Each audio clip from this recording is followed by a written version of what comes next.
to go, preparing to live stream the meeting. Awesome. Let's see. Yeah, there's a taskbar.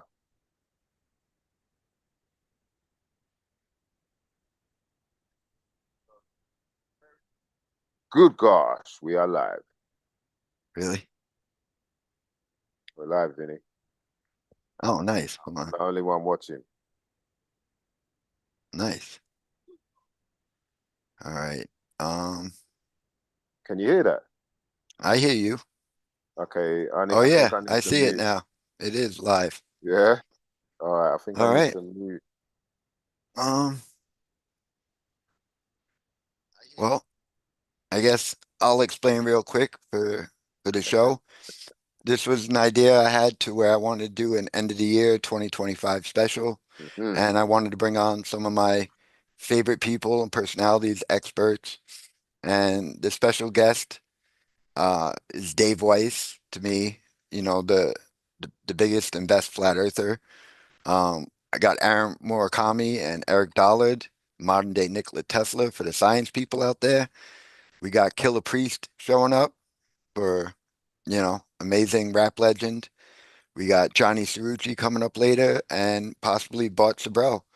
So wanted to bring on a bunch of awesome guests, and I wanted to do this for the audience. And hopefully we'll get a bunch of people in the live stream and have a really fun show. And I really appreciate all my subscribers. And let's do this live stream. Yo, we appreciate you, Vinny B. Serious, man. Like, I remember the first time I came across yourself was it Was was on on the Killer Killer Priest, Priest. right? Yeah, it was on the Killer Priest podcast. And you had mentioned something to do with the sort of terrain theory, germ theory, whole paradigm and whatnot. And there were very few people that I'd ever seen really talking about it, apart from like the obvious, the Andy Kaufman and Tom Cowan, Amanda Vollmer. There was just a few people that were really talking about it, but then they got taken off of YouTube, so you didn't really see much of what they had been saying from anyone else that was a sort of truther and all that. And then I was quite surprised because I'm tuning in because I'm a fan of Killer Priest and obviously the hip hop world and whatnot. But I could see that he was speaking a bit of truth during that time, especially the lockdown. And then Hmm. bam, you come on, and I didn't realize that a bunch of the guests that came on prior to you coming on that you had facilitated and whatnot. But then you started, you were talking about that stuff to do with the health and whatnot. But then I didn't feel like you said enough because I thought, oh, I know there's a lot more that this guy knows. And then come to find out you knew Dawn and David as well, and I had that book. I had their book That's already, what and impressed me about you. oh, for real. Yeah, when you pulled That's up the funny, book, I man. said, man, this guy, I mean, you're really smart. That's why ever since then, when I first met you and you pulled up the book, I'm like, all right, this guy does his own research and, you impressed me too. We Yeah, I always have appreciate it, fun. man. You're funny. You're so skilled. Yeah, I Um, appreciate it, bro. so Yeah, it, man. it, I'm it's been fun. looking forward to what's going to be happening in the future. But what you've got right now for these people is crazy. So we got to work out how we're going to get people on because we don't want everyone talking all over each other. All right. But Well, I'm I sure mean, there we are got Dave conversations. and Aaron already are in Yeah. the, Should we so we get them might as in? well, yeah, let's just get them on All and right. we'll have some fun. So Dave and Aaron and Eric, yeah? Yeah. All right, let's go. Join in, join in, join in. There he is. All right, you lot, make sure your mics are on as well, please. Looks like mics are muted. I don't think that's me doing the muting, is it? No. Yeah, yeah, yeah. There we go. Wow. Oh, wow. There Wow, we this go. is There you go. The powerhouse. man, the myth, the legend, the flat earth Jeez, legend, Dave Weiss, man. look at that. What's going on there? Oh, man.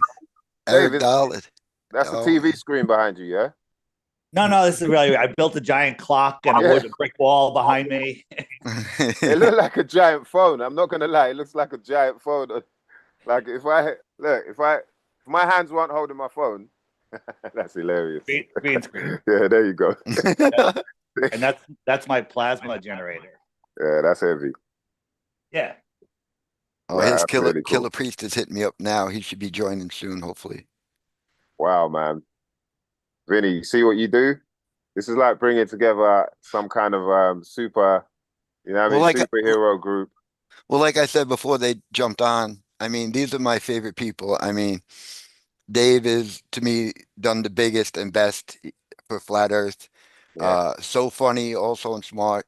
And then we got Aaron Murakami with, Eric Dollard, uh, modern day Nikola Tesla and Mm, amazing with the technology.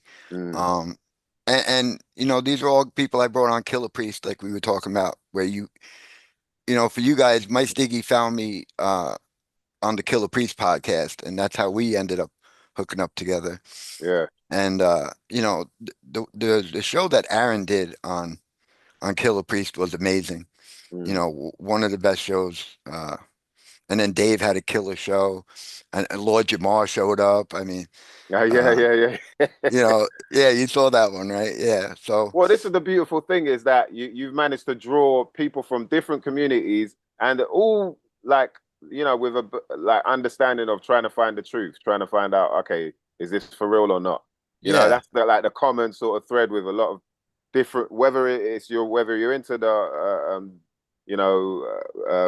health side of it or yep, but it's like bringing people together and then you like, wow, I didn't even know that wasn't or that is, and you start yeah. looking more into that world as well.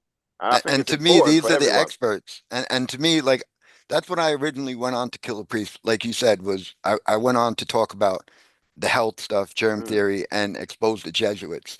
And that's how me and Killer hooked up. mm. And then, he harassed me about flat Earth and stuff, and I said, listen, let me get you Dave Weiss, who's the best. And to me, Not the best, the loudest. The no, loud. you're the best. I'm pretty good. I'm not the No, best. Dave, you deserve your credit, man. Like doing the debates. I saw that recent one you did with the physicist. That Um, was good. That was a good it one. was, and But and you're so I had funny. Angels of Light with me too, so he was Yeah. big help. Oh, and when you said E equals MC squared is Einstein equals married his cousin 2 times, that was one of the funniest things, man. I mean, you're funny, smart, and you got the courage to do these debates. And I you've appreciate it. said in the past, just like me, we say Eric Dubay is like the godfather of it, but you have done more than anybody for the past 5 years or more, in my opinion. So, you I deserve Well, your credit. And for sure.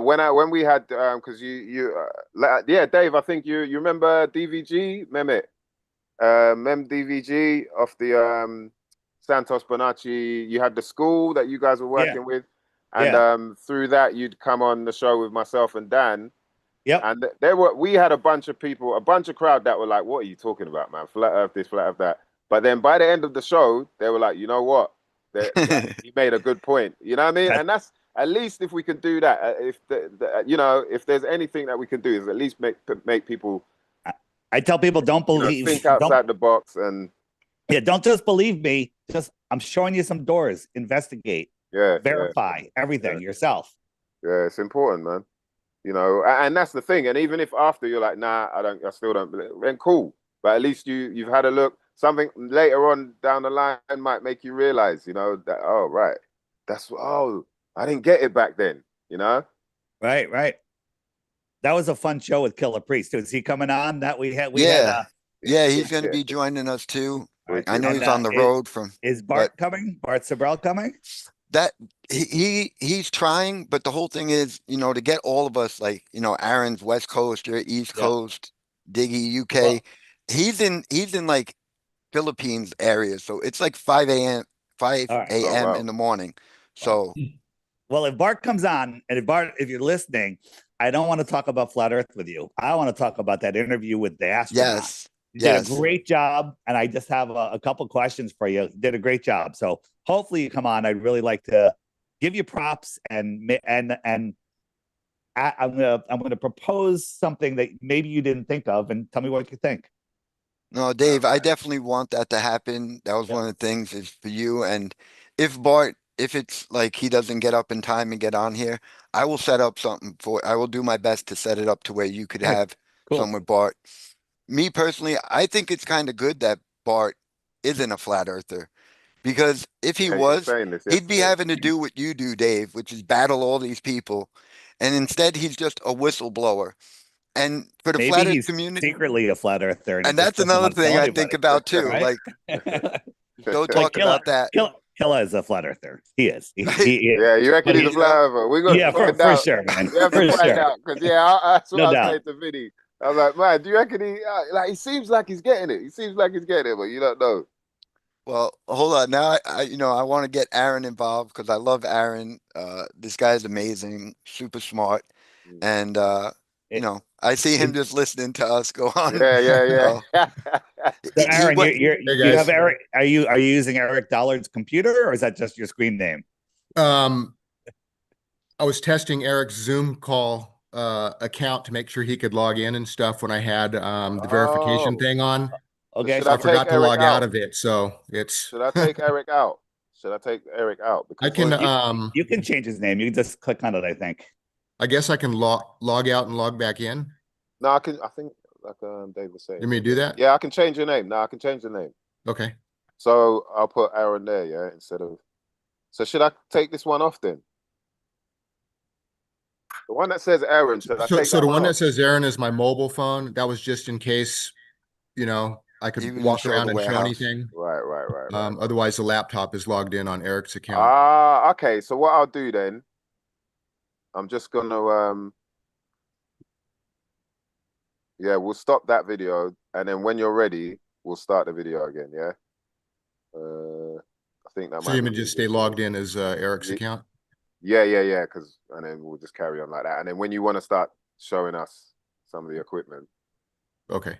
that makes Yeah, sense. if anyone doesn't know Aaron Murakami, and maybe you heard of Eric Dollard, Eric Dollard is internationally recognized as the expert in Tesla technology, and Aaron works with him for a long time. So Yeah, 14 extremely years. smart. Wow, yeah.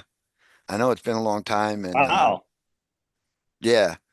And Aaron, like I said, awesome guy, and I always appreciate you doing this stuff for me and going on the Killer Priest podcast. And Hey, all that. thank you. Yeah, and thanks for this opportunity here. Yeah, Aaron Good, went man. to where his warehouse. Is that what you call a warehouse, a laboratory, where you got all your Yeah, it's equipment and stuff? down in Tonopah. It's about 2.5 hours northwest of Vegas. Nice. How long's the facility been there then? In Tonopah, Yeah. he's been there for probably about 15 years, and before then, he was living out of his 1980 Toyota Corolla in the desert in Lone Pine, California. Wow. And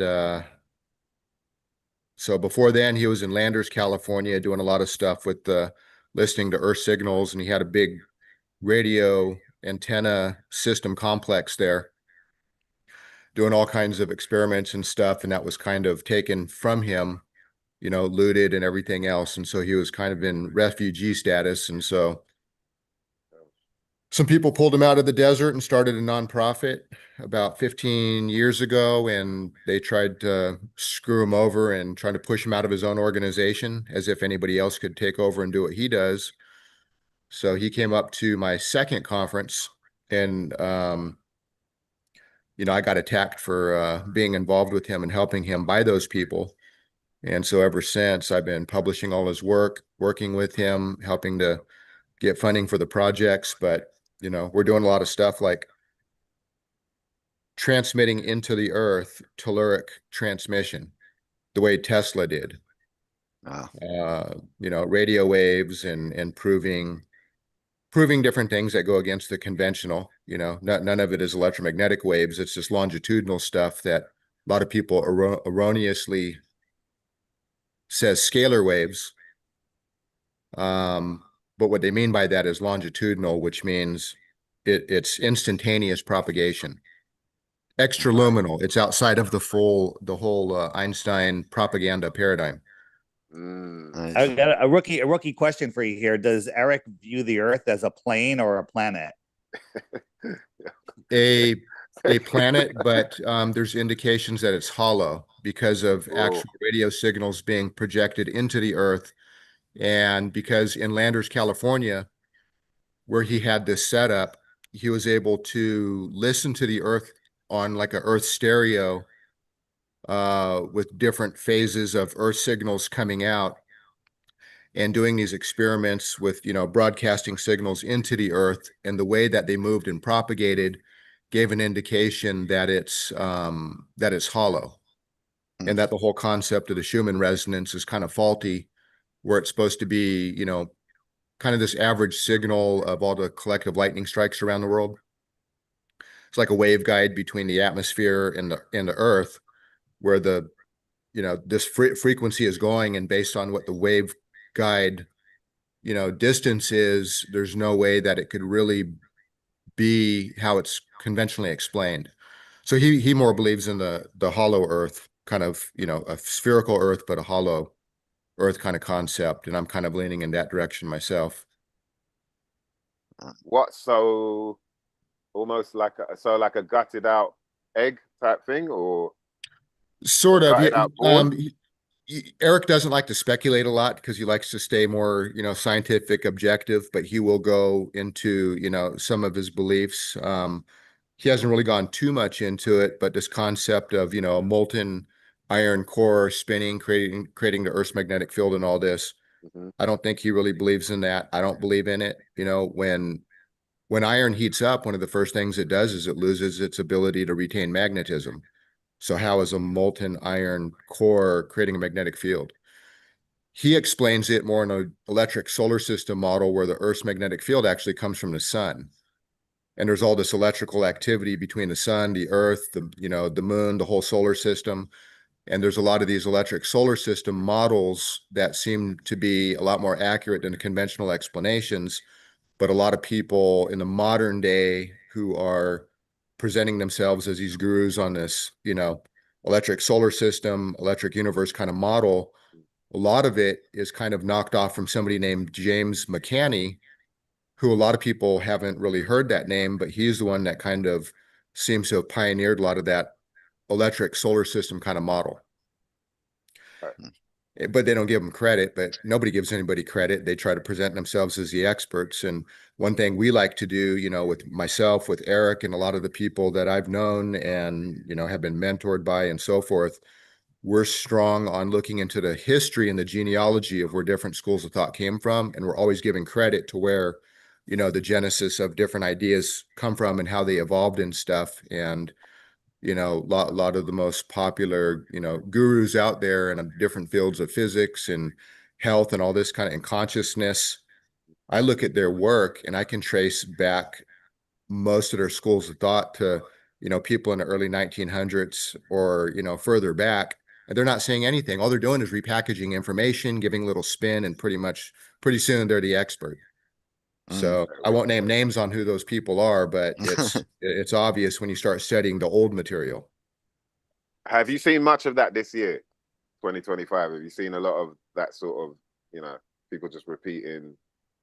I feel like I have. Yeah, it's happening all the time. It's the ones that the establishment kind of props up as these new age gurus, in consciousness and alternative health and the alternative sciences. And, if I name the names, you'd be like, oh yeah, and they're kind of propped up in the mainstream media, even though they're kind of fringe compared to the status quo. They're when the fringe is allowed to be somewhat kind of mainstream, they're not telling the real story. They're back in the same Einstein nonsense and everything else. And one of the main purposes for Einstein is basically to prevent people from understanding the reality of the ether. Because there is the ether, and it was never debunked. Great point. And that's kind of the source code of how I see a lot of the stuff is, the ether, because that's kind of the foundation for, it's a source code to kind of unlock everything: electricity, gravity, inertia, mass, instantaneous transmission of stuff from point A to point B. So I haven't believed in the quantum physics paradigm in years, or the Einstein paradigm. Now the relativity concepts, Einstein's, relativity concepts, you start accelerating towards the speed of light, things starts, time slows down for that person, from like an omnipotent point of view, so to speak. you know, compared to somebody standing still, time's ticking fast. Somebody's accelerating towards the speed of light, time is ticking slow. But to each of them, it looks like it's going at normal speed. Well, those are all those effects are because of the ether. And see, the ether fills the gaps. The ether is what bridges it all and makes sense of the micro stuff all the way to the grand, you know, cosmic scale. And it gives a seamless model that's so simple that children can understand it, because it's all just, you know, how water moves, you know, fluid dynamics. How does water move in pipes, you know, and pressures and all these dynamics, and it all perfectly applies to the ether and electricity. Mm. Yeah. Why do you think that they're hiding it so much? Is it just because of control, not wanting us to have, right? Yeah, absolutely. Because if people don't understand that there's an ether, then you got to tie yourself to a meter, pay for energy every single, you know, month after month with Yeah. a resource that they're saying is, you know, depleting, because everything is based on, you know, fear, right? It's all fear mongering. And if people understood that there is an ether with an infinite potential that you can tap at any point, then it makes all them obsolete. And even the green, you know, sustainable energy movement, I like, you know, Eric coined a term, it's gain green energy. You know, the Green New Yeah. Deal and all these, you know, solar and wind and all these, you know, green so-called sustainable technologies and stuff, they're also based on a fear-based model of poverty consciousness, that, hey, we're running out, we're, you know, and you can't build a sustainable model based on poverty consciousness. And so if people move into the paradigm of there is an ether, there is abundant, infinite potential available anywhere, we just have to understand that and understand, you know, not only how to tap it, but that we already are. That's the process and play in nature anyway. Then it's too empowering, you know. So Yeah. this really is like a prison planet, right? Yeah. That we all agree on. I know that you do your conference thing. I want you to be able to promote that too. You know, I don't know how long you Sure. could stay. I appreciate you jumping on. But I want, you know, for all the people that love science and Tesla technology, Yeah. I want you to talk about the conference that you have, and you know, Okay. for people that want to go. So it's 122. I'm good till probably about let's see, maybe about an hour, Oh, you love, know, man. Really hour appreciate it. Okay. 15 minutes. So I'll hang on as long as I can. I got a birthday party I got to go to that I didn't know about till day before yesterday.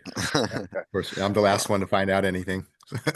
well, appreciate you taking time for me to come on. Yeah, no, my pleasure. Like I Yeah. said, you know, I wanted to invite the people I really look up to the most in all the different things. Forgot to mention Taza Doc, law expert. Um, and like I said, you're like my science guy, you and Tesla, uh, Tesla, I call him Eric Dollard. Yeah. But you know, especially the sun stuff, that was what really got me was Mm. to me, he's definitely the expert in the sun, you know, working at RCA, having the equipment, researching the frequencies in the sun. And, you know, I'm blown away by that. I don't consider myself a scientific guy, but, you know, I respect it and I know that, you know, it's important and there's a lot of people that are into this stuff. Hmm. And, Yeah. you know, Like I have quite a few friends that they don't really understand it at all, and I was hoping it would, you know, you could explain to someone who would obviously be a novice, like how can this Tesla technology or the sort of equipment that you guys are building, how can it help humanity or how can it help people? Obviously, we know about the Tesla coil and things like that, but what do they do for people? Like, how do they, if you were to explain to someone, what Yeah. would you say? So some of the stuff is kind of a pursuit of knowledge for the sake of, you know, discovery. So there's not a lot of immediate practical applications to it. Mm, But there's some, I mean, in Eric's mind, you know, coming from, you know, like the Bell Labs, being in the Navy and, you know, being from his background and stuff, with the telluric earth type transmission, he's looking for like a ship to shore communication type of system using this. You know, that's kind of where his mind and his heart is at. For the average person, you know, I don't foresee a lot of these things, you know, coming into play with a lot of the Eric Dollard stuff. So listening to, you know, earth signals, for example, the way Eric has done it in the past in Landers and what we're kind of recreating in Tonopah, Nevada, you know, over the years, and bringing it closer to, you know, finality these days, is that you can predict earthquakes 6.0 and above with basically 100% accuracy, 24 to 48 hours ahead of time. So conceptually, you know, you could save lives by knowing that ahead of time, because USGS, US Geological Survey, or, you know, they have like a 5-minute warning. So 24 to 72 hours ahead of time is pretty significant. And if, you know, but also how do you make use of that information without causing a panic? So maybe a more responsible use of that kind of knowledge would be, well, maybe you inform the power companies so they can shut off gas lines, you know, stuff like that to prevent explosions and, you know, serious damage to the infrastructure. And so, you know, those kind of possibilities. But a lot of the stuff, a benefit to humanity, more short term, I would say, would be some of the other simpler technologies, like some of the stuff I'm involved in with using electricity to purify water at Right. 98% less electricity than distillers. Oh, Literally only, serious? yeah, only 2% of the electricity to make lab grade water. There's Can I just ask, how pure would it be then? Is that like 0 99 parts point per million. zero? Yeah, so I What? can take water out of my bathroom sink in my Yeah. shop here. It's about 130 parts per million. Mm, That would be most of the hard mineral, you know, hard water minerals in there. You know, like if you boiled water, that white scaling, yeah. that would be like, you know, calcium and magnesium and stuff. And, you know, people are talking about, oh, the minerals in the aquifer and spring water are good for you, but you're basically drinking rocks. Yeah, It's not yeah. bioavailable to you. It's not So, good. but at 130 parts per million, I can use 60 watt hours to treat each gallon and bring it to A 80 gallon. to, 80 to 90 parts per million, which is considered soft water. Then I can take it from there and put it through a little deionization cartridge, which will give me 0 parts per million lab grade pure water. And so the average family of 4 needs 2 gallons a day for drinking and cooking. If I put 2 gallons a day through that deionization cartridge, less than $10 worth of material can treat 2 gallons a day for a year. What? So, yeah. So a regular distiller takes 750 watts for 4 hours. That's 3 kilowatts. That's like burning 30 100-watt incandescent light bulbs for an hour is the same electricity that it costs to distill 1 gallon of water. So 3 kilowatts versus just 60. We're talking 2% of the electricity. Wow. Yeah. That means the average family of 4 can get pure drinking water from almost any source for less electricity than a 100-watt solar panel. So it'll kill all the pathogens in the water, because the electrical process kills, you know, virus, bacteria, you know, cryptosporidium, all this crazy stuff in the water. It will neutralize, it'll electrically neutralize and lock up synthetic chemicals like glyphosate, atrazine, pharmaceuticals.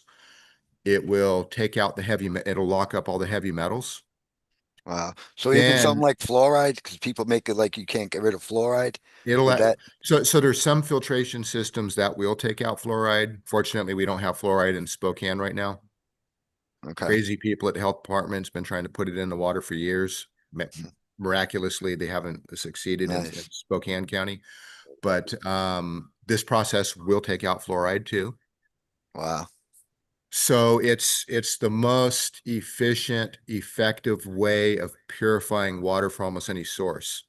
As- Rainwater, lake water, snow, tap water, you know, it almost doesn't matter. So it's a miraculous technology based on, it's called electrocoagulation. It's been around for a century, but it's Right. always been done at the large industrial scale, uses a lot of power, and there's a lot of maintenance. So my friend in Oregon, who met one of my friends, Paul Babcock, in my first conference, he's a genius with water and all kinds of stuff. My friend in Oregon. He has taken that process to the next level with his way of doing this stuff. My friend Paul's switching circuit, Paul died early last year. His switching circuit took the efficiency to the next level, and then I innovated a way to actually make it small scale so we can make a small unit that could be used in the home. So what I'm doing right now is I'm waiting for one of my friends to update the electrical circuit that does all the pulsing and the right waveforms into it, which will make the water cell last a lot longer without oxidizing and stuff. Because if we can bring the maintenance all the way down to a bare minimum, then it's practical for you know, the average home user. If we can't do that, then it's not going to be a viable product for the home user. But that just means it's going to be more, you know, there'll be more maintenance. So it can still be used, you know, restaurants and, you know, maybe communities treating, you know, water for like a whole neighborhood and, you know, stuff like that, where they expect to have maintenance. And so, but my goal and my ambition with that is to make the unit, it'll fit on a countertop with like a 6-gallon tank and a little electric unit next to it. You let it run for 6 hours, and after everything settles out, it manifests in front of your eyes like this cloudy gel in the water, almost like this alchemy kind of process, where all the stuff that's in the water that you normally don't see manifests in these like little clumps of gel, and when it gets dense enough, it falls to the bottom, So, down so like this funnel. that's all the metals and fluoride, etc. All the metals, all the heavy metals, any kind of chemicals, pathogens, whatever. It forms this gel called coagulant or flocculant. And when it gets dense enough, it falls down in this bottom of this funnel, and it goes into like a jar in the bottom of it. So when it's done, you close the valve and you can just dump the jar down the sink. You could dump that stuff in an organic garden and it wouldn't hurt it because it's all electrically neutralized. So it's safe for the environment. Wow. And so, Man, I want to buy this already. You got to get this Yeah, going yeah. there. I am, you know, I can't wait to get this thing going. But we've done the demos and everything, you know, just to prove the point. It works. It's just, it needs that circuit to do what it needs to do in order to extend the longevity of the metal inside of this water cell to keep it from corroding and stuff. Is this going to be at that conference? Are you going to, the conference coming up, are you going to be don't showing this off? I don't know if there's going to be other things we're moving forward on that will be at the conference. This one, I don't know, but this is one of the priorities because to me, it's survival technology, you know, I mean, so, you know, some people at the top, they realize that Bitcoin is creating a massive amount of wealth, whatever anybody wants to believe about the reality about Bitcoin and, you know, digital currency and stuff. After that, the thing that is probably going to be even way bigger than Bitcoin is going to be water, because there's going to be water wars. A lot of the, you know, wealthy psycho billionaires are buying a lot Plus, of you got land. the data centers that they're building are using up all the water they're talking about. It's definitely going to be water wars. Yeah, so I'm not too concerned about that kind of water usage, because when the water heats up and it evaporates, it goes into the environment, it's just going to wind up condensing and, you know, raining back down and stuff. What I'm concerned about is a lot of these people locking up big pieces of land that are over aquifers where they can pump water out of for drinking. And, you know, this has been going on for decades right now. And so at some point, you know, they'll put a meter on the air you breathe if they could get away with it. You know, they would. Oh yeah, carbon And credits. They're yeah, trying. and they're going to do the same thing with water if they can, is to control water. And so if you have a way to empower people that they could get, you know, water from almost any source at almost no cost, then, you know, that's pretty powerful. That is. But Yeah, the water wars are coming. I mean, you look at the God, this maybe 20 years ago or more, something like that. The Bush family bought like a couple 100,000 acres in Uruguay or Paraguay or something down in South America over one of the largest freshwater aquifers on the planet. It's not for the land on top, it's for the water underneath. You know, Bill Gates is buying has more farmland than anybody in the country, right? Well, you know, they're going to try to control food too, but there's also aquifer water under there. And so, Aaron, have you looked into primary water? Do you know about primary water? yeah, so a lot of water is actually created in the rocks. And it's been known for a long time that, you know, you tap into rocks and it comes bursting out like a fire hose.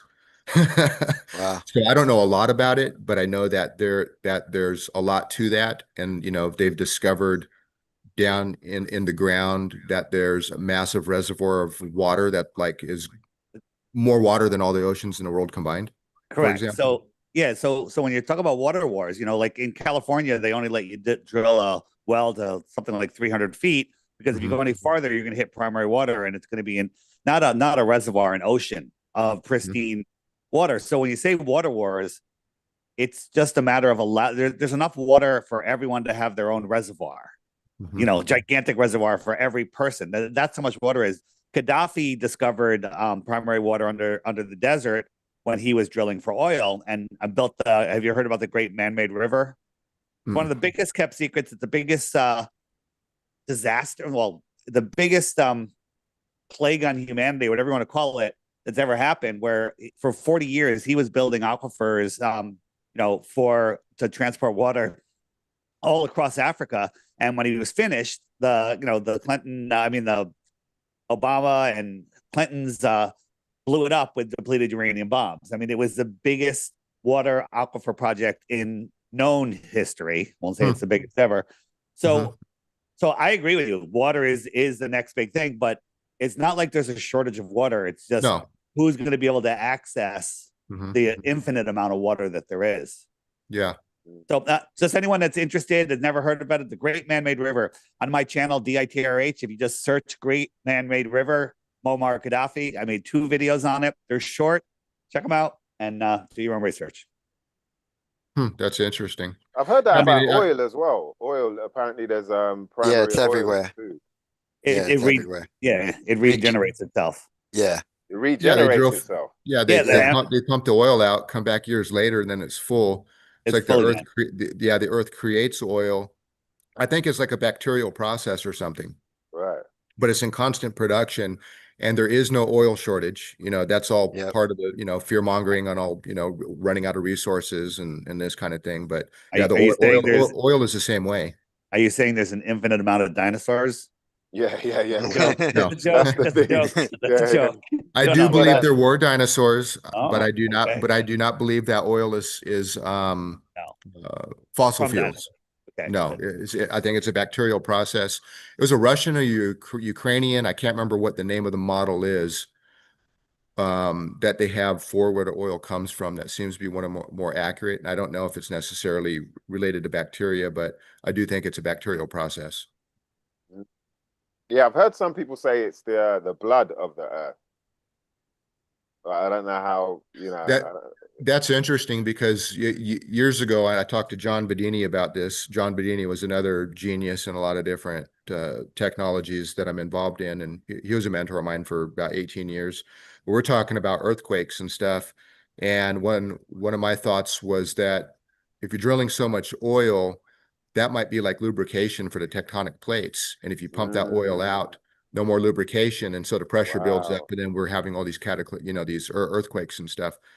It was just an idea that I had, but that's, you know, I haven't heard any.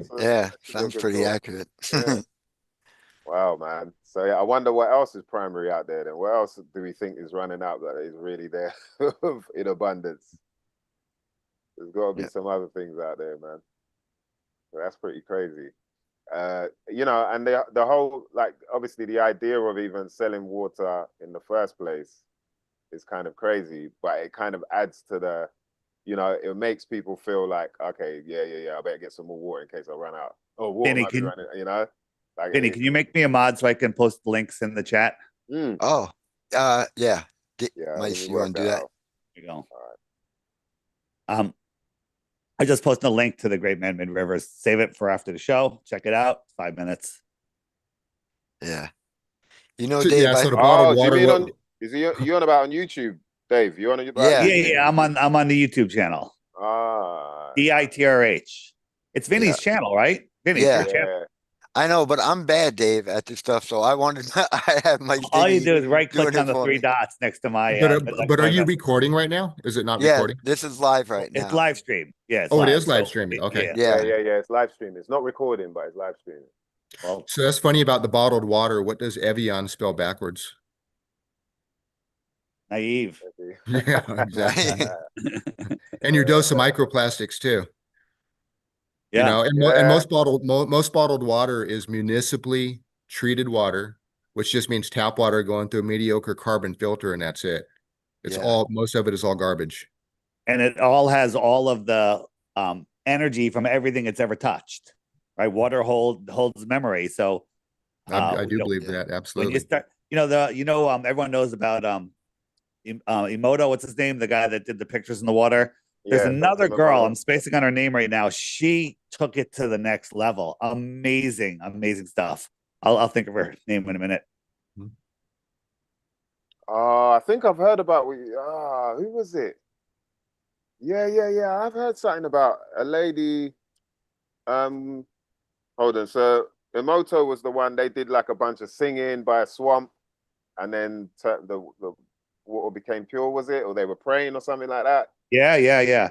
I've forgotten what the girl did, but I The heard girl's about name. The girl's name is. Oh, I got man. it right here. It's Veda Austin. VEDA Austin is her. I think that's the name of her channel, and amazing work. Just what your thoughts, when people pray over their food, I used to be like, oh yeah, praying over food, big deal.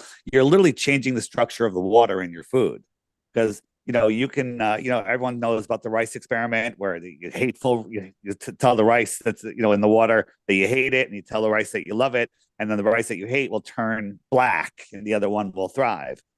So it's, they don't want us to know these things. So all of these things lead to knowledge and to not obeying the people that want to rule over you. Yeah, I mean, I believe like everything has a certain level of water content. So I can imagine that that's probably what's happening with the rice, and even what happens with us, like what percentage of water, and you can even walk into a room, your friends are in there, and you can sense that there's been an argument or something. You can feel it. No one needs to say anything. And I believe it's because of the water. It's like how the water's reacting to what's going on around it. Yeah, we have some interesting material on water. So my main website is emediapress.com. I don't know if this is in reverse or if you're seeing it forward in the. Yeah, perfect. It's Yeah. reverse. No, I see it right. We see it right. It's not, okay. So emediapress.com, I have over 225 books and videos on a lot of the subjects of stuff that we're in. Maybe 10% are my books and presentations. The rest are my friends and associates who are the leading authorities in their particular areas. But we've had Dr. Gerald Pollack. He's discovered the so-called fourth phase of water. He presented at my conference, and then Professor Robert Herlick. He's a retired professor from New York, living in New Mexico now, but he's presented at multiple conferences that I've put on, and he has some on subtle water energy research. But water is key to so many different things. I mean, I'm involved in water in so many ways. The water purification technology. We have a Tesla water pump that we haven't revealed publicly yet that is completely mind-blowing. I've been involved in water fuel research for a long time, and it's like everywhere I look, there's something relating to water, that's going on. And it's interesting because it seems so simple, but it still seems to be one of the most complex substances in the universe, that's upside down and backwards from everything. I mean, how many things expand when it freezes? It gets cold. Everything else contracts when it gets cold, or expands when it heats up, and water expands when it freezes. So there's all these strange anomalies. And then looking into the consciousness aspect of water, like what Emoto was into, and kind of popularized a lot of the intention influencing water and how it changes. These are things that I hope the mainstream will embrace, because there's too much evidence just, showing the obvious reality, to it, intention and frequencies and that kind of stuff. But, yeah, a lot of my research is in frequency research too. And I don't know how that ties into, some of this other work, that you guys might be into, but, That's interesting, bro. There's a lot. There's a lot there. I wanted to go back to the water thing though, if you don't mind, because there was something that I kind of got a bit confused about, which was, I believe, the you were saying about the primary water coming from rocks. Like, is there any way you can explain the process of the water being made within the rock? Is it coming from the rocks or is it below the rocks? Below the rocks, or what? How? I don't know, but it's not talked about very much. I don't know much about it other than it's a known phenomenon. So one of the sites, I haven't been there in a while, is primarywater.org. Yeah, you can check that out. Yeah, check it out. There's a lot of information there, but and then again, if you can find my video, The Great Man-Made River by Muammar Gaddafi, it'll blow your mind. And it's like, it should be like every student in school should know about this, and nobody has even heard of it, adults or kids. I have a little more spiritual idea of what water is. What if water is the physical manifestation of God? Right? Think about it. Water, nowhere in the Bible it says it created water. Water was here, and they created the earth within the water. Without water, we're all dead. Water holds memory, right? Water is all around us. Water's above and below us. So it's like God everywhere around us. Water manifests miracles. Water falls from the sky, so it kind of dies and then goes back to the heavens again, right? It comes down, it saves us, and then it evaporates and goes back up. What else do I have? You can't be alive without water, right? Without water, you have no life. Nothing is alive without water. Yeah, the plants, everything. Yeah. Water holds information. Now, you've heard that like a drop of water holds terabytes of information. I can't even fathom that. I can't verify it, but that's what they claim. And it seems that way to me. When I look up at the clouds, I think they're sentient, angelic, non-physical. And they could be holding tons of information in this intelligent world that we live in, this intelligently designed world. When you look into the water, you see your reflection. The image, you see your image in the water. Right? Deep, Dave. This is deep, Dave. Yeah. Yeah. Yo. And then think about this. People throw coins into a well and make a wish. Where did that come from? Wow, like you're praying. You're praying to the water, and the water holds your memory. And then I encourage everybody to watch the Veda Austin interviews. Watch a couple of interviews. It will blow your mind. It will absolutely blow your mind, and you'll never look at water the same. I distill my water, 50 light bulbs burning for 4 hours. Yeah. I do the then same. I put it into blue glass bottles that have sacred geometry carved into them. Then I put it on the windowsill so it gets sunlight through the blue glass. Sometimes I play Holy Harmony to it, and then I put it on my plasma generator to infuse it with plasma, and then I thank it and I drink it. That's awesome. Damn, I'm crazy. I'm just a crazy guy, though. Yeah. I'm surprised you don't sleep with it, bro. Hey, that's not a bad idea. That's not a bad idea. So So this it's good that we're talking about the water thing, because Aaron, you mentioned about a friend of yours had discovered the 4th stage of water. Is that correct? And what type of water would that be? So Dr. Gerald Pollack is a professor at Washington State University over in Seattle, and he's published multiple books on the subject. He's one of the world's leading authorities on water. The 4th phase of water. So when ice is frozen, the moment that it melts, it transitions through a crystalline structure form before it turns into so-called regular water. And that transitional form, that crystalline form of water, is the 4th phase of water. So there's solid, liquid, gas, and there's this. So he calls it EZ water, meaning exclusion zone water. So I took a tour of the lab. Dr. Pollack wasn't there at this time, but one of his PhD students former students there, Kurt Kung, he gave me and my friend Peter Lindemann a tour, and we saw some of the experiments. And so one of the experiments was there's a material called Nafion, which is made by DuPont or 3M. It's a type of plastic that's, I think it's super hydrophilic or it's super hydrophobic. I can't remember which one. Super hydrophilic means it really, really pulls water to it. Super hydrophobic means it really repels it, whichever one it was. And then what he did was he set the microscope, the depth, so we could focus on these little microscopic plastic particles he put in water. That was just so you can more easily see the movement and the flow of water.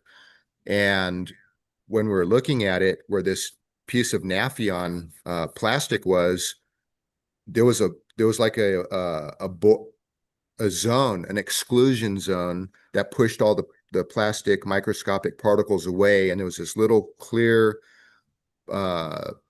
stream of water right against that plastic. That's supposed to be like negatively charged. It's electrically charged, but that easy water pushed all that out, pushed all the particles out of it. Another experiment that they did, I didn't see this one, but it was in a presentation, is they took a tube of Nafion, put these microparticles in the water just so you could look at the flow of how water is moving. And in this tube of Nafion, all these particles are showing that the water is moving through it unidirectionally, nonstop, like with no energy input that you have to expend, which means it's freely pumping the water through it in one direction, just nonstop. And what's interesting about the easy water is if you expose the water to infrared, the exclusion zone grows and grows and grows, bigger and bigger, which is really interesting. So some of the stuff that this is related to is like how blood is pumping through our body. Yeah. Like, for example, the heart is not a pump. Mhm. I think Rudolf Steiner was one of the first to propose that in the modern age, that the heart is not really a pump. It has mild pumping action, but it's more an electrical impulse generator. And what's pumping our blood through our body is water, easy water. So in the inner periphery of our like arteries, for example, there's like this negative friction barrier of the easy water around the periphery of our vessels. And that is what is like electrically pulling the blood at a negative resistance through our body. And that's really what's pumping it. And the heart is giving the electrical impulse to make this happen. So one of the, so like red blood cells are like 3 times the diameter of our capillaries. How are you going to pump a blood cell that's 3 times bigger than the tube, the tube it's going through? These are interesting questions that I think need to be asked. So for example, some of the experiments that were done was they took like mice, they put a circulation meter, however they're detecting, blood circulation. Then what they did was they killed the mouse and they put infrared on the mouse. With that infrared light shining on the meise, that blood continued to pump for like over 50 minutes and the heart was not even beating. So what does that tell you? Crazy. I mean, this is a trip. There's been experiments with water in trees, so like, water or, roots are going to pull water up and distribute it through the tree. And you would think that this is a slow process. Well, there's been some experiments and stuff where they've been able to detect that there's been water movement moving upwards through like big pine trees and stuff, like at over 100 miles an hour. This is like crazy stuff. Aaron, have you looked into giant trees of the past? And if you look at like these tabletop mountains, like in Hawaii, where there's waterfalls coming up, where's all this water coming from? It's coming up. Now, does that mean it's a tree stump? I'm not saying that, but it's something to look at. Mm-hmm. I've seen pictures of it, Devil's Tower in Wyoming, and these. I'm not sure that's a tree, by the way. That one looks like a tree. I'm not sure that one's a tree. Yeah, but there's bigger ones, I think. Yeah, but that concept of these things that look like it looks like it. For me, the jury is still out because I don't know. Good answer. It's an interesting idea. there's things all around. I mean, I have no doubt that there's been ancient civilizations, plant life, you know, mankind and related that have had these cycles over and over and over. There's all kinds of things that have been built and, have been covered up and grown over and disappeared. And there's a Foundation. channel called Hangman 1128 on YouTube, and he shows some really undeniable stuff about trees that make any of the giant trees in California look like weeds. So check it out. Again, everyone needs to investigate. Don't believe anything you hear here or anywhere else. You got to verify everything yourself.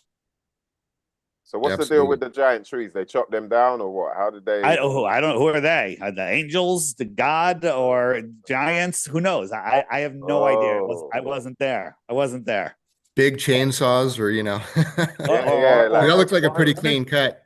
Or Laser energy, beam, I don't know. energy weapons. Yeah, we don't know, but there's biblical stories about the angels came down to cut down the trees to kill the giants, so they couldn't climb the trees when the flood came. I don't know anything. You got Jack and the Beanstalk. There's so much. Yeah. The guy Hangman 1128, he's showing these rock cliffs up in the mountains, and he goes, look, and how the rocks are broken apart with clean cuts. And he shows a decaying piece of cedar close up, and it looks exactly like the rocks. So this little piece that's decaying on the cedar, he shows something that's 50 feet long, which is the same type of piece. And then he's showing you can kind of see the wood grain in the rock a little bit. And at one point, he cleaves a piece of the rock away, and there's wood behind it. Mhm. All right. It's one thing we know for sure, this place is not what we know it is, not what we think it is. Definitely. It's Yeah. more than that. Well, that's interesting with the giant stuff in the past, because there seems to be some kind of correlation with the fact that we also had way higher oxygen concentrations in the environment, for growth. And talking about that hollow earth and, what's inside, what's interesting is that if you look at, the idea of Pangaea, where all continents were basically one. But the thing is if you remove all the ocean, all those basically make a sphere, where the earth was, where it basically makes a sphere that's, I don't know, maybe 1/6 the size of what the earth is today, which is roughly about the same size as the moon. And so if the earth was smaller, and over time through centrifugal, force, little by little expanding, you're roughly going to have about the same amount of mass. We collect space dust and whatever, little bit here and there, but it's not going to be that much different from what it was in ancient times. And so if the earth was small, and as it's growing out and the continents are moving to make space for the oceans, that means that mass has to be displaced outwards, which would, give some, credence to the concept of Aaron, that scenario makes perfect sense. The problem I have, and I'm not claiming I know anything for sure, is at the radius they give us the Earth, there has to be curvature, and we can't detect any curvature. We can see things that would require a radius of 4,000 miles. No, 400,000 miles, when the radius is just under 4,000 miles. So we have seen things that would require the Earth to be 1,000 times bigger than it is. So if the Earth is a sphere, a hollow one or not, 1,000 times bigger, what are they hiding? Are there 9,000 continents, 8,000 continents, whatever? So figuring out what this place is, I think, is an important step in us freeing ourselves from the ball slave system. And the thing I say is, if something doesn't curve, then it's what, Vinny? If something doesn't curve, then it's what? Right. What? And if something doesn't move, then it's what? Bill. So Stationary. So a personal experience I had in 1987. So this is living over in Japan on Yokota Air Force Base, which is, roughly an hour from Tokyo. My dad's originally from Japan, but we went back there. He was in the Air Force. And in 1987, okay, so I'm about 14 years old, about 9th grade. And I was in the Boy Scouts. So we did a camp out thing where we hiked to the top of Mount Fuji. You know, you drive up to like station 5 or 6 or whatever, you know, so you can drive quite a ways up, and then there's these, you know, trails that are you don't have to like scale a mountain. There's trails, but it's still, you know, it takes like, I don't know, 7, 8 hours or something. It was a kind of a grueling hike.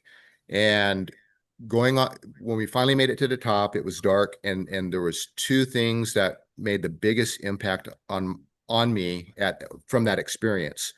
One was being about, I don't know, 12 to 13,000, you know, feet up or whatever, with basically no light pollution.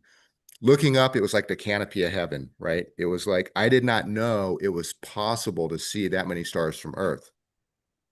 For one, that was, you know, made a big impact on me. The other one was, well, we're in Japan, it's the land of the rising sun, right? So I'm looking east at the Pacific Ocean, and from up there, I mean, you can literally see hundreds of miles. So the sun was rising, and I remember just standing there and just kind of being in awe of the scenery, which is that you could see a very clean horizon of ocean without the land skewing the perspective.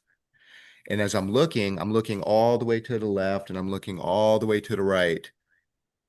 And what I noticed was at the outer edges, I saw it curve.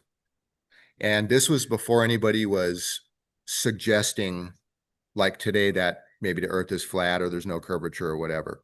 So that idea wasn't suggested in my mind to see if it was or wasn't. I just noticed that I absolutely saw a curvature, and it was only possible by looking at unbroken ocean at that height with no land available to skew my perspective. And I thought to myself, basically word for word, I am so high up here, I can actually see the curvature of the earth. And that was one of that was a profound impact on me.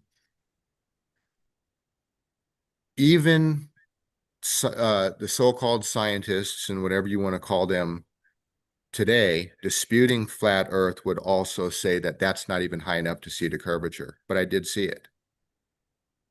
And that was my experience. That was my empirical experience and my empirical observation. David's on mute. You're muted, Dave. Yeah, you need I to. like doing that. I do that every show. Explain My yourself, favorite. Dave. It's You my- need to explain that. It's my favorite. So the limitations of our eyes make the sky and the ground, like, forget curved earth. You're in a Home Depot and it's 20 miles long. The ceiling and the floor are going to merge like a mile away, right? You're not going to be able to see. Now, if you zoomed in, you could open it up and see farther, right? So when we're looking out, the higher we are, the farther we can see. In the Home Depot, you can throw some coins on the floor, go to the end of the aisle, lay down, put your cheek on the ground, open your lower eye. You can't see those coins. Lift your head up, you can see them, right? That doesn't mean that the floor is curved. It just means the angular resolution limits of things down lower disappear faster. So when you're looking out, when you look forward, let's say it's whether the horizon is 3 miles away, which it should be if you're 6 feet tall, but at top of a mountain, it's much farther away. You know, we can do the calculation that, well, whatever elevation you're at, how far the horizon should be, which actually matches the angular resolution limits of your eyes out to like 7 decimal places. But if this was 12 o'clock, whatever this distance is, at 1 o'clock, 2 o'clock, 3 o'clock, all the way around, you see the same distance in all directions. So when you're standing here, you see the same distance in all directions. That is a curved line. So I'll put a straight line out there. If you believe the earth is a globe and you look out, you're going to see a curved horizon around you. And you're going to say, that's the curve of the earth. It's the curve of your vision you see in a circle. This does not prove that the earth is flat, because it's the same on a ball and a flat earth. You would see the same thing on a ball and a flat earth. The only difference on a flat earth is the horizon would start dropping lower and lower the farther you can see. But it doesn't do that. Now, everyone says, oh, the horizon rises to eye level. It doesn't. It appears to rise to eye level. But in reality, when you're looking 20, 30, 40 miles out, the horizon is thousands of feet above your eye level, but it looks like it's at your eye level, which is how the sun sets, how all celestial objects set from the bottom up. But you saw this curve. You're not lying. You just interpreted it possibly incorrect if the earth is flat. So when I'm looking straight, you know, the horizon is going to look flat. No, it's not. In- Because when you look straight, like where you point your arm in front of you, right? And the horizon's at the tip of your finger. The horizon's also at the tip of your finger. Here, here, here, all the way around. That is a circle. That is the curve that you're seeing. It's the limit of your vision in a circle. You don't see a straight line because those outer edges of the straight line are farther past where you can see. So the curve that I saw was in my peripheral vision, because when I turn my head like this, if it's Of course. flat. Yeah. Of course it of is. course. It's a flat curve, but if you think the Earth is a globe, you'll think it's a globe curve. If you think the Earth is flat, you'll say it's the limit of my vision. Both are suitable answers, and they both work the same on both. So I say this proves nothing, but it doesn't prove that there's curve of the Earth. It's just a interpretation of what you're seeing. Now, the horizon for a 6-foot tall observer at perfectly calm water with perfectly clear air is just 3 miles. Just 3 miles. And we see way, way, way, way beyond that. For example, let me just pull this up real quick. So if I go here, one sec. So here is Milwaukee, 80 miles away. 80 miles away from this beach, and we can see the lights of Milwaukee. And the amount of curvature, what is the amount of curvature here? Is miles of curvature. Do you have the curve calculator in front of you, Vinny? I don't. Yeah, I but I know. could do it real quick. Like- So if I go to the curve calculator, 80 miles. It doesn't matter the observer height at this point because the amount of curvature is ridiculous. 80 miles. Calculate. It's almost 4,000 feet of curvature. So it's have to be a 400-story building for me to see those buildings.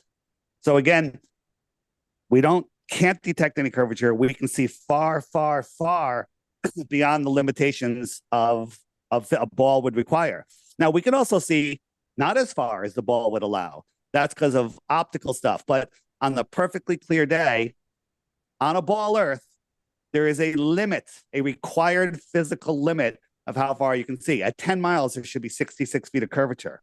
So a 6-foot tall person could not see something 10 miles away unless it was over 60 feet tall. I can see a buoy on the water and the water surface beyond that buoy. Now, does that say the Earth is flat? No. It says the Earth is thousands of times bigger than they tell us, or maybe it's just flat. So here's my response. Here's my Go response. ahead. Go ahead, Aaron. Later I'll analyze what your explanation is about me viewing. By the way, I'm happy to have a conversation offline with you Yeah. to help you if you want to. If you're interested, happy to have a adult discussion with you. So I will analyze it later Okay. because I can't pretend I have a response or rebuttal to you right now. Good. That's That's honest. I appreciate Yeah, that. that's Honesty. beautiful. That's beautiful. I wish a lot more people would just say that rather than blah blah Yeah. blah blah blah blah. That's blah. why Aaron's a great guy. But let me go into Yeah. gravity. Yeah. If the Earth is flat and how, so there's the model of gravity, where I would just say the way that gravity works would have to be symmetrical all the way around. So what I Well- mean by that is what is your perspective of gravity and how gravity works? Let's go to gravity. Let me just show you this for 1 second. This oil rig is 6 miles away, and this one is 10 miles away. The observer is 8 feet high, and so the horizon should be 3.4 miles away, right? But not only is the horizon not here, I can see the surface of the water here, and I can see the surface of the water far beyond here. So again, if something doesn't curve, then it's what? Now we want to go to gravity. This is something you might actually be able to give us some insight on. Yeah, with density and buoyancy. So right? yeah, density and buoyancy work on a flat Earth and a globe Earth, right? Something's more dense than the air, it goes down. But why does it go down? Now, there is an electrostatic flow from the sky to the ground. And I think that sets the downward direction. But I think it's Michio Kaku that says the electrostatic force is 10 to the 36 power stronger than gravity. Have you ever heard that? Yeah, I don't know if it's that number, but I would tend to agree that the electrostatic force is way stronger than gravity. Tesla was in the direction that electrostatic forces in nature are probably the most powerful. Yeah. But I So don't give Yeah. much credit to much of what Michio Kaku says about anything. I don't think he's right on that either. I'm going to point that out to you in a second. If you bear with me just for a second, I just want to show you a little experiment that we did and get your professional opinion on it.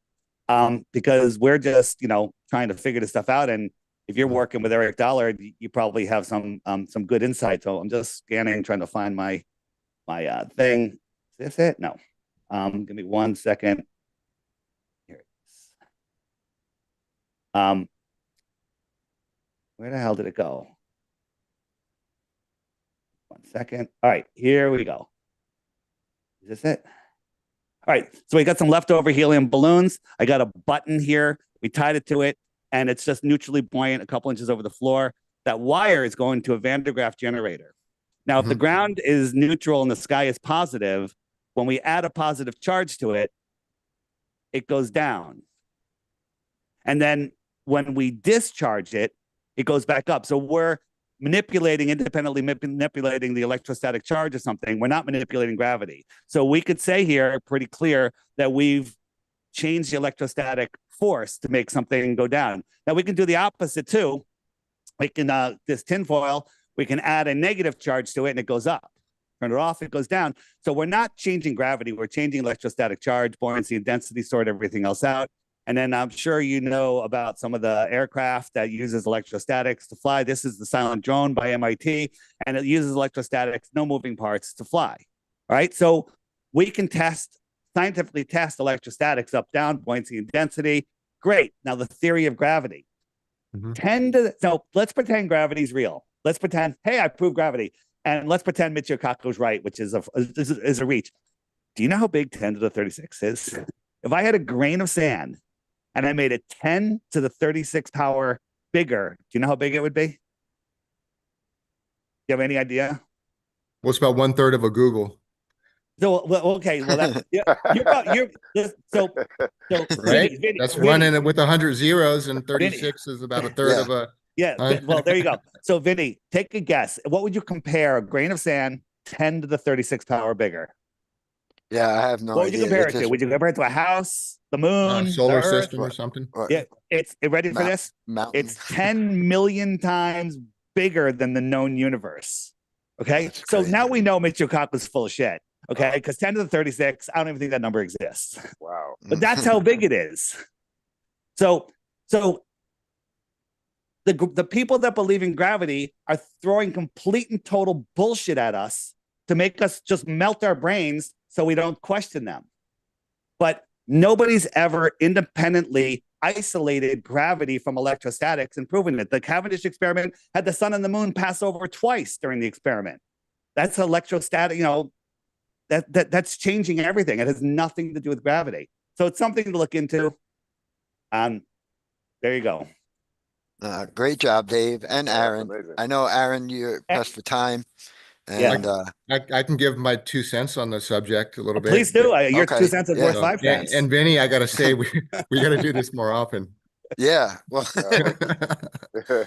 it's great. Aaron, anytime you want to have this. a longer conversation, I'm available for you anytime you want.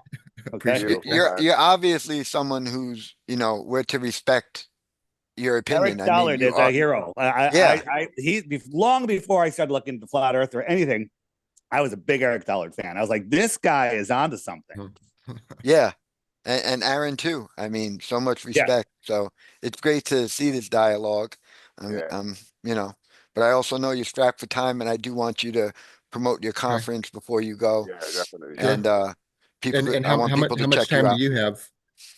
Me and Mice are gonna go for a while. Dave, Yeah, I we're don't- good. Yeah, We're good here. I'm maybe 30 more minutes. All right, but I want to get the 2 cents. You said you had 2 cents. Yeah, to yeah. add to that. I want the 5 cents. Go. Yeah, go. Okay. So, well, here, let me talk about the conference real quick. Get that out of the way, and I can hang out for a little while. So the conference is called the Energy Science and Technology Conference. I'm planning on reopening it next year. I took the last 2 years off. It'll be the 13th annual Energy Science Technology Conference. The last couple were here in Spokane. They usually been over in Hayden, Idaho.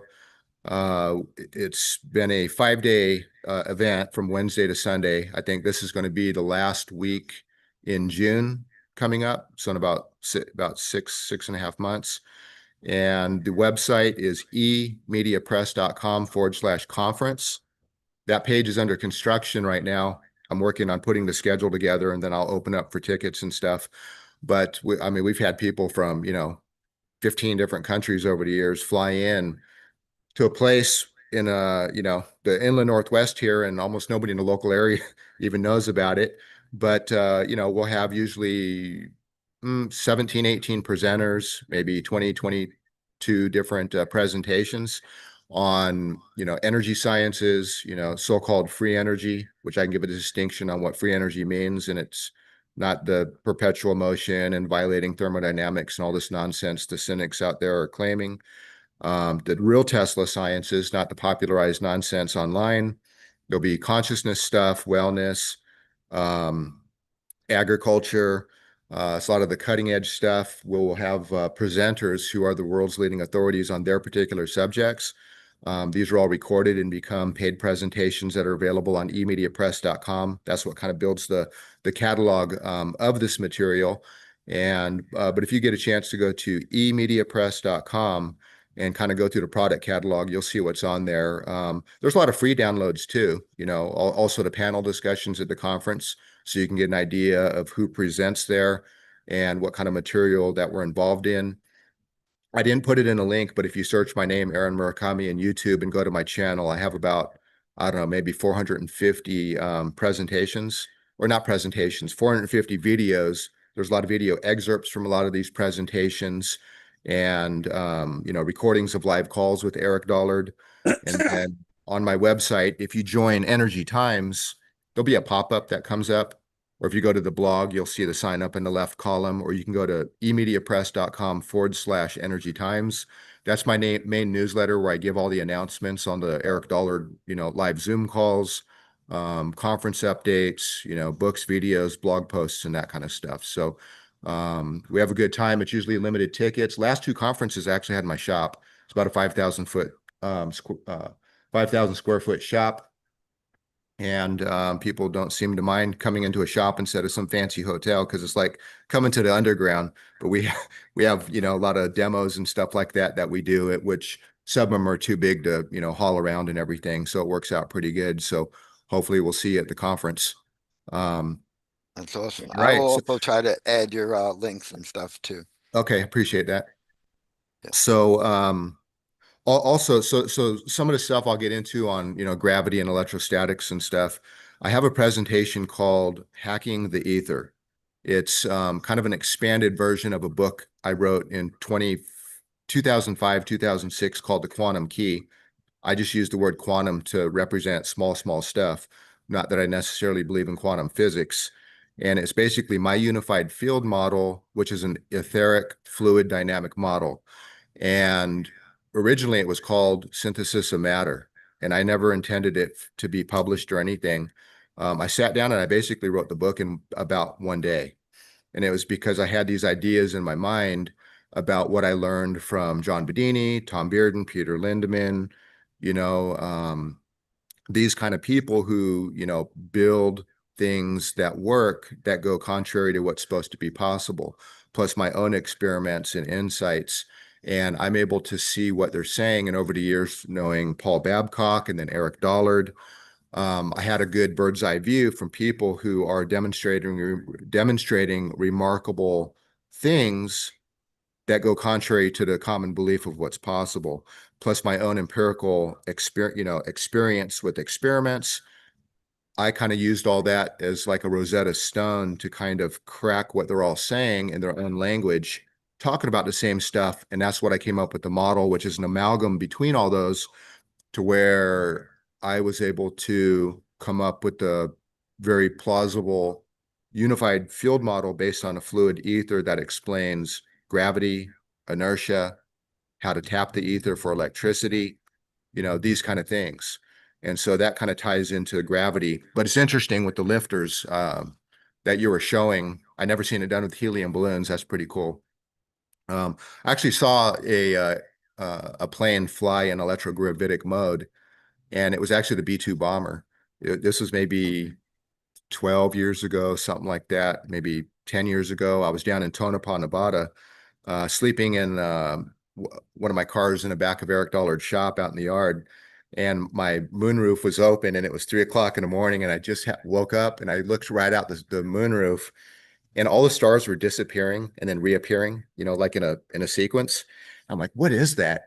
And so I got out of the car and I looked, and it was like, the wing with the serrated, like a bat, the Batman type of craft flying. It was the Is B-2 it the bomber. XR-T3B or something like that, or No, it was a B-2 bomber a B-2 with the bomber? Okay, serrated wing. Yeah. all right. And it was flying directly over to town, maybe only about like a 1,000 feet up in the air. All the lights were cut and all the jets were cut. It was 100% silent, and it was flying in the electrogravitic mode. And what's interesting about it is that's where they were developed, was that secret air base out at the northwest corner, Area 51, is that old Sandia Labs, so-called secret Air Force base. That's where the B-2 bomber was done, was basically out there in Tonopah. Do you think it's possible they're pulling their energy straight out of the ether and don't need to have a power source? I don't believe so, but everything taps the ether anyway. That's something I can bring clarity to, but it's, hundreds of millions or, billion volt high voltage electrostatic generator putting that positive charge on the front wing, with the back end, being the neutral. And I like how you said the ground was neutral rather than negative, because it's not negative, it's neutral. Right. And there's a difference. And so with gravity, for example, so there's mass displacement and then there's volumetric displacement. I came up with the concept of mass displacement. I don't know if it's out there in the, in the so-called scientific propaganda world, but I came up with that term to make a distinction between volumetric displacement. If you have, let's say you got a bathtub full of water and you put like a bowling ball in there, and you got a plastic ball of the same size, it's basically going to displace the same amount of water based on the volume, and it has nothing to do with the density of either one of them. Displaces the water, and the water is pushing, all the way around the surface on both of them. Well, mass displacement is displacing something based on how much mass it has, based on how many protons they have, if protons are real and that atomic model is real. I don't know, but let's just say it's good enough to represent mass. So the planet Earth has so much mass by whatever shape, but I'm going to use a spherical model. And so the Earth is displacing the ether outwards, just like a ball is displacing water in a bathtub. But the difference is that the ether is moving back through the atomic matrix of everything that makes up the mass back to where it was displaced from.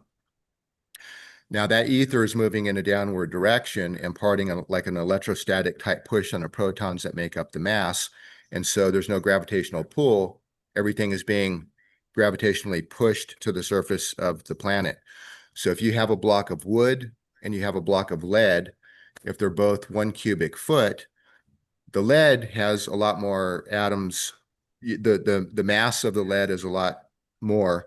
So there's a lot more protons in there. So as the ether is moving through the atomic matrix of the lead, there's a lot more protons to impart electrostatic push, which is going to push it down, which is why it's way more heavy when you're lifting it up, because you're resisting the etheric movement through it a lot more. If you have the block of... Yeah, I'm sorry. It sounds like you're talking about electrostatics and not gravity. But that is what that's what the gravitational push is. You'll go in for a little while, then I will come out. Oh, but the electrostatics are a little bit different. Right. Hey. I mean, couldn't the thing that we call gravity just be an effect of electrostatics? It's not purely electrostatic, because the ether by itself is not an electrostatic like electric field yet, unless a dipole breaks the symmetry of the ether and then polarizes it first, which I can get into. So, but the hotel RIU Plaza Fisherman's Wharf. But the wood has a lot more empty space in it. So as the ether is moving down through the wood, there's less protons to push on, so that it's going to feel lighter. Just like if if two people are in a river and they got a net that's 1 square inch mesh, and you and I are holding each end, we could move through the river pretty easy as the water is moving through that net. So that's like, something that weighs less because it has less mass. But if you have 1 millimeter square mesh, you almost won't be able to move that net through it. So this is kind of the effect of gravity. So let's look at inertia and what inertia is. So if you have a mass, let's just say that this represents, some type of object, and let's say you accelerate it super, super fast.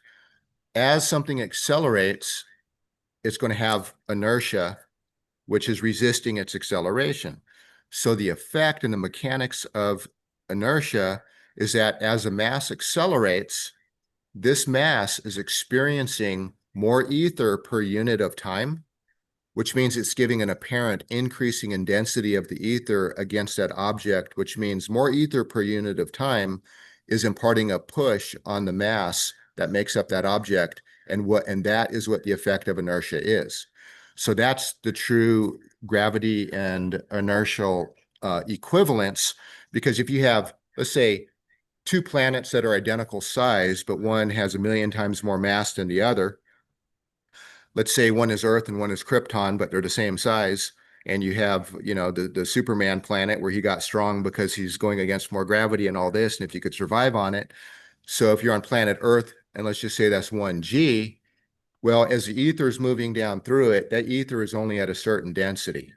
And things are, moving in that density of the ether and everything at a certain rate. If you have a same size planet with, let's just say a couple orders of magnitude more mass, the gravity is a lot stronger because as it's displacing more ether, which means the etheric density on that planet is way, way stronger. And that's why there's so much more gravity. Well, the person standing on the Earth and the person standing on that planet with a lot more mass, on Earth, time is ticking faster. On the planet with a lot more mass, time is ticking slower. If you're looking at it from like an omnipotent point of view, or if you could see both and compare them. That's because the ether is so dense that it is slowing down the movement of everything in it. The ether is so dense, light moving through it is slowed down. Motion through that ether is slowed down.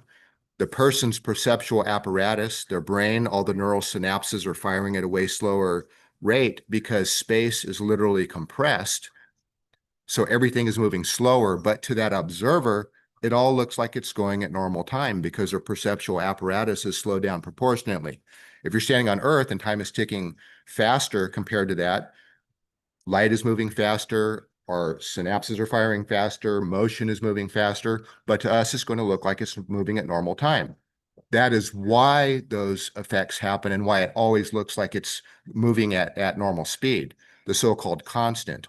But when we look at the universe and light is moving towards us from some distant galaxy, whatever star, we don't know what the density of the ether is of space that the light is moving through on its way to the planet Earth for us to be able to see it within our own density.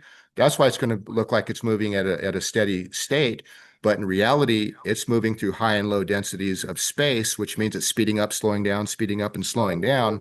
But we can only observe it from the ether that we're within. So that's what inertia is. That's what gravity is. And this is why the effects of relativity happen, is because of the ether and not the Einstein propaganda that there is no ether. But even Einstein's original model was an ether-based model. And actually, he never said there was no ether. He said it was superfluous. It didn't matter if the ether existed or not for his model to hold up.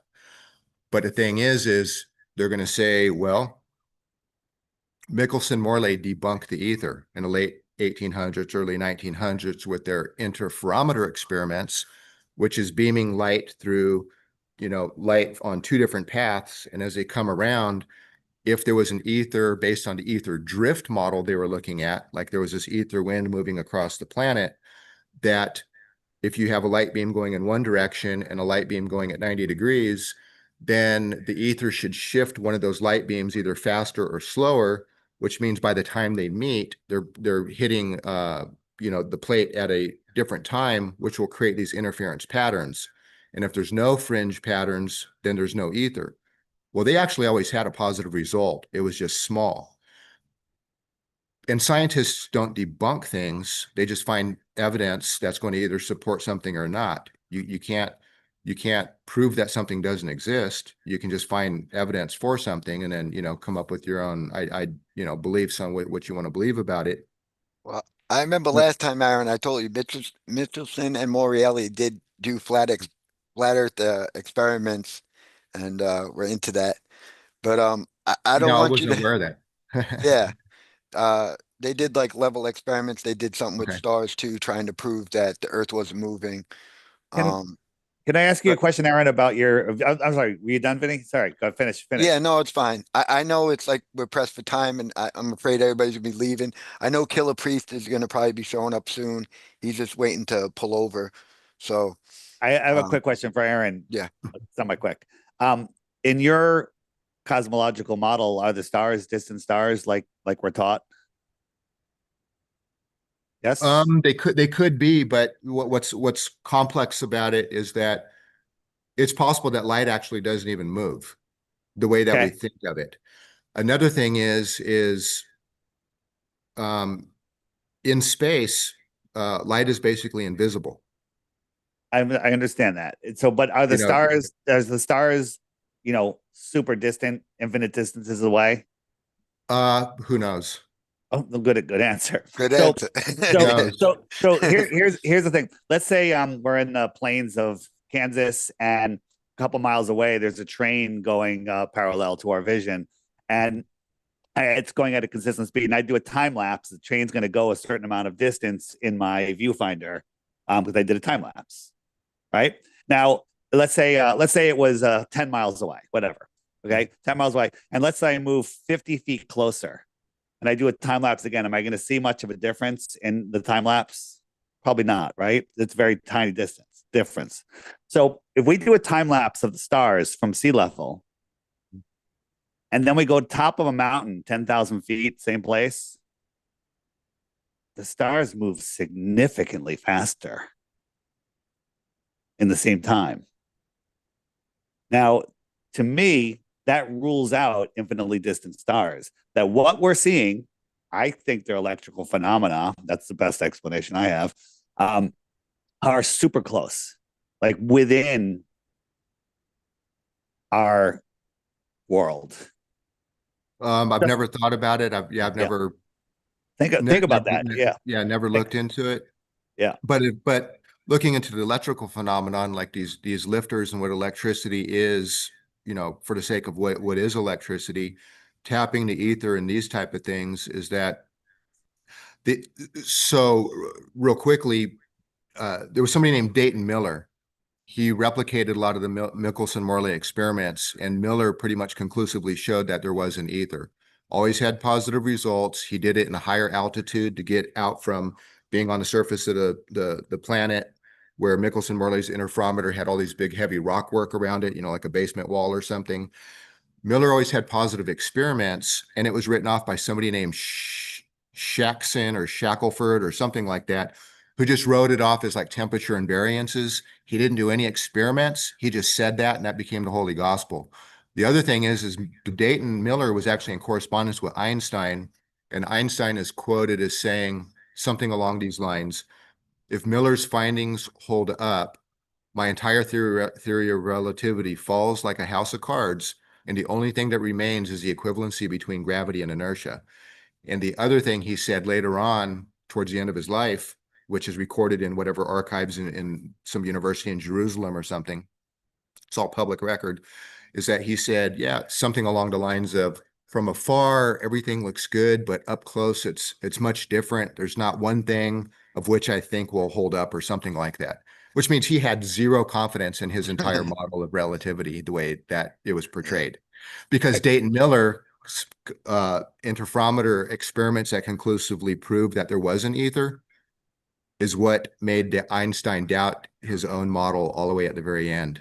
But today, everybody puts him on a pedestal, worships him, and they believe in this relativity, even though Einstein had no confidence in it.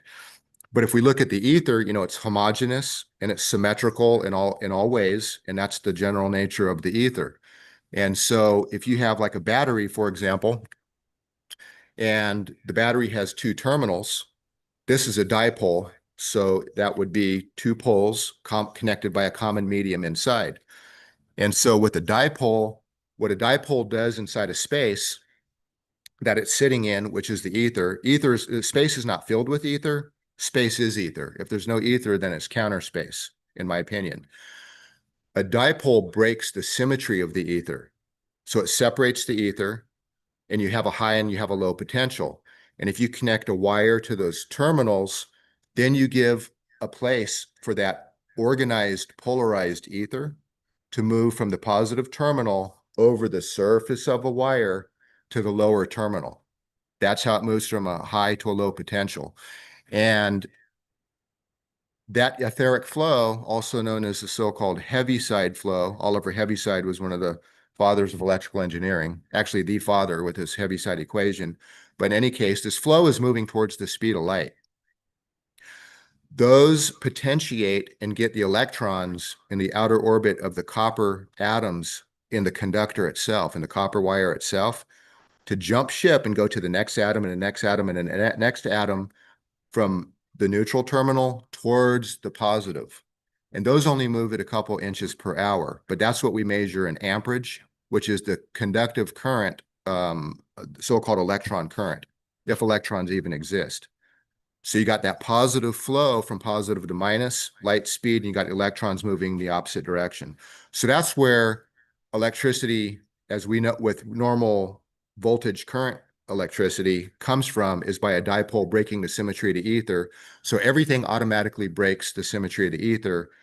So everything is tapping the ether anyway. All biological function in the body, there's no electrical charge in the body.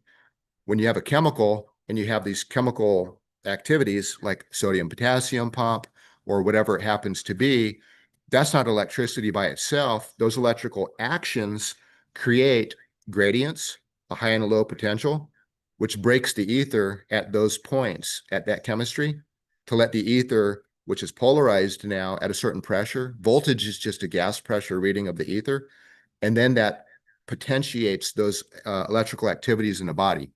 So everything is already tapping the ether. And so when people are like, well, how can we tap it? Well, that's the only way it always happens anyway.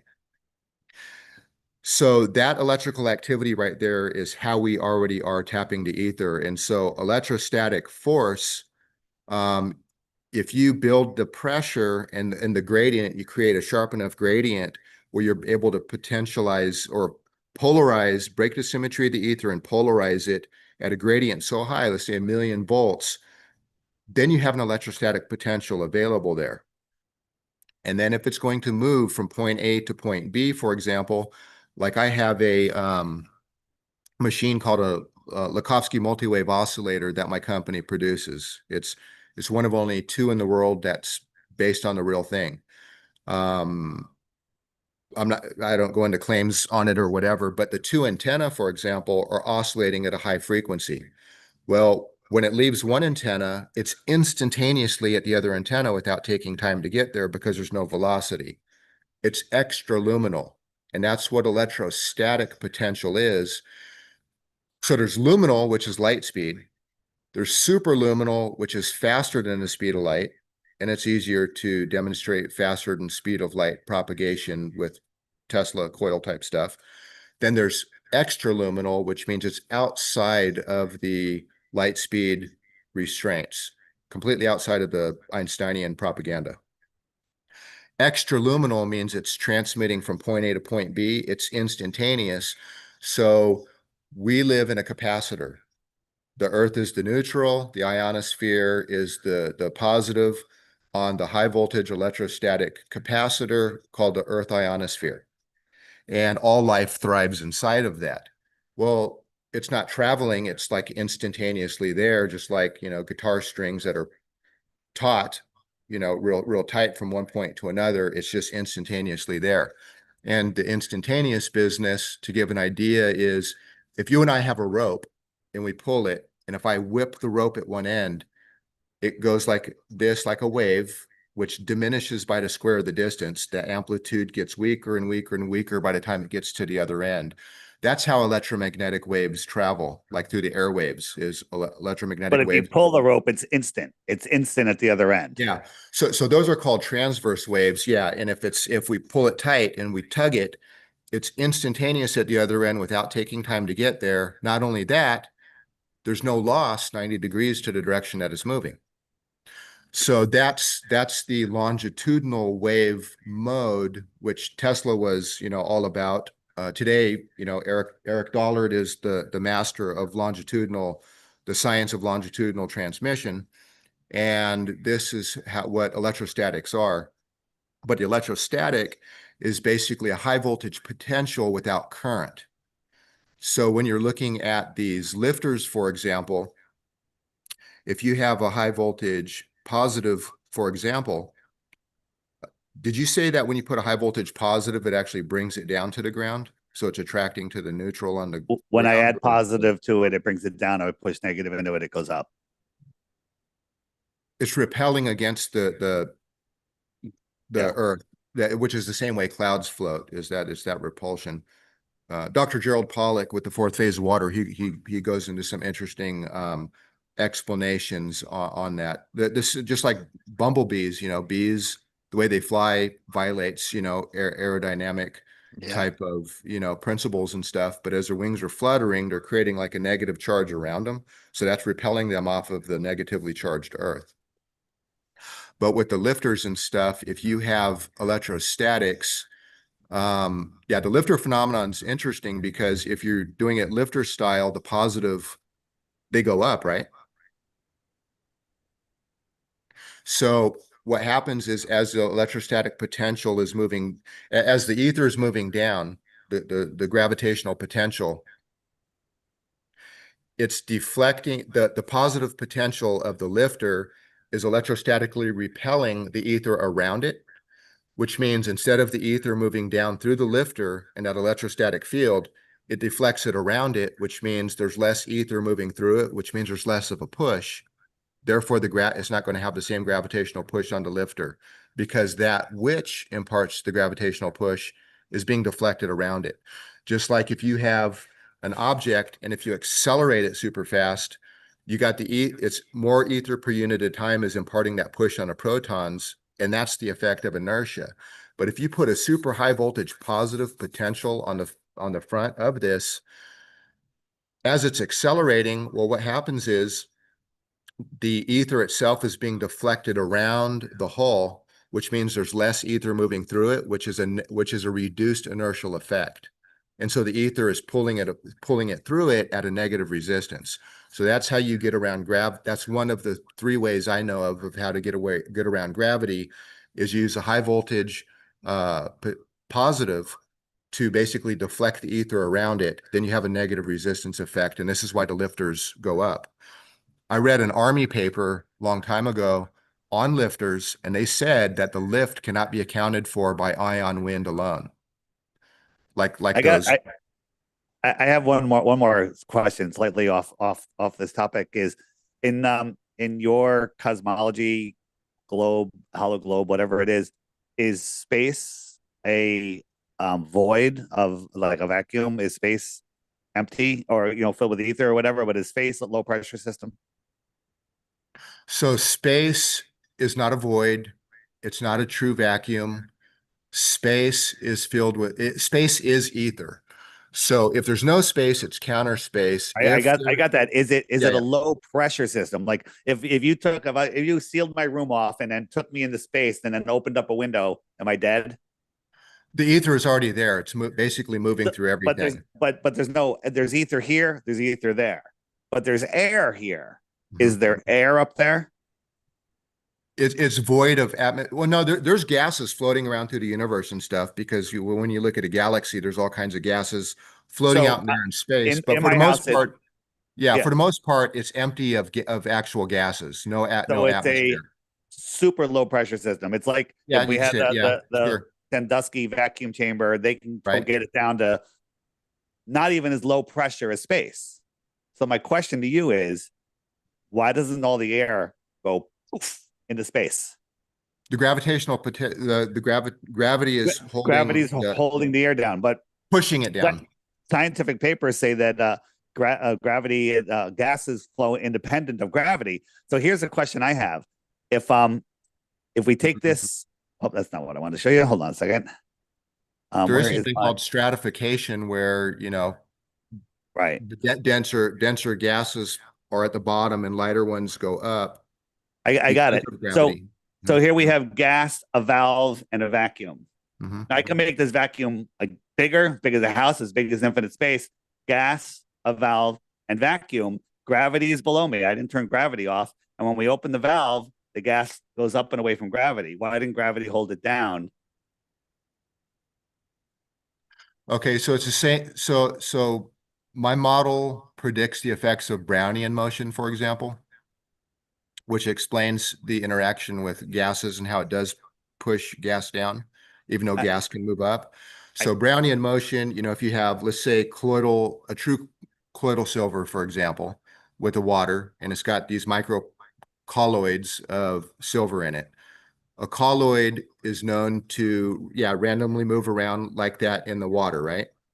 As the ether is moving down, it's imparting a push on those colloid particles, and then they move out of the way like this. So you constantly have all that random movement about is because the ether is pushing on it and then it's slipping out from under it like this. And this is the effect of Brownian motion. Here's a gas simulator. And if let me just jump forward here. If I create a vacuum on the outside and remove the container, or just open the container, all the gas will go up and away. Well, so here, if I completely remove the container, it just goes poof and it's gone and we'd all be dead. And when you want to say that gravity is holding it down, hold on, it should open in a second. Why isn't that going? There it goes. Boom. It's gone. So this is, I don't know if you believe in NASA or not, but this is the pale blue dot. And this is the infinite vacuum. This is surrounded by air.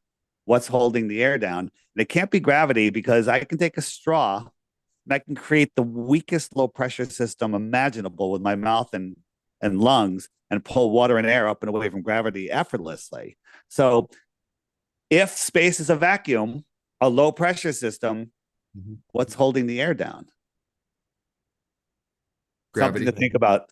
Well, you can't say that because I can make my low the low pressure system of space is 10 to the 36 power stronger than my mouth and lungs. I mean, it's ridiculously stronger. And my mouth can pull water and air effortlessly up and away from gravity. So it's not holding it down with the weak force of my low pressure system. How does a crazy low pressure system not pull all the air away? And the higher up you get, the less gravity there is, supposedly. But it doesn't even matter because I'm down here and I could pull water and air up and away with the low pressure system. Something to think about. Well, I can tell you this. I don't even know what the actual conventional explanation is. It's not something that I've ever cared about. I got it. And that doesn't make your... I got it. There's a lot of things that, a lot of people, super smart people, I consider you one of them, haven't looked into, right? So it's something to consider that, like what I'm showing you here, like what we'd all be dead if there's no containment. Gas needs a container. Gas pressure is antecedent of having a container. Without a container, you can't have pressure. And if there's low pressure, I think we're enclosed in something. Don't ask me what it is because I haven't gone there. But I think that we're enclosed. Now, biblically, it says, we're enclosed with the firmament. And there's lots of evidence. The Go Fast rocket crashed into something. When it was up there over Arizona, you could see the moon. That was over Australia. That would be impossible on the globe. There's lots of things. But it requires a container. That's how I think it's great. I've enjoyed watching both of you guys. I definitely think, Aaron, that, if you're interested, I mean, Dave's got a big channel and a lot of followers. And I definitely feel like you guys should continue talking and do stuff like when you have time, my friend. You are doing a lot of important. You're doing a lot of important work. Yeah, and we don't listen. We don't agree on some things, but maybe you teach me something, I teach you something. We'll try to figure out something together. Yeah, I like that. So I'll have to leave here in just a bit, but I'll leave you with one. Oh, you're running, huh? I got you running. No. I'm just kidding. At least I I'm said I had to kidding. leave earlier, but now I'm just kidding. I'm kidding, Aaron. Totally kidding. So much when we're respect. talking about space, Yeah. One thing to ponder is, it's the ether, but let's think about this. Is space three-dimensional?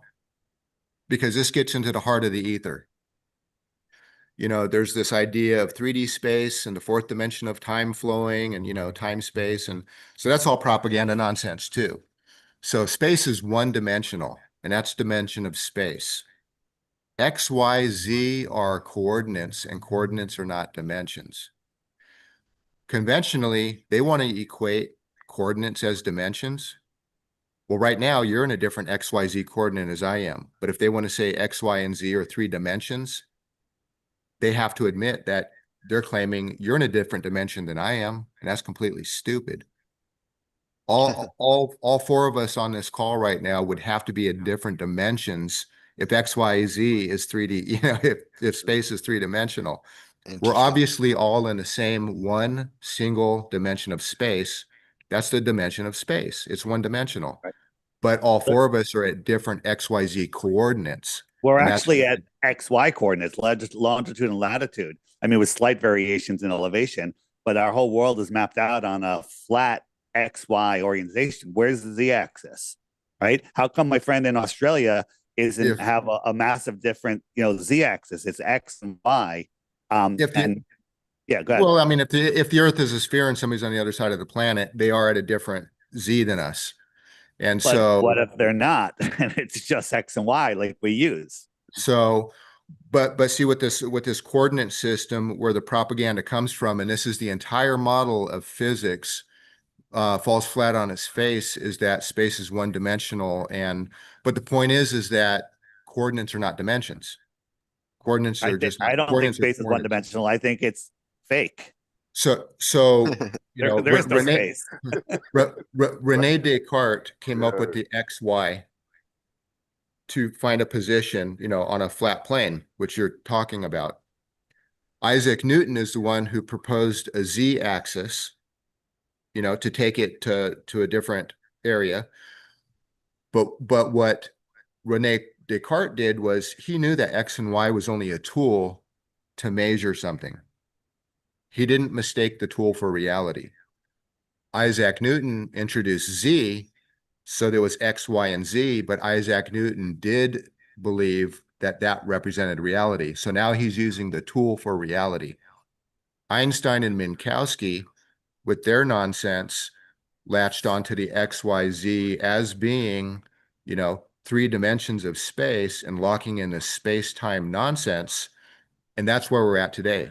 Even Richard Feynman, he admits in some of his work, and he said, well, we just use X, Y, Z, these coordinates to be able to locate things for convenience. It's like, well, if it's for convenience, why don't you just admit space is one-dimensional and X, Y, Z are coordinates and it's not three dimensions and the whole math model is wrong. Brian Greene, who in 1999, I read his book, Elegant Universe, I think. He was one that popularized string theory, which to me is all this a bunch of nonsense. And he was basically saying the same thing as Feynman about this, coordinates being used just to find stuff for convenience. But it's all nonsense because space is one-dimensional. And I learned that concept from Eric Dollard. I'm the kind of person who, I have my own beliefs, but if I hear something that just makes more sense, I'm not going to try to argue it if it makes more sense. I'm going to have to instantly adapt my entire model. Excuse me, I want to turn this noise off real quick.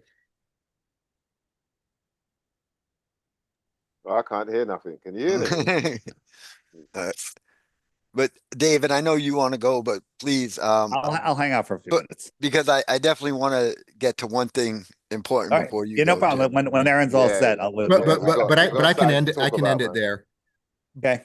But basically, that's a very important distinction, and this conversation can carry on at a different time. And we should have Eric on. He'd love to take part in these conversations. I know he would. I'd be That too would nervous be to awesome. talk to him. David be too nervous, he said. Aaron. I'd be He's too not, nervous. he's not into. He's completely opposed to the flat earth stuff, but there's a lot of I other stuff that understand. we can talk about, you know? Yeah, absolutely. But you know, when we all have respect for each other, I mean, it could be really great debates or talks like I feel like you both had.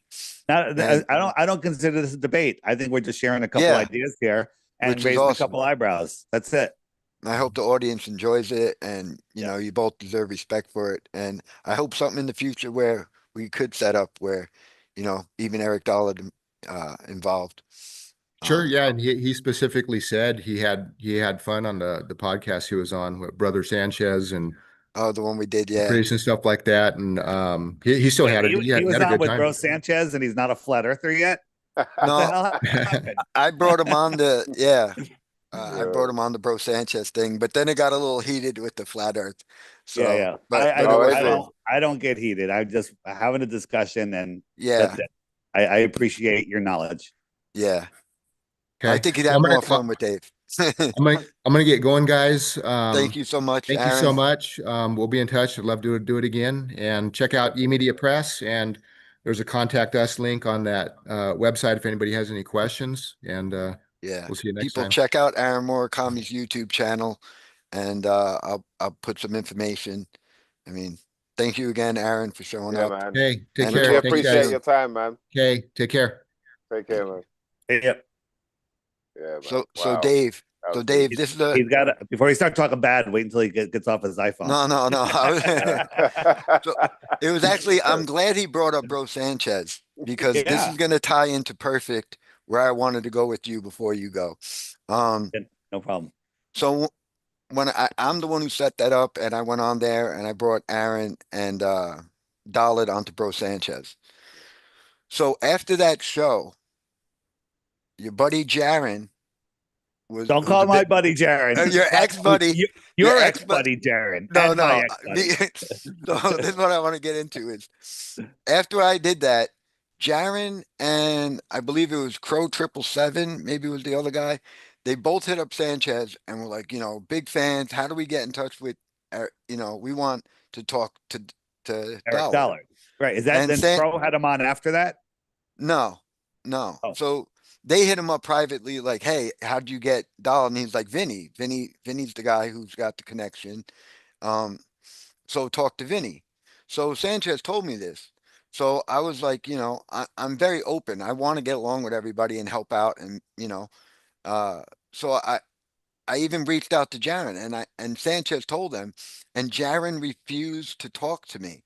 So he missed out on like, so I don't know what it is, but I feel like Jaron has like doesn't like me or is afraid of me or something, but he refused to talk to me. And now this is going to lead into, so I definitely want to go now into before you go, the final experiment and the whole thing with Jaron and this whole, you know, experiment thing. So for the people who know, like Jaron comes back and, you know, 24-hour sun he saw, and he's now Three going flat to, earthers went, and one of them flipped. The other two are like, we saw Yeah. what we saw. The earth is still flat. And exactly. that's it. Go ahead. So Jaron went and did a show, which was like his farewell event. And I happened to want to show up to see if you were there or anybody else and what I was was going not. on. No, you weren't. And Jaron continued, he talked crap about you. He talked crap, he called Bro Sanchez slow Sanchez. He was insulting basically everybody. And here it is, I'm live in the chat and I'm trying to call him out and go into like, just because you saw a 24-hour sun, if you saw it or not, If you does saw not it, prove right? the shape, does not prove that the earth is a ball. Let me on, you know, I want to talk. So his fanboy started attacking me saying, you know, Jaron doesn't know who you are. And I'm like, Jaron, you know who I am. You know me, like, for whatever reason, you don't want to talk to me. I'm like, let me on right now. I will debate you. Make me look dumb in front of your audience. Like, what are you scared of? And Jaron still went on to insult all the rest of you, but would not mention my name. So his fanboys start telling me, oh, Jaron doesn't, he's not reading the chat. You know, you're crazy. You know, he doesn't know who you are. And I'm like, you know, he wanted to talk to Dollard. He knows who I am. So I tried to think of something like, how could I prove prove him as a liar and expose him even more. So I brought up the whole thing with that him sending I try not to curse, a D pic to someone. So I put that in the chat. I say, do you not want to talk to me because you can't send me D pics? And then all of a sudden Jaron got mad and Oh boy. started to try to come at me. And right away I said, I didn't want to get nasty or nothing, but I wanted to prove like this guy's reading the chat and he's specifically avoiding talking to me. And to flat earthers out there that, Dave is used and everybody knows you, but if you don't know me, I've been for years actually one of the few flat earthers who actually believe that there could be a 24-hour sun in Antarctica. And I try to promote a different model. It might be kind of weird because it's kind of more supernatural, but I think that we are in a supernatural world. I think the And sky is supernatural, 100%. I'm with you. yeah, so I'm a flat earther, not a sky earther. yes. So I want to get your take on what your thoughts are All on right, here's the final thing. experiment and Jaron turning. Yeah. Thank So you. in this, we can't make positive claims about the sky because we don't know. You can't make a positive claim about something that you don't know. We can speculate. And and here's the people like, oh, you're defending Jaron. I am not defending Jaron. Okay. But everyone says he got paid off. I think paying someone off to lie is the most risky, dangerous thing you could do on being exposed. Good right? point. Yeah. I think, my opinion, no proof, the only thing I can say pretty positively is something not organic happened. Something not organic, because nobody goes from all those physical proofs we have, no curvature, no rotation. Oh, I saw light in the sky, therefore I'm the first one to witness it, film it, supposedly. Therefore the Earth is a globe, but gas in a space vacuum doesn't exist. Therefore, the light in the sky that you're talking about, the heliocentric sun in the sky circling in Antarctica, comes with so much garbage that people from Narnia laugh at it. So you can't have helium and hydrogen in a space vacuum that holds on to Pluto and ignores our moon. I just say that it's over. So Agreed. I think this is a spiritual thing. I think this is a spiritual thing. Something happened to him. Now, was it threats? Was it spiritual? Was it? I think it was anything but being paid off. I don't think he's lucky enough to be paid off. Right? That's just my opinion. I have no proof. I don't even like talking about him. All he does is, since the day he got back, is badmouth me. Right? Yeah. And a lot of people say it's my ego. But that TFE was designed specifically for me, right? Because I was making too much progress. The app, I agree. I was reaching too many people, so they want to take the app down and take me down, right? And so the whole thing, oh, Dave, you've been elected. 80% of the people want you to go. And I said, Duffy, I looked into you. I don't want anything to do with you. Never email me again. And that was the end of it with him. And somehow everyone's like, oh, you brought Duffy on. You're an agent. FED, my initials are FED, Flat Earth Dave. My mom was very smart 62 years ago. She said, I'm going to give him a D name so he could be FED, and that'll be revelation of the method. She's just a genius. So the last thing I really want to say about him, something inorganic happened to him. I pray for him. I hope whatever it is, he finds his way out. The last thing that he said to me, Lowry, several other people, was like, if you go on this trip, first, they were like, the trip's never going to happen, right? He's so sure there's no circling sun. He goes, they're just going to cancel it at the last minute. But then they went, right? And I said, I don't know what they're going to do, but one thing they're not going to do is let you see the sunset. That's what they're not going to do. They're not going to spend all this money, all this time, all this planning to let you see the sunset, right? And I have my theories on what really happened, but that doesn't even matter. We said, well, what if they threaten you? And he said, if I come back and say McToon and McKeegan and Fight the Fat Shirt and all those other anti-flat earthers are great guys, and I say that the moon landing was real, you can know that I've been compromised. He's doing podcasts with all of them. He's buddy with all of them. And he's like, the moon landing could be real. Okay. So it's insane. His own words, right? Wow. And one thing he said to another mutual friend, he said, before I was it before or no, I think it was right before he went. Yeah, I think it was before he went. Don't quote me on that. But if it was before, it's even more important. He said, I've gotten myself into a situation and I don't know how to get out of it. I think that's it. That's the quote. I've got myself a situation and I don't know how to get out of it. What does that mean? That's Yeah. it. Don't need to talk about it because there's plenty of flat earth proofs. And all I say to people, there's so many people out there still, not so many people, there's a small group of people still talking about TFE. Nobody gives a shit about that, right? There's too much bullshit with it. No explorers ever, went there and filmed the 24-hour sun, and half the shit that they said. I think they were in Antarctica somewhere. I mean, I think so too. Yeah, but even Austin himself said they don't know where they were. They can't verify where they were. Wow. They flew from Santiago over the water onto ice. I don't know another place other than Antarctica where that could happen. So what they saw in the sky, I think that, maybe, your model, like Joe Hanvey's model, maybe there is some sort of circling light. Maybe they use some technology to fake the sky. Marty Leeds and I did some work, and we got some, whistleblowers from Microsoft that say that technology does exist. And just the last thing I'll say is the number, if there was technology to fake the sun in the sky, and that's not that big of a thing. Think about Project Bluebeam. Way easier than Project Bluebeam. Yeah, Okay? China talking about launching a fake sun, and yeah. So it's definitely out there. So if they were going to do a technological faking of the sun, and Microsoft was behind it because they're the big ones, right? Microsoft has lots of contracts with NASA, right? The number one guy in the world to run this happened to be in Antarctica at the same time. That's interesting. That's interesting. It proves nothing, Yeah. right? There is no curvature. We're not rotating.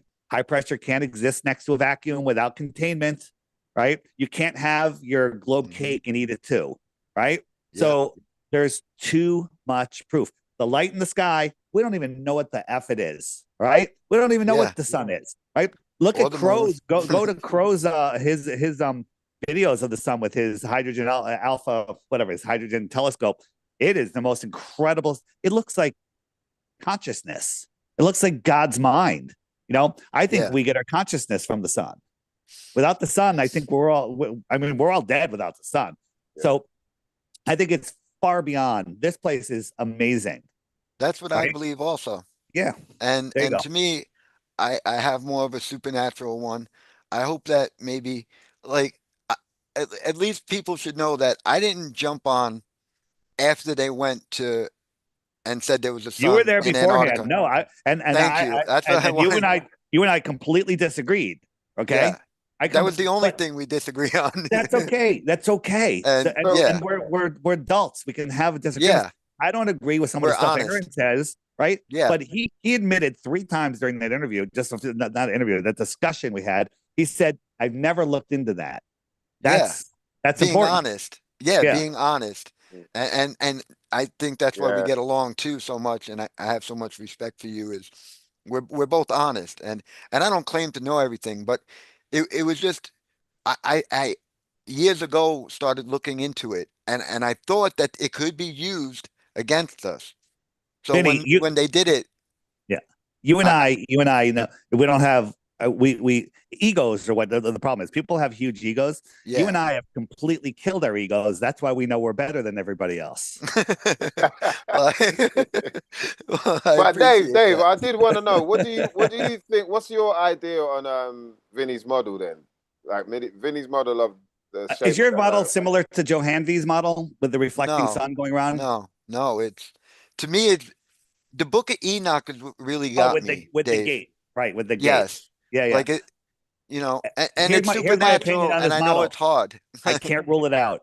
There's my opinion. I can't rule it out. And I appreciate that. That's all I want from flat earthers. The sky is, listen, my view of the sky is when we have normal clouds and they're not destroying them with the spraying from the airplanes, right? So those clouds, look at them. They look like brains. I think those are the heavens above. I think they're angelic. I think, we live in this world where water gets delivered not by random, it's intelligently delivered. You know, they say the Native Americans used to do rain dances, and I laughed Yeah. at that. No, they're communicating with the angelic heavens, non-physical heavens right above us, bringing water where they need it. This place is intelligently designed. It's all Definitely. together, and they've trying to destroy that with frequency, with spray in the sky. Next time there's cumulus clouds, which is rare in the America here, Yeah. you'll watch within hours the planes start coming, laying down those lines, and turn it into a slurry. And it's literally a war on the heavens right above us. It's right in front of your eyes. It brings tears to my eyes. I'll see it, and it's like wow, and nobody else is seeing, and not nobody. Most people just don't see it. They just outright deny it. Speaking of spraying the skies, anyone that like, well, let me look into that. Sean Hibler just came out with Climate Trails, climatetrails.com, the movie. It's fantastic. It's on Prime Video. Watch it. It's the best. Climate video. Trail. Climatetrails.com. Climatetrails.com. It's the best. It's on Prime Video.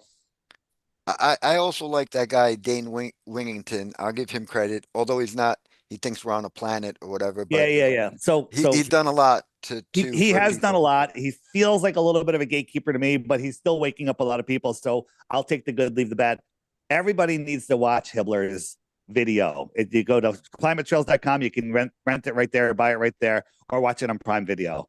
It's you learn new stuff, and there's no denying it. I mean, it's like if you deny it, you're just, I don't want to change this into a whole Climate Trails discussion, but climatetrails.com. How do you suss? Because you sounded like you were a bit suspicious of him. What are the telltale signs for you when someone seems like they're just a planted? But Dane Wigington, you talk about? Yeah, because you said that, I was wondering how do you view someone who seems like I forget what got me, like, because he won't look into it. I think it might have to do with him not willing to even consider looking into different cosmology. I forget exactly what it was. Yeah. But he only goes so far. But if I had to right now, if I had to bet, I think he's not being controlled by anybody. I think he's just doing his thing and trying to get the information out there from his standpoint. So, and I don't done the focus on research. negative. Listen, there's a lot of people that put great information. Bart Sibrel does some great work. He's the worst at flat Earth, the worst. But I love the guy. And Bart's probably not going to make it, so I'm going to throw my Bart thing out here. Yeah. And maybe if he shows up, or next time you talk to him, if he shows up, I'll text you, and maybe you can jump back on. If not, yeah. Listen, you can just pause this at him, and so everyone saw his interview with the astronaut, right? Yeah. Right. So he that looked very nerve-wracking. I think he was a little nervous, right? But he did well. Yeah. He did amazing. And 4 or 5 times during that interview, the guy looks at him and goes, "Wait, you think we didn't go to the moon?" All right. The first time, okay. The second time, like he hadn't heard it the first time. The 5th time, like he hadn't heard it 4 times before. He's like, "Wait a minute, you think we didn't go to the moon?" Right? It was like brand new information to him. That is a sign of hypnosis, right? Bart called him a liar. Now that's tough. You got an astronaut people respect, an old guy people respect, right? Calling him a liar, right? It's triggering people. I don't think the guy's lying. I think the guy is hypnotized. This is simple hypnosis. I studied hypnosis. This is simple hypnosis, and they could do deep down hypnosis on him. He believes he went to the moon. They gave him details on this and this and this and this. And when Bart started drilling down on things that he wasn't taught, that he should know, he just goes, "I don't know. I don't remember." That's a sign of hypnosis. Wait, you don't believe we went to the moon? Like he hadn't heard that 4 times already. Okay.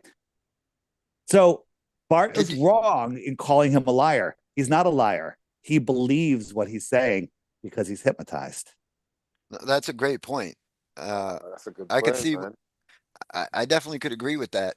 Now, did you see the deathbed confession that Bart got? Absolutely. I mean, that's the thing too. Like, you're not there's a lot of flat earthers who hit me up about how does Bart not, how does he still think he's on a globe?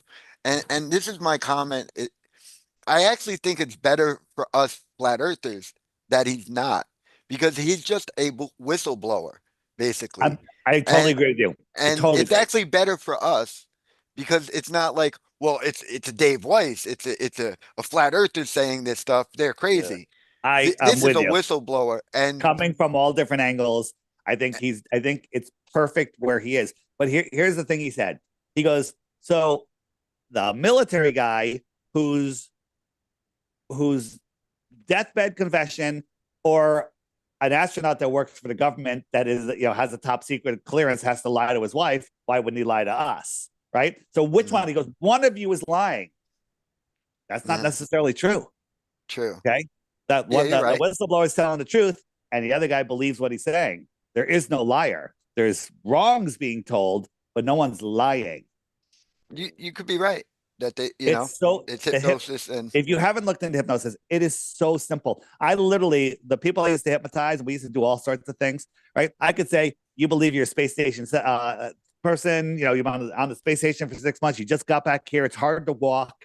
When you eat pizza, you have to make sure the toppings don't float away. I could tell them all of these things, and someone goes, "How do you eat pizza?" They're like, "Well, I don't know how the toppings float." They'll say everything, but then when someone says, "Well, how did you cook the pizza?" he'll be like, "I don't remember," right? Because he has no memory because it never happened. And that's what happened. If Bart drilled down on specific things that the guy should have known, that he wasn't hypnotized to remember, it would have just been a disaster for that guy. So yeah, that was a great interview. But people have their emotions tied to these things, and it's tough. But I think I've used Bart like Astronauts Gone Wild. Funny thing happened on the way to the moon. Now That's the deathbed woken up a lot of confession. people and brought them to flat Earth. It's okay. To Bart me, can that's stand over like there. that's one of the first things. If you could get people to realize that they've been lied to about the moon landing, then they're gonna maybe have the light bulb. Well, why did they lie? And if they didn't, how do we know that we're on a ball and all this stuff? And they'll start questioning, and then maybe you could start getting into and do great work like Dave and start The explaining moon everything. landing and the old world bring you right to flat Earth. Both of them. Yeah, If you look into the old world stuff, you come right to flat Earth. yeah, I think for a lot of the people, it's for them. It's like, look, I'm trying to get people to wake up to this specific thing. Like, I haven't got time to look into how flat the Earth is and the curvature and rah. I think sometimes that's probably what kind of makes them just I'm not. Aaron's a busy guy. He doesn't have time to look into Yeah, flat Earth. He's yeah, looking exactly. into what he's looking into, right? Yeah, I didn't have time to exactly. look into flat Earth. I was looking into all of these other things, exposing the big three, the New York event after the September 10th day, the Boston Marathon, and the school that's like a beach in Connecticut. I was using that to wake up people. And then people are like, dude, the Earth is flat. I'm like, get the hell out of here. Ban for life, ban for life, ban for life. And then Sophia Smallstorm, I was talking to her. I trust, she's highly respected, and at least in my world. And she's like, Dave, I think the Earth is flat. And I'm like, not you too. And I went in to debunk it. I'm just going to debunk this. I'm not looking for the truth. I'm just going to debunk it because it's stupid. Here we are. And Here, you also we all agree, whatever your model of the flat Earth is or isn't, doesn't matter. We all know it's not a globe in a space vacuum. That's the end of the heliocentric lie, the deception, the prison, right? Once you know it's not a ball in a space vacuum, you're off the ball. yes. But you can still keep it rolling though, yeah? Well, Hey. like you were saying, Dave, if Bart doesn't show up or whatever, I definitely will try to talk to him, and I know you'll have respect for I don't him. want to pressure him in anything he doesn't want to do. I did an interview with him years ago. And okay. And during the break, we talked a lot of flat Earth, but during the show, we didn't talk flat Earth, right? And he just didn't want to go down that road. And when you're in that situation where you don't want to go down the road, you're not going to go down the road. It's just the way it is. Yeah. Yeah. Fair enough. I can't blame anyone, man. I can't. Yeah. So, and again, everyone has a different technique. Eric Dubay has his technique. You have your technique, right? Everyone does their own thing.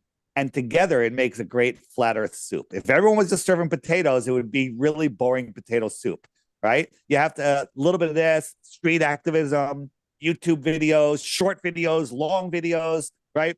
All sorts of stuff. And that's how we're getting everybody. Somebody just pointing out the censorship, somebody talking, at lunchtime in their cafeteria at work every day, somebody writing shit on the side of their car. The guy in England, he had his truck, NASA lies, flatearthdave.com, right? He had it all over. He called me years ago, said, "Can I put your website on my truck?" I'm like, hell yeah. He died recently. Oh, And someone goes, "Oh my God, Flat Earth Dave died." And they put it on Facebook. It went fucking crazy. For days, people are like, the people are calling me crying, and stuff. I'm like, wow, it was crazy. Oh, So, man. That's crazy, man. yeah, That's so crazy. it's a mad, mad world. is Yeah. there anything that could get you? Would you be willing to go down to Antarctica, Dave? Because I mean, I would trust you. Listen, what you saw. I would, but here's the thing.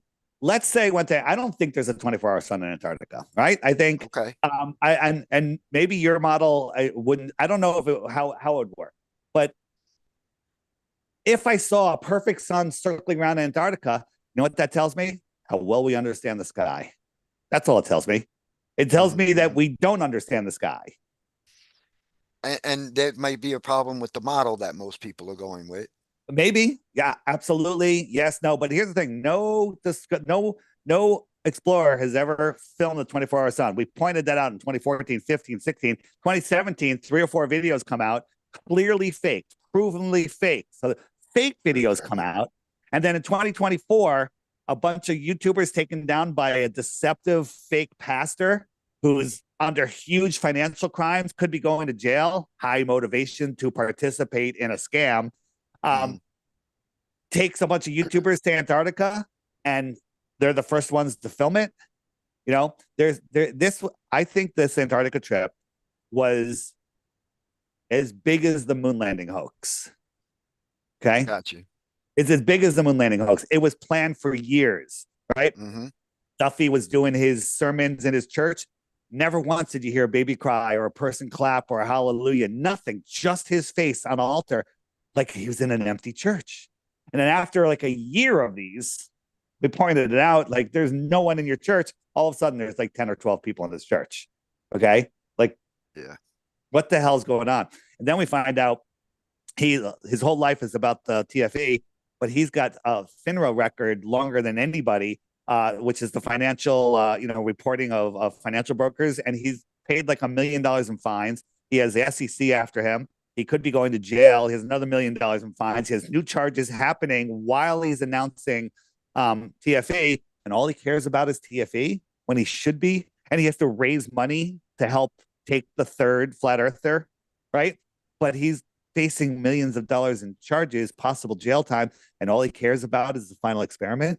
He lied saying he'd just heard about flat earth like 2 years ago or something, when he was the producer for Bob Inyard 10 years ago that did a radio show that all they talked about was flat earth, about how the flat earth was fake, right?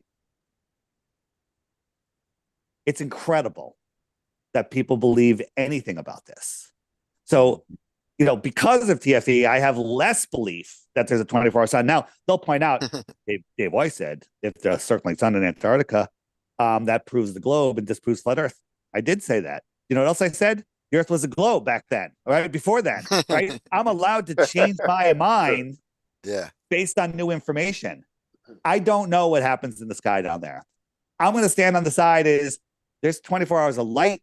We don't understand what the sky is, but a circling sun means that you have to believe in helium and hydrogen instead of violently expanding into the infinite space vacuum, decide to collapse upon itself so badly that it makes gravity that can hold on to Pluto that we can't even see with telescopes. Our moon comes around the earth towards the sun, and the sun gravity can't pull on the moon. Like, what are we talking about here? We're talking about complete and total nonsense. Agreed. Yeah, definitely.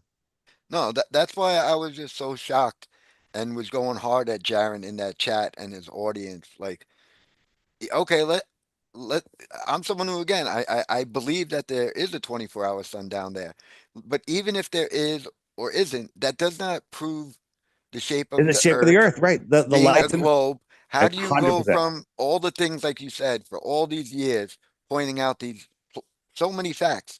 You know, water doesn't curve, finds its level. You know Yeah. that the Earth isn't moving. All these experiments proving it. Yeah. Um, it, it's definitely I- fishy, Jaron. Listen, God bless him. I hope his life works out. I hope whatever situation he's in, it gets resolved. I don't care about him. It doesn't matter. He's his opinion doesn't affect us at all. His whatever he's doing doesn't affect us. It's too big. There's too many people that know about flat Earth now. There's too many people Yeah. waking up. Right? It doesn't Yeah. matter. You know, they're like, you know, the Globers. Their trick is they'll say something. Flat Earth is dying. There's a Duffy was going. There's a mass exodus of flat Earth. Right? That was all this stuff. I was like, mass exodus. Wait a That's minute. a good way to put it. 6 suspicious people left flat Earth in the last 10 years when I had 150 people join my app the day before. Yeah. Okay. All right. So a mass exodus, if there was 6 people a minute leaving flat Earth, that not even a mass exodus. Right.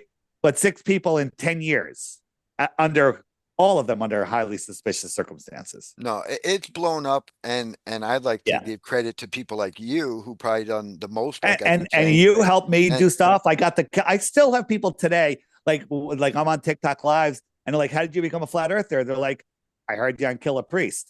Right? I still hear that. I still hear that all the time. Yeah, All that I think we got like 70,000 views on that, and the majority were regular people, you know, music fans that, Yeah. you know, and that's what isn't that the most fun? I'm sure for you too, is getting to people that it's not singing to the choir when we could get new people, you know, That's to what I start love. thinking. That's what I That's love. the best feeling. I started doing And TikTok lives now. I just did my probably my first real TikTok live just the other day, and I uploaded it to YouTube where we say Globers only, one at a time, and come up, bring your best globe proof. They come up, I go, what's your best globe proof? They go, on a flat Earth, how does? I'm like, I don't care about your questions about flat Earth. Give me your globe proof, right? And I did it with a guy named Tron, another flat earther. He kind of co-hosted with me. He came in like 20 minutes in or whatever, half hour in.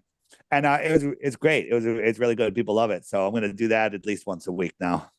Yeah, That's that's a good awesome. idea, man. That's a good idea. It's definitely it's important for more and more people around the world really to kind of view things from a different point. Yeah. Because otherwise, you know, like you're saying, we're just stuck in that bubble and not realizing how many more lies we're being told, you know? yeah. Well, I remember Dave on that killer show, you said to his boy, how many lies does it take before you know, Mm. before you start questioning? Like Yeah. it only takes to be lied to one time. If you've been Yeah. lied to at that point, you should start questioning. Yeah. And People don't trust the government, but they trust the only department of government that won't lie to you, and that's NASA. Right? They trust NASA, right? Yeah. That's government. Yeah. Why would they, they lie about everything except space travel. That's one thing that they teach you in school before you could even think for yourself. Yeah, I'm like, the magnitude. just to let you know, Dave, it was 2012 when I actually Yeah. when I started preaching about flat earth to my friends and people. You And beat me. And I never thought, it was like 3 people or something back then. Wow. And I remember thinking like, this is never going to come out. It's too big. And It's out. It's out, and man. because, it's out. yeah. It's growing. It's huge. now Right? you got UFC fighter Bryce Mitchell talking about it. You got football players, Aaron Rodgers, There was Geno another guy that Smith. just won a fight the other day that said the earth is flat. Yeah. Yeah. Tons of people, Kyle Irvin and basketball. Check it out. My sister told me that she was watching, I think, a football game, or maybe it was a baseball game, but she said they said on TV that half the team believes the earth is flat. Half the Yeah. team, Dave. I think it's incredible. This is on the Friend Finder. This is probably less than 1% of the flat earthers out there. It's growing tremendously. I remember when it was just scattered. Look at the UK, completely covered. Look how many right? flat earthers out here. Yeah, boy. these That are- was because of Dave on my Stinky show. Wow. Right? Yeah. For real. It's South Africa. There's a growing number, and Oh. Australia. Wow. Right? This is Sydney. Oh yeah, mate. It's flat out here, mate.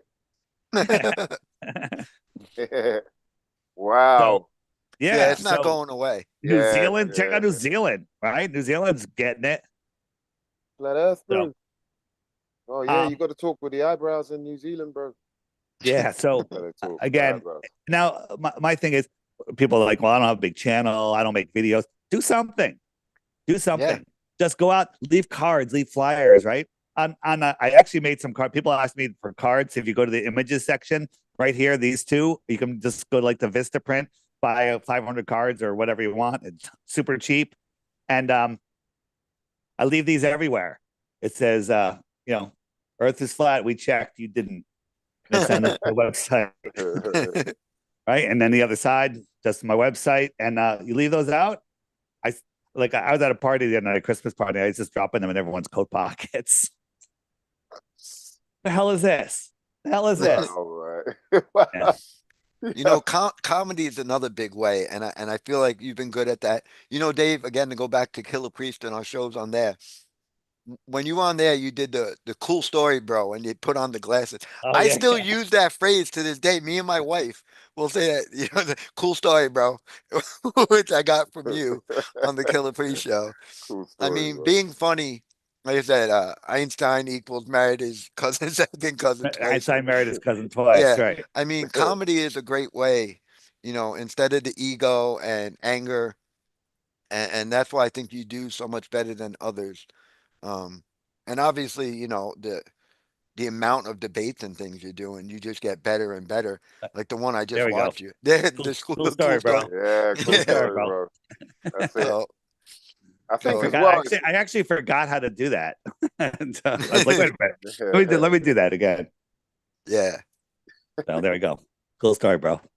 So I really appreciate you. You know how much I look up to you on It's all that. good. And Vinny, you're like the man. You gave me some great connections and stuff. So let's keep doing it. Anybody out there, it's like you don't want to be known. It's right. Like help me or help Vinny or help anybody get on other non-flat earth shows. Just send people to the website. You know, share memes with them, whatever. Yeah, it's everyone can do it. Like if you wake up one person a week, think about that. If everyone woke up one person a week, we wouldn't even make it to 2027 before the whole world knows. Yeah. Well, I think Right? the whole world does know at this point. It's just whether they want to accept it or stay in denial, right? Right. It's so big that I mean they got commercials now, movies, they just put it everywhere, you know. So I think everybody at this point knows that it is a debate and there's a lot of people who believe it. It's just hopefully people could get past the initial shock of thinking it's crazy and actually look into it and you'll start finding out like Dave and all of us that after a while you're like, oh wow, yeah, there's no proof for what they're saying. No proof. I'm going to head out. Thanks for having me on. And you can find Yes. all my stuff at flatearthdave.com. Follow me on X, Flat Earth Dave X. There I post not only flat earth stuff, but Yeah, lots of stuff. stuff with like with the the trees and Marley old world. Schmirk, Marley Schmirk, fake schmooting. Uh, and if you can, Dave, I guess one thing I could ask then is my model. I would love again, it's not even like my model. It's I worked with Roman, and to me, it's like the Book of Enoch kind of model. But I it's not that I want to be like, oh, give me credit for it. I would like for someone to explain what's wrong so I could get better. Just like you, like if I'm wrong, I want to know so I could try to get better. But I don't get much feedback. So any flat earth is, you know, Do you have a short I'd like. video on showing your model, something concise, something that people I know the Book of Enoch one you didn't like. It's a little too crazy and too much. So I made a newer one called the U.S. Army video, training video, how proves the long is shape of it? the Earth. Maybe 30 minutes. 30 minutes. No, maybe even People more. have TikTok mentality, man. You got I to know. keep it under So I'll do 60 the smaller seconds. ones. I'll have to do another one. What I loved about it, Dave, was it was a U.S. Army training video from like the 60s, where again showing like this is the U.S. Army training video proving like the Earth is flat, you know, and doesn't move, and you know things like that, where you can't argue with, in my opinion. So Yeah. it starts off with that, and then it gets a little into the model again. I'm hoping on the guy Roman who did most of this work way before me. He was the first one that got me to start looking into this model, but he kind of like faded off 7 years ago. But he's writing a book on this, and I keep trying to get him to come out. Hopefully one day he'll come out because he's way smarter than me, just like you. Like you guys are like fully into this and are better scientific minded. So I'm hoping Roman will come out and join me soon, and maybe I could do better stuff and There you go. help get Get it out people more. off the ball. That's what we got to do. Get them off the ball. Yeah, yeah, Yeah, and Vinny, you got a agree. good teacher right here, man. Dave, your presentations are always on point. I think He's the that's why. best. Yeah, I He's the think that's best. why a lot of people are drawn to what you do is because it's very clear and concise, and plus the way you present it. In fact, you've got a green screen behind you, and you Right. know whatever you want to pull up. Somebody asks you a question straight away, you're like, "Oh yeah, Like, yeah, I've got the answer I'm for going that." to be in Puerto Vallarta this winter. That's it there. And Acapulco. And so if you want to get away from the cold, go to Puerto Vallarta for a week. The conference is 5 days long. It's absolutely amazing, super fun. You'll meet the most amazing people ever, and you get to see me. Nice, man. Dave, Nice. Aaron was sending me stuff about that conference. You should show up and I could probably get you a free ticket or something when he Where is does it. that? I don't want to. I don't want to disrupt a conference like that. I'd No, rather but have a conversation on the side, bring them on a little slowly. I don't want to go to a conference and just make waves. That's not. That's not. true. That's not nice. Not nice. Yeah. Even though they're totally wrong. Okay, it's their conference. All right. Not totally wrong. They have to. There's something in there that we can figure out. So, But like you doing that show with that physicist, when you could reach those people, I feel like it's so powerful, yeah, because that's their field, the anti-flat earthers attacked him, and literally, he's like, yeah, I don't know if I want to do this again. It's not that, like, I have nothing to gain, and all these people, they're calling my work, they're doing all of this stuff. They're panicking that we have somebody of that caliber that's getting it right. They panic. Yeah. So, Well, thank you, so, Dave. all right, You've stayed Vinny, on a long thanks. time. Thank you so much. Yes, All right, guys. man. All Good right, to speak to you, soon. man. Take care, brother. see ya. Bye-bye. Peace, man. Bye. Yes, Yeah. Vinny. Wow, man. I know I'm gonna have to watch this back. Pause, take notes. You know what I mean? That's some crazy information there, boy. Yeah, that was fun. I mean, I enjoyed it watching Aaron and him talk. Just like I said, his video with the physicist. I mean, Aaron is obviously super smart and knows so much about science and electricity and all this stuff. So, you know, to me, if you could get to those people like Eric Dollard waking up maybe and becoming a flat earther, like that would be huge, and quite the accomplishment for Do you think Dave it's or anyone. possible? Do you think it's possible? I think anything's possible. I think if you go at it like me and Dave was saying, like if you don't have the big ego and you're not going aggressive, like that's what works for me with a lot of people too, is like I don't do it like from a big ego or like I'm right, you're wrong, I'm an expert, you're an idiot. Like if you come at it from comedy and a light thing and just hit them with little seeds here and there, you know, to where you get there, because people have to see it for themselves. Like even Dave like admits it, and same like me and you and everybody listening. I doubt there's anything where someone says something and you're like, oh my God, I believe it because so and so said it. It's you have to see it for yourself. You know what I mean? So But I do I think there are people that think a bit more in a sort of logical sense where if it makes sense logically, they're gonna jump on it and go, okay, yeah, all right, I think that, and then just run with it. I think there are people like that, and that's why everyone's so different. yeah, I but don't think everyone sort of has, kind of leans more on their intuitive side, like and kind of, you know, rest more on feeling like, oh, that doesn't feel right. Most people go, yeah. just go along Yeah. with it. I don't know. I feel like anything's possible and with the right words you could reach people. There's a lot of people that I was surprised at or, you know, put up a wall at first and I thought I wouldn't be able to talk to them, but after a while, you know, you just hit them with the right combo, you Mm. know, and then all of a sudden they're like, wait a sec. And then they start seeing it. And then all of a sudden I'll see them like down the line and then they're talking to me like they just, you know, like tried to tell me stuff. And I'm just like, all right, you know, Yeah, yeah, um, yeah, you get it. You see it now for yeah, yourself. yeah, It's not just blind faith in an expert, what an expert says or anybody else says. So, um, yeah, yeah, yeah. That's a big problem. If you are trying to explain something to someone, and then they're just like, "Yeah, but you're not qualified."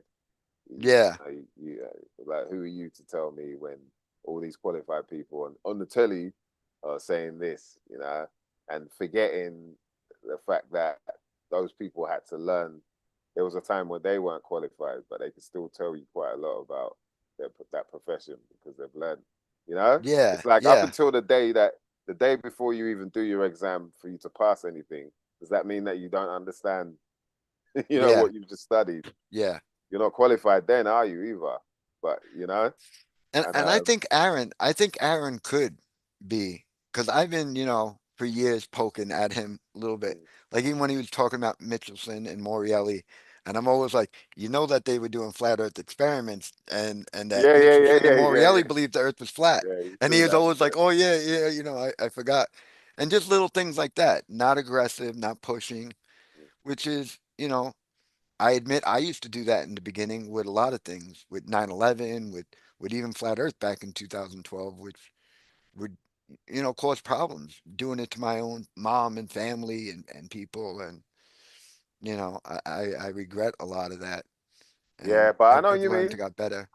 I know what you mean. Like, they're often I'm taking the little one to a jujitsu class or whatever, and some of the parents, oh, I don't want to bring the older boy because he's got a cold, and coughing and all that. And I'm like, oh yeah, and the other ones, they start talking about, oh, something's going around, and I always just say like, oh no, it's probably just the weather, the weather.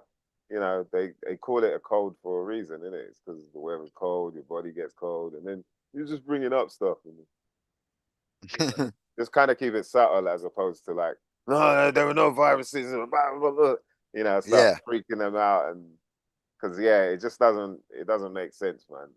You're better off. yeah, It's up to them, like you said. They've got to kind of learn, and the best thing we can do is plant the seed. Like yeah, Billy B planted seeds, plant the seed. Hopefully, something might grow. Plant the seed and again, try it again. patience and Yeah, love, exactly. respect. You know, people could sense it. You know, even like an animal senses if someone's angry or not, and us who are much more I feel in uh special. We could sense it. People like when we deal with people, we say, I got a vibe, you know, I felt this vibe from this person. Yeah, because you could sense it. You could sense confidence, you could sense anger, love, hate, all that. So it's like you got to be in that vibe of, you know, compassion. I feel like is how you could really reach people, obviously better. Like Jesus. Yeah, Love and compassion is how. Um, it's tricky when people are debating though, and debating from opposite, yeah, ends of the spectrum. it's just pride and ego again at the end of the Passionate. day. You know what I mean? It's the pride and ego. Because if not, you could just be like how like me and Dave were, where you or Aaron, where it's like, well, I don't know. That's being honest. You know, I never thought about that. I'd need some time to think about it. Like that's an honest thing to say. Yeah, But if you have the pride and ego and you're afraid that you're looking bad or you look dumb, you're gonna get defensive. You're gonna get aggressive and you know obviously that's bad and yeah. It doesn't really reflect well on that you like who you're representing as well, like the sort of community that you're representing. If you're just screaming your head off, it makes it seem like that's what they all like, and that could be a big problem as well. But I mean, yeah this truther community is very big and very disjointed as well. So I think yeah, I saw shout to DJ Pro Tracks, and he was saying something about yeah you're using saying a lot of discernment. great stuff. Yeah, I'm trying, I'm looking he at said this something funny. about so long as we discern the difference between confirmation bias and genuine discovery of objective truth. Yeah, which is agreed. true. It's like, you know, regardless of who you're listening to, it's still up to you to go and check to make sure that, you know, that information that you might, you might agree with is actually truth. Because otherwise you're just running around doing the same thing. You know, you think you're against, which is, that's not the one, man. Not at all. So But yeah, yeah, to get to like the guest Killer Priest, like we saw, maybe the audience didn't, but yeah, he kind of joined, but he's still driving. yeah, So I don't know. He told me when he stops driving.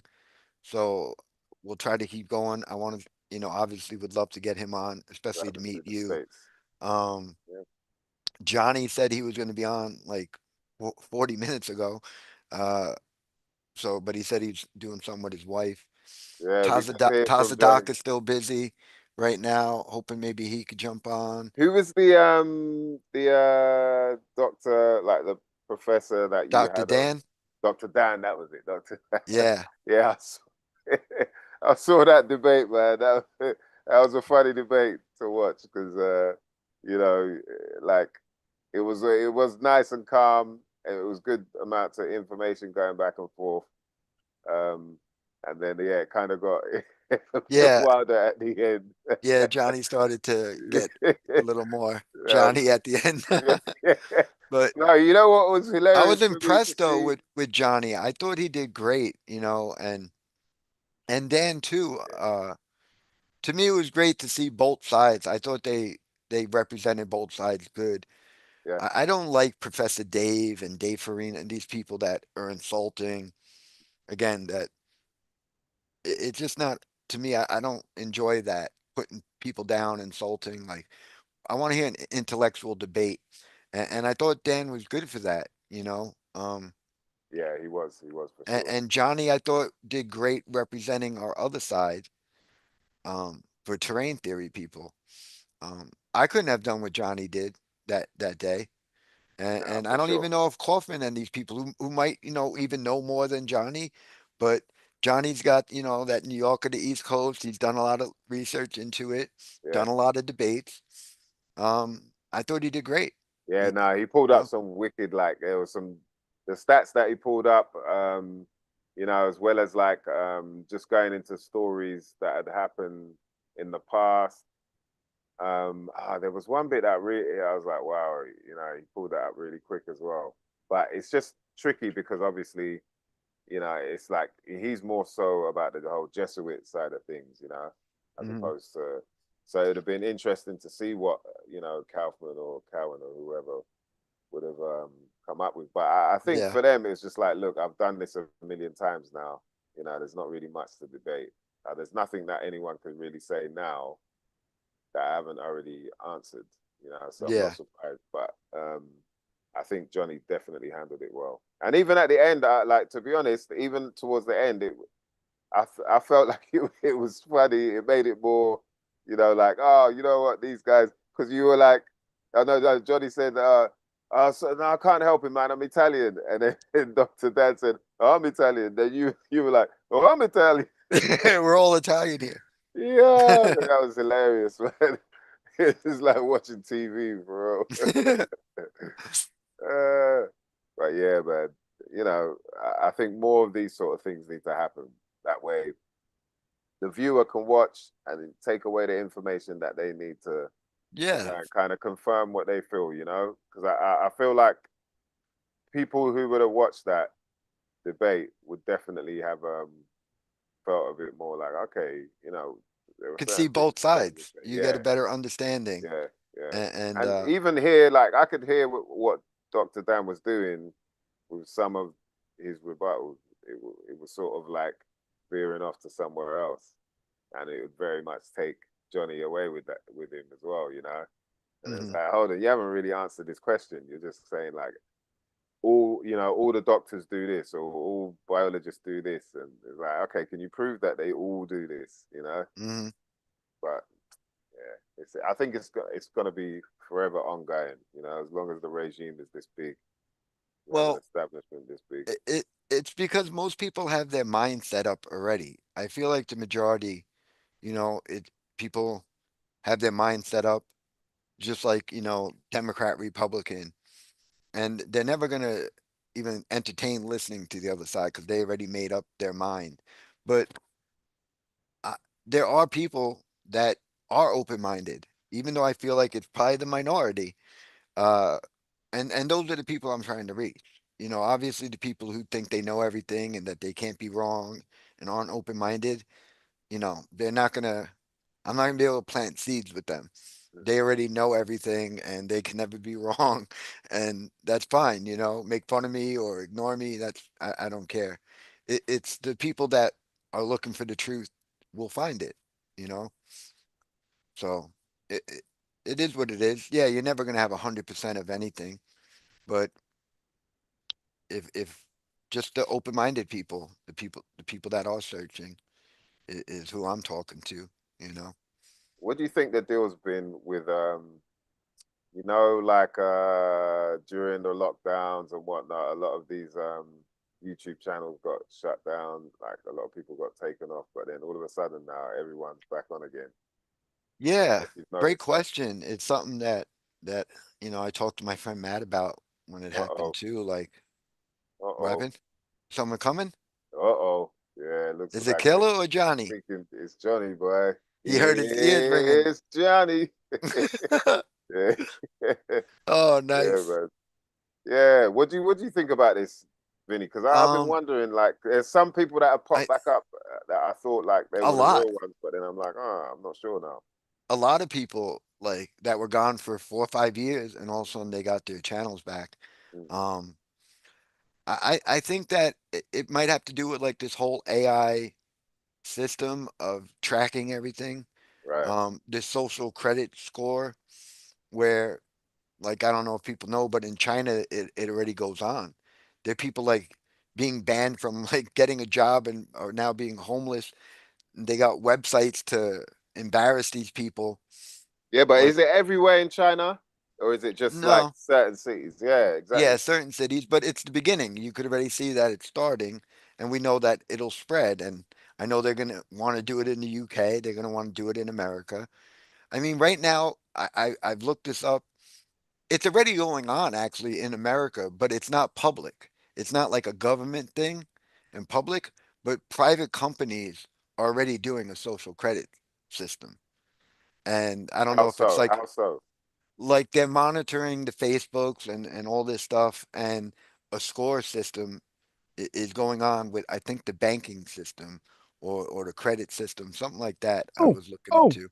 oh, oh, oh. There's Johnny. Hey, Can I jump here's in? Can I Johnny. jump in? Yes, Can I yes. tell you Yeah, that, listen, yeah. whether there's a social credit score or not, um, ever since the scamdemic, there has been a massive new wave of censorship, deletion. It is the new normal. It is the new normal. Okay. Just the mere fact that there are a bunch of topics that we are not allowed to talk about on all the biggest venues. That's it right there. Whether you social credit score or not, it's already in place and it's only going to get worse. And it never got better. I promise you, it never got better. The mere fact Well, that there's a whole bunch of topics that we're not allowed to talk about is proof right there. Just go on the internet and try to look up something negative about vaccines. I yeah. dare you. I dare you. That's just one tiny example of how the speech has just crushed. There's a huge aspect, a huge side effect of the scamdemic was the clamping down on information, the clamping down on free speech. And I don't know about anybody else, but it never got better. It is the new normal.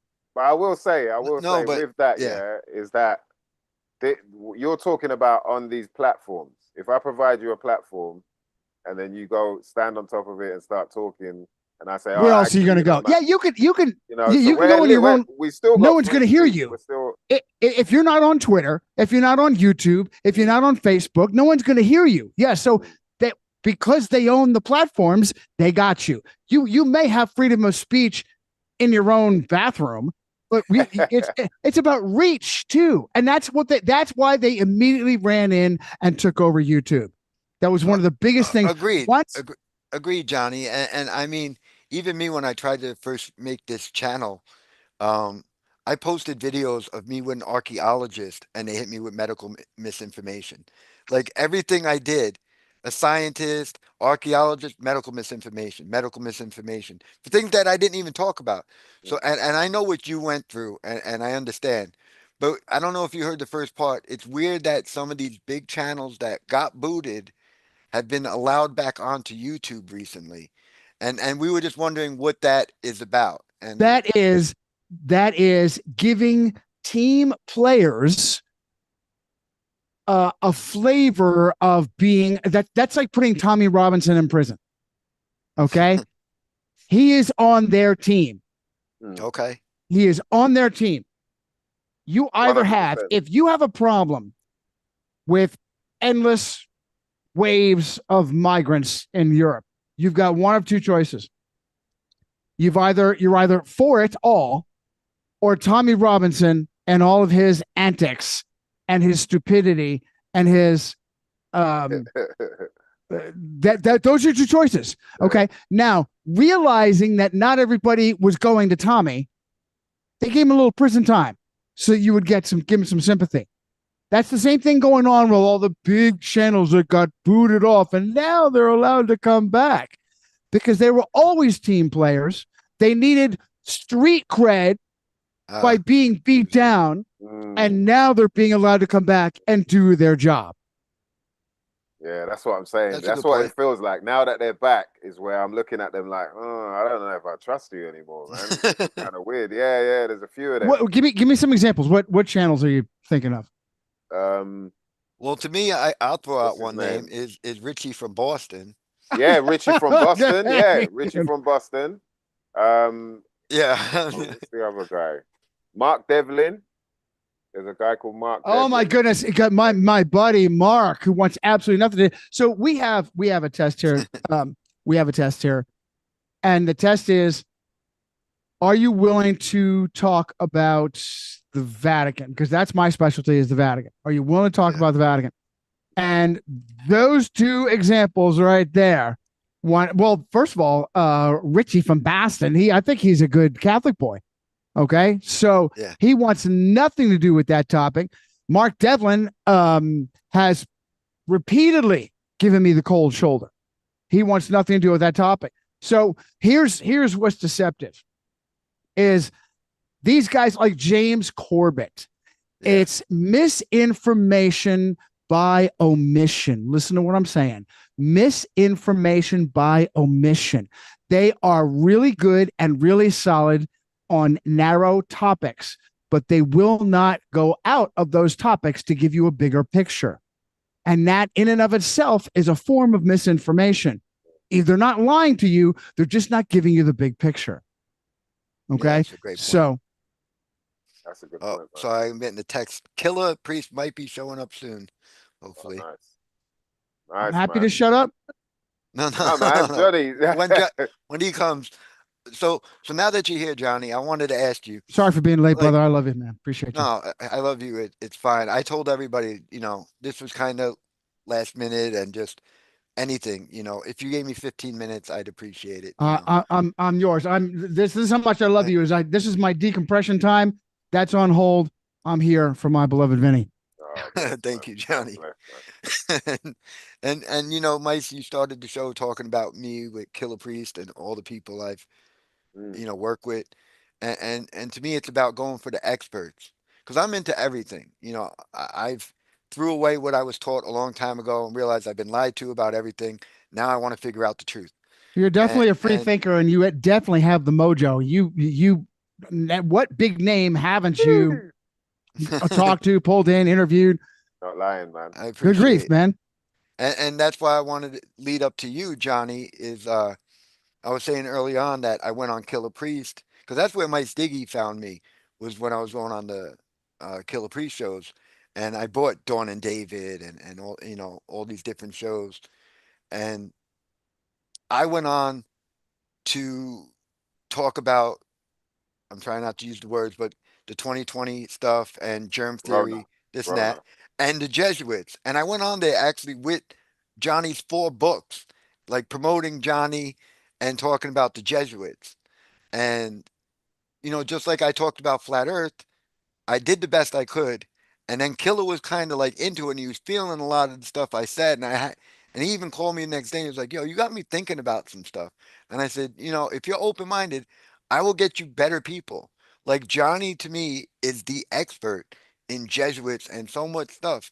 Yeah. So I was like, listen, I got a guy who will do better. His name's Johnny Cerrucci. Let me bring him on. I know a guy who's better than me in Flat Earth. His name is Dave Weiss. Let me get Dave Weiss on. You know what I mean? Mm. Well, So- and there's a balance, brother. There's a balance. There's a time and a place for a general overview, and Yeah. you've got that down. You've got the general overview, and then if somebody wants to go deep, they can go deep. I will tell you, I love Dave. I was Dave. My only issue with Dave is He just left like 20 minutes ago. okay. No, I would love to tell him to his face. I love him. And I just would like him to be a little more, how do I say this? If someone is not being true, you know, like this big expedition, the final experiment, I would like Dave We to be a talked little about that. harsher on that. And you know, what did he say? I'll Yeah, catch we up just and I will talked about definitely that, watch yeah. his. What was, you know, he's still calling Jared. Jesuit Jeranism his brother and his friend. Yeah. You know, that guy has been either been flipped by the feds or Well, that's what Dave basically believes too. But don't you think, Johnny, especially as Christians too? I mean, we are supposed to have compassion for others, even pray for our enemies. So, I mean, I don't think that's a bad thing with Dave. Kind of, there's a go easy. balance between compassion and not being firm on the truth. yeah, Okay. And when someone appears to sell out on the truth, I have problems with that. It gets me Yeah. upset. Okay. When someone betrays the truth, when someone takes his clout and gives it to our enemies of deception, I have a problem with that. When I put all of my effort into waking people up and a guy that was supposedly on my team jumps ship and gives all of his cred to the deceivers, I have a problem with that. And Yeah. that's nothing to do with compassion. Nothing to do with compassion. yeah, I listen, I have compassion for Jaron if Jaron has an open marriage and his best friend had sex with his wife. I'm sorry. I have compassion for him. I feel I don't know. I'm on the outside. I just know that the personality that was formerly known as Jake the A-hole got in, just went too far, made their feud very personal, and that was part of the person. I love Jake too, but unfortunately, Jake is a bit of a squirrel. I'm frustrated by how Jake Yeah. I agree never with that. responds to me. What's the deal with Jake? I think he just wants to have fun. He just wants to Yeah. play bass, and make some money and not really rock the boat too much. So he, and honestly, I think with his feud with Jaron was just a little too personal, a little too harsh. And, they didn't need to go that far. For me personally, just put out the facts, you know, like, the guy that calls himself Tim Osman. I will call him out because he claims that chemtrails aren't a thing. He claims to be a Freemason, and he doesn't. That's not bad. What other things has he said? I'll just go on the issues that I have. These are the issues that I have with this person, and there's some other stuff I wanted to say on certainly on Tim. It escapes me right now, but I would say the biggest one for me is how no one sees Rome as the big power player, and I'm okay talking them into it. I'm okay giving them names, places, and dates. But if you're oblivious, like James Corbett, like guys like Stu Peters out there, big names, Candace Owens, who is Catholic, and it's all about a very specific group of people that have this religion and this ethnicity, and all it is they're the ones. Let's go get them. And there's a bigger picture. There's a bigger picture. So I am suspicious. A guy like Tim the fakeologist. I love Tim. Tim's not in any particular camp, but he will regularly bring me on because he gets frustrated with the crowd. That it's them. Hey, can we have another view? Is it possible that the JOOOS are maybe just managers? Maybe there's just middlemen, and maybe there's a bigger. Isn't it? Front men or the ones to be blamed to take the blame. Absolutely. Listen, isn't this intuitive? If you owned it all, if you ruled the world, you had all the tech, all the money, all the governments, what's the first thing you would do? The very first thing you would do is disappear. Yeah. What's the second thing you would do? Us being Italians, Johnny, what is the mafia? You know? Oh my goodness. Hey, the reason they hated Gotti was because he was so out there. It's J. Edgar Crossdresser. You want to stay hidden. Remember, J. Edgar Crossdresser said there's no such thing as organized crime. You know? But the first thing you do is disappear. And the second thing you do is shove a patsy into the spotlight instead of you. That's the second thing you do, is shove a patsy into the spotlight so that they take the heat and you don't. Listen, if it really was the Rothschilds, why are they allowing themselves to be called pointed out? At? Yeah. Well, how are they not why have they not disappeared? Why are they allowed themselves to be? If it really was Soros and Rothschild, how is it that everyone's saying that? Yeah. If they really controlled it all, then why is it that, oh my goodness. So supposedly you can't say this on places like Twitter, and yet that's all you see on Twitter. Twitter's one of the biggest platforms out there, right? Eggs. And yet that's all you see. You got Kanye over there. Oh my goodness. Let me, that poor guy, poor guy is a puppet. He is the ultimate puppet. He is dancing on a string. All he knows is he loves his money. He loves the girls and boys that he's having and whatever else that is his, and he will say and do whatever his master is. You like this money? All right, go out and what the crazy things that he's done?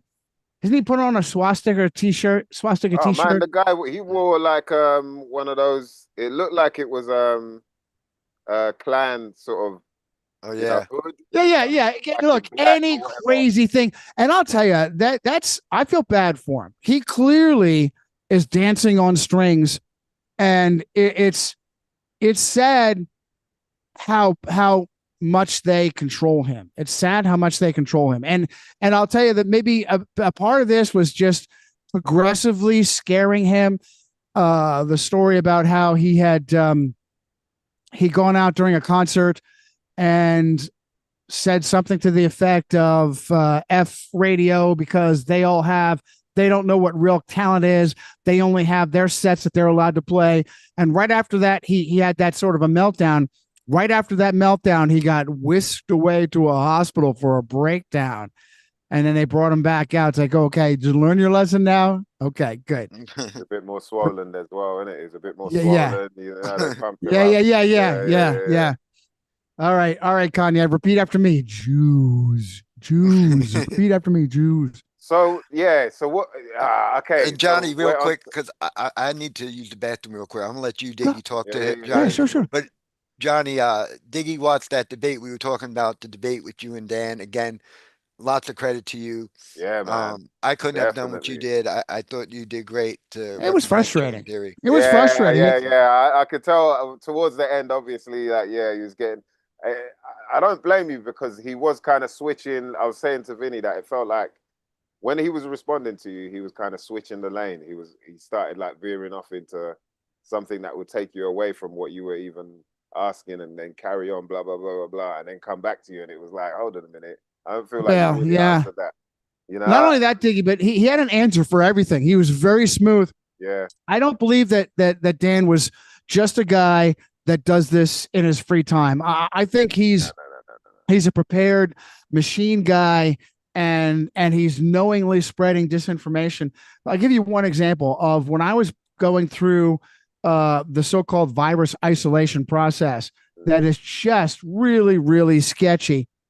And his response was, Oh yeah, we stop and we verify every step of the way. We test every step. I'm like, wait, what? You go through all those extra steps as well as I should take a minute and pull up for the Well, audience. yeah, while you're doing that, the thing is that he sounded like he was generalizing a lot as well. He was just saying, yeah, this is, well, what we do is, or what biologists do is, and it's like, how do you know? You know, Right. like, how can you Right. prove anything that you're saying? But because it sounds so smooth, because it sounds like you know what you're talking about, you kind of just have to, all right. He made it imply, for instance, that he himself regularly stands behind an electron microscope, and not to call the guy a liar, but I think he's lying. There's no way. And here's the other thing is, even the people that do operate an electron microscope, dude, they don't know what the hell they're looking at. They don't know what the hell they're looking at. They have to blast it with light and with heat and with dyes. Yeah. By the time they're done, that sample is nothing of what it was originally. And you mean to tell me after you've blasted it and destroyed it and starved it and poisoned it, that now you can prove that what's left is a virus? No, what's left of it is a mess. Is a mess. And even I was hoping that you'd slide in the whole, you know, in vitro, in vivo, in silico. Oh thing my as well. goodness. The Yeah. fact that they can just come up with stuff in a computer now, and then without them saying that this is what the computer says, this is what, you know, it makes everything. There's a new what they call it, a new variable. We found a new variable. Right. Yeah, the variable is in the computer. It's not actually real. Yeah. But as long as they don't say that, everyone believes it's real. And I was hoping you'd touch on that, because I just wanted to hear what he'd say with, you know, it's just ridiculous, man. They are not proving this stuff with hands on themselves. They are not proving it in the same way. Not in reality. Right. In the same way that once they get their license, how did they get their license in the first place? How did they get accredited in the first place? By reading a bunch of textbooks. They're not doing this stuff for themselves. They're not doing this for themselves. They're not, as a doctor, they're not going out and healing people on their own. They're reading what textbooks tell them. And guess what? The textbooks are filled with misinformation and disinformation. And there's a reason why they're not accomplishing hands-on. That they don't have a resume that says, oh yeah, I have this massive list of clientele that I have healed of all of these maladies. My specialty is gastrointestinal, and I have all of these people that had these various issues, and I have made them well. Here's my resume. That's in a sane world. That's what it would mean to be a healer. Not that you're licensed, not that the government has passed off on you. In a sane world, you go to someone because they have a great reputation of healing people. Not because your insurance, not because it's so expensive that you need a middleman of other criminals to help you pay the criminal you're going to in the first place. You know? Are you kidding me? And what's worse is after the middle criminal helps you pay off the original criminal, you're no better. You're no better. 98%. Once you get diagnosed with cancer, you have a 98.4% chance of dying of cancer. What? Yeah, that's crazy. And that's after the doctors have done, and they give you chemotherapy, which is poison, which will give you a new form of cancer. And this app, by the way, this, by the way, remission, right? That's why they. Yeah, you're right. This, by the way, is starting in 1971. Richard Milhouse Nixon was donating billions of dollars every year of taxpayer money to fight the war on cancer. And after 50 years, there's no change whatsoever. Oh, wait, I'm sorry. NFL players are wearing pink for us. As long as NFL players are wearing pink, everything's okay. There's still the same people, massive numbers are dying of cancer. But as long as football players are wearing pink, it's okay. Yeah. Yeah, it's crazy. None of these doctors are going to tell you. None of these doctors are going to tell you. They never get into the issue of, how did you get the damn cancer? How did you get it? It's your body. Cancer is your body screaming at you that you've been poisoned. Cancer is your body screaming at you that you've been poisoned. None of these doctors will say, wow, dude, let's look at your life. Let's look at all the McDonald's you're eating, all the soda pop you're drinking, all of the Wi-Fi, you never turn your Wi-Fi off, all the radiation, you never go off your phone, you never go off your computer. All of these influences, they're toxic to your body. You're getting to a point where your body is rebelling. There are several stages that your body has given you that you ignored because us doctors never told you what the 7 stages of disease are. And at each and every stage, you ignored your body. Your body was giving you warnings. And finally, the final stage of the 7 stages of disease is cancer, is rampant, malevolent cell division, out of control cell division. And none of these doctors are going to say, wait a minute, the cancer comes from you being full of poison and toxins and bad lifestyles and these influences all around you. Mobile cell and Wi-Fi and even electricity and telephone. When they first installed them, installers were dying. Installers were getting internal bleeding because their bodies were not adjusted to these influences. Doctors don't talk about that. Doctors don't tell you that, hey, guess what? If we can figure out what it was that poisoned you, we can reverse it. Doctors, no. Well, you got a tumor and we need to hack it out and burn the rest. What? That's why we call it cut, poison, and burn. That's why we call it cut, poison, and burn. Okay. So they don't want this is one of, and I'm not a doctor, but I spent some time at a Holiday Inn. This is why some of the best things you can do if you're sick, if you've been diagnosed with cancer, is radically alter your lifestyle. Go on a fast, cut out. You don't know what it was you've been ingesting. Cut it all out for a healthy amount of time. Go on a 3-day water fast, whatever the case is. You will immediately have a positive feedback from your body. You're just this constant little drip of poisons, and you put a stop. You got something, Ben? No, Diggy was just telling me he just did a fast. He just did a 3-day fast. No Yeah, kidding. I What just if? did, 80, what did I do? I did 86 hours. 86 hours. I did 3 days. What did you cut out, and what did you just keep? Just water fast. Just water fast. Good for you. Mm. Good for you. Now, what was the result? How did you feel after that? Oh man, I've been doing it for a year. I've done so that was the 5th one now. I do like 3 days every season. There's a friend of mine who inspired me to do it. He said he does it every like 2 months. He'll fast for like 2 days or 3 days, just water fast. And so I tried it. I tried it when I felt ill. You know when you get ill and you lose appetite. So I didn't feel like I wanted to eat anything. I thought, you know what, I'm gonna try it now. And then by the 3rd day, you know, it was quite hard at first. Like the first day was pretty easy, but then the 2nd day was like, oh, I feel like I could eat something. By the 3rd day, I felt a real euphoric kind of feeling, you know. And then when it was time to break fast, you know, then from the days on, my throat was really, you know, my voice was really clear, mind was really clear, you know, body chiseled, like everything just felt like wow. And that was it. I'm gonna do it again and again. You're hooked. Now it's just like, you know, I intermittent fast anyway during the week.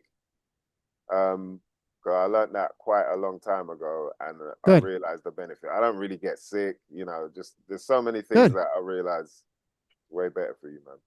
Good habits. Good habits. Yeah. It's always good to give your body a break, give your body a rest. And there's all kinds of other factors in relation to cancer. There's all kinds of other factors. Doctors will never talk to you about how you're a holistic organism, that the basis for your health is your mental, emotional, and spiritual well-being. You know, you can worry yourself into cancer. What doctor's going to tell you that? You can literally worry yourself into cancer. Absolutely. You can be so distraught over something that it will kill you. It will cause your body to shut down. Yeah, the mind is that powerful. You know, absolutely. The mind is that powerful. You can make yourself start sweating straight away. You know, it'll be cold, but you can still be like, oh, just absolutely start sweating. It's like, how does that happen? From the mind, you know? Huge, you bet. Johnny, yeah, the medical industry is a joke.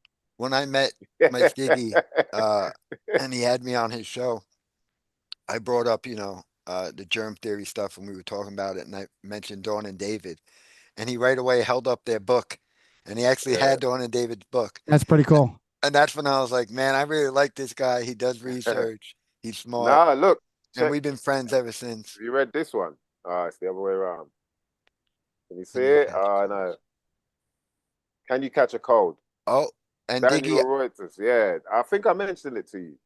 yeah, I It's think the other Kill way is around. waiting to get on. I think he said. Oh, Is okay. he Yeah, there? yeah. Get him in, man. Oh, nice. The priest is here. Welcome to the priesthood now. Yeah.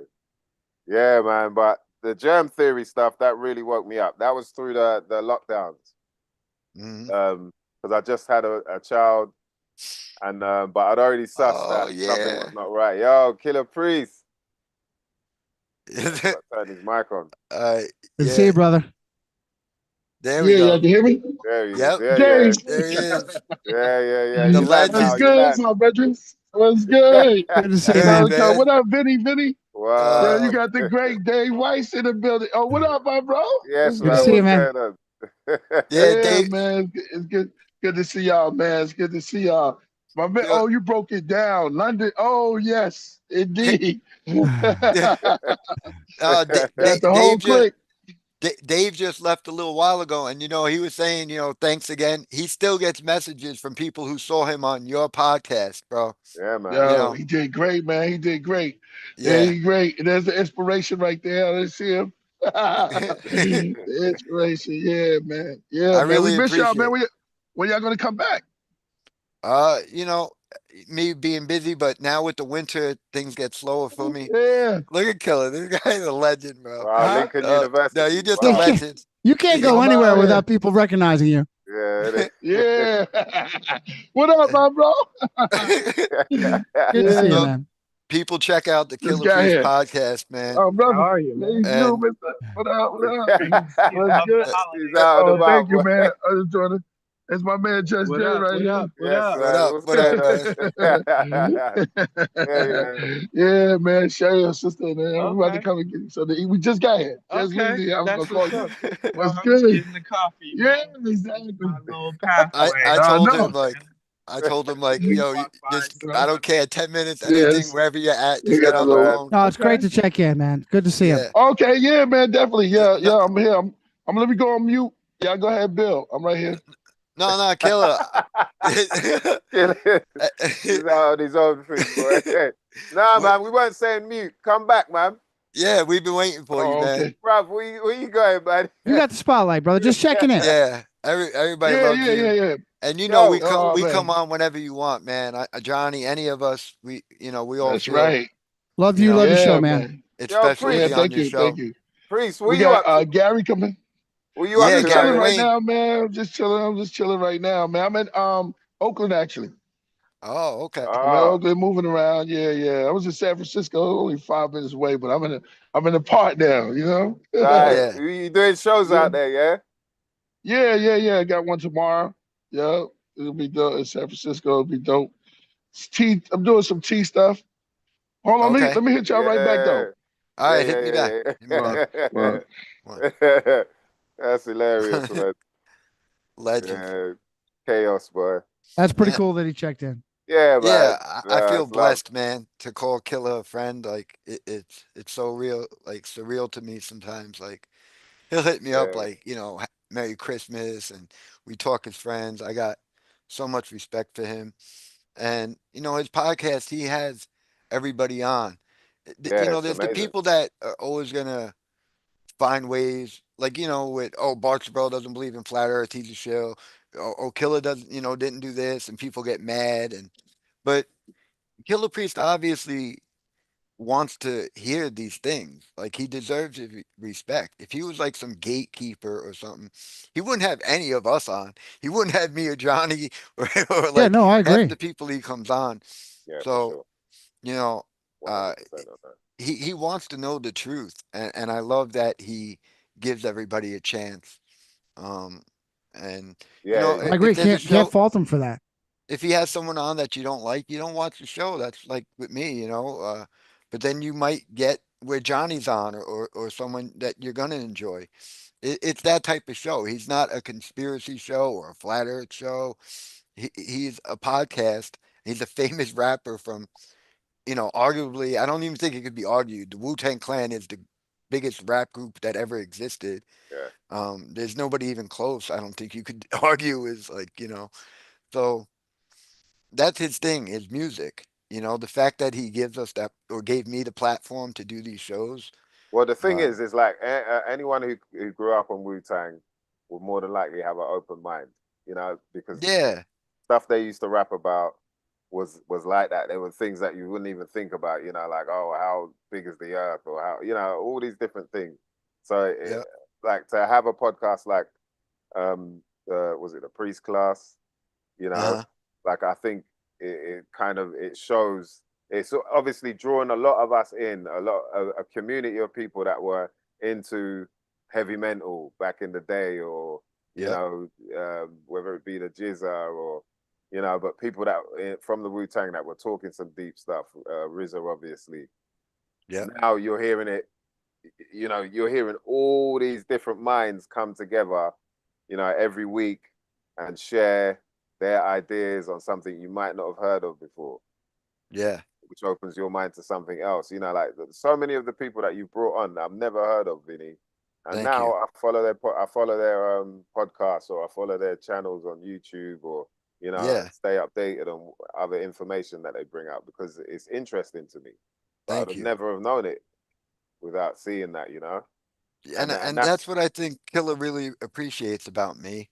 And there's a lot of things where I'm still like he mentioned Gary Wayne. He's all excited. Gary Wayne's going to be coming on the show. I was able to get in touch with Gary Wayne mm, and set it up so December 29th, Gary Wayne's going to be on Killer Priest. wow. And Killer's, obviously is grateful that I do this stuff. And I don't come on the shows, I haven't been on in a while. It wasn't like in the beginning when I used to go on a lot, but I still talk to You've been Killer busy. a You've lot. been busy though, right? Yeah, with my own personal life. Yeah. For people who don't know, like I work a regular job. I do construction and stuff like that, and um, it's a lot for me to do.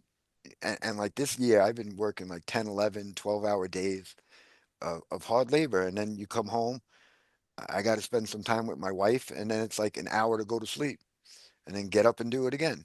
And that's why, I'm sorry for the people who want who like, we really like you, Vinny. We want to see you do more, or Killer telling me to come on the show, and I wish I could do more. Um, but God willing, things will happen. And like I said, sometimes with the winter, uh, work will slow down for me, and I could do more in the winter. So God willing. Okay, so fine. You're slacking because you gotta eat. That Yeah, come on, pick up a little no, but bit.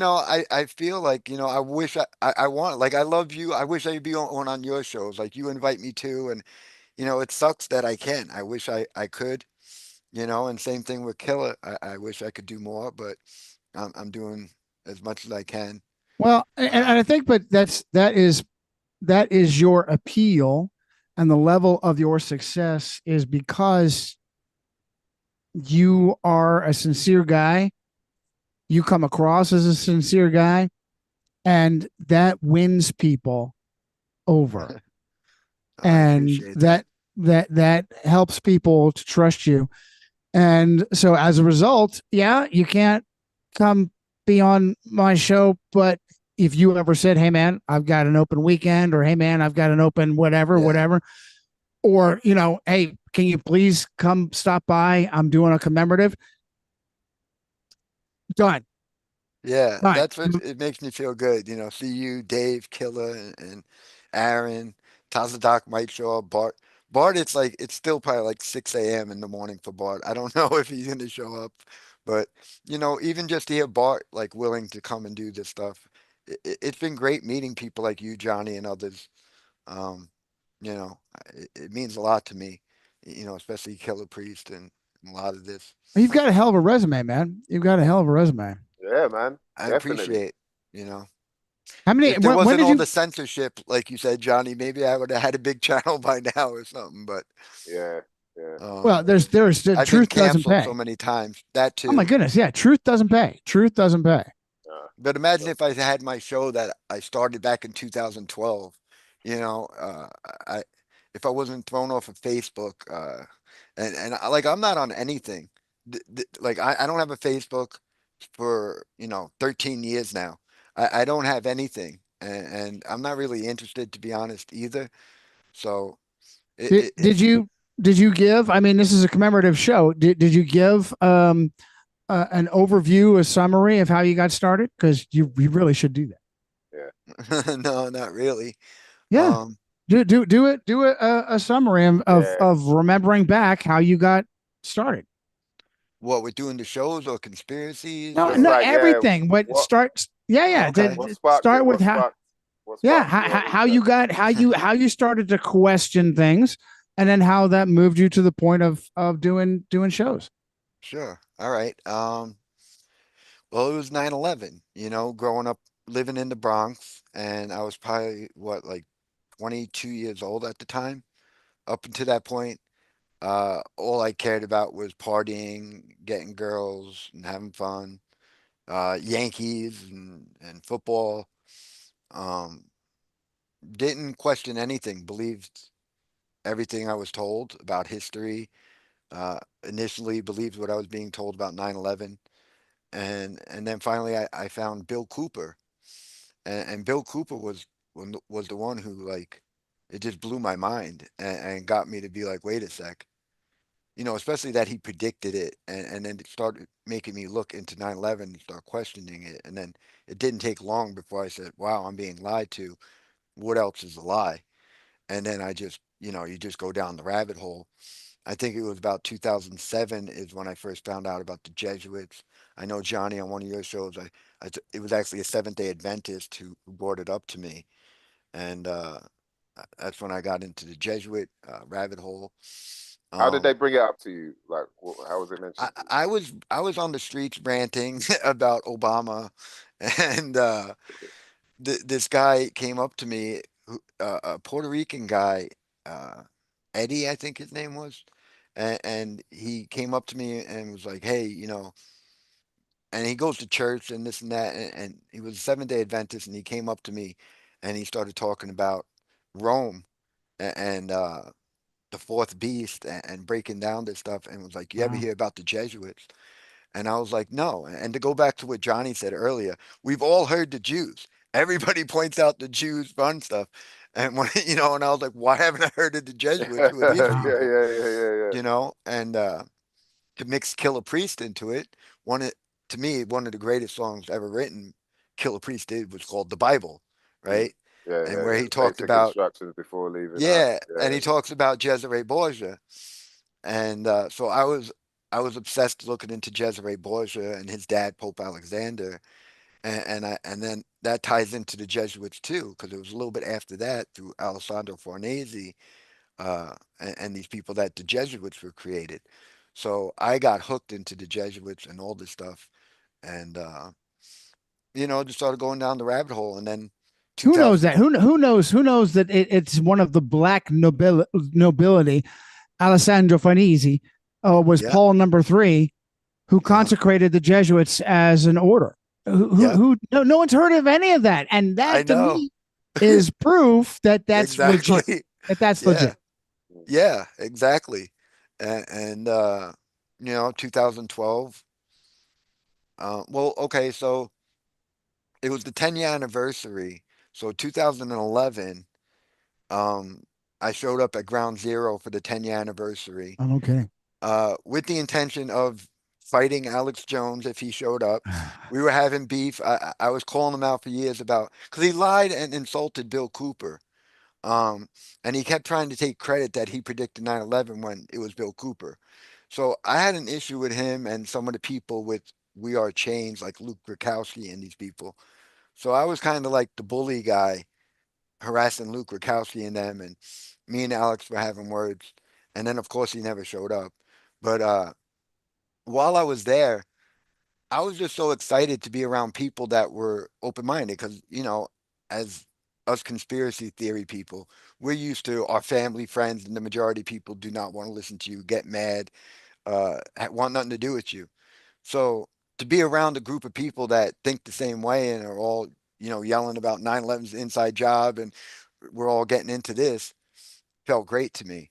And I actually, I was very proud. There was a pastor there who was there to burn the Quran, and all the media was there, right on the corner where we were kind of at. I can't think of his name, the pastor.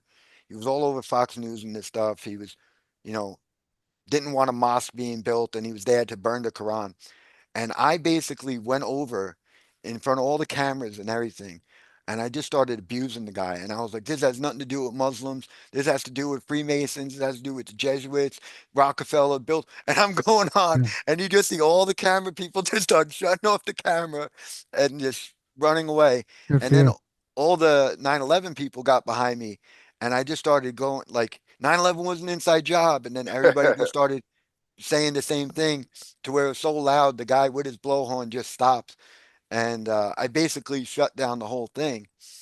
And then I basically talked everybody into, I was like, let's march from ground zero to Times Square with these signs like Google Building 7 and this and that. And I led this march. And I remember when we got to Times Square, I'm standing there with like the naked cowboy, and we're looking up at the time things. And the cops come up to me and they're like, we heard you're the ringleader. And I was like, no, I'm not the ringleader. I don't even know anybody, I'm just meeting. And they were like, well, you need a permit to protest. And I said to the cop, I remember I looked at my friend Hank, and it just popped in my head. I looked at him, I was like, uh, do I need do I need, I forget, a permit to walk? And he was like, and he looks at his buddy and he's like, no. I said, well, we're not protesting. We're just walking in circles. And he just didn't know what to say to me at that point. And he just shook his head and he walked away. And we continued to do that. And that was my first taste of like doing activist.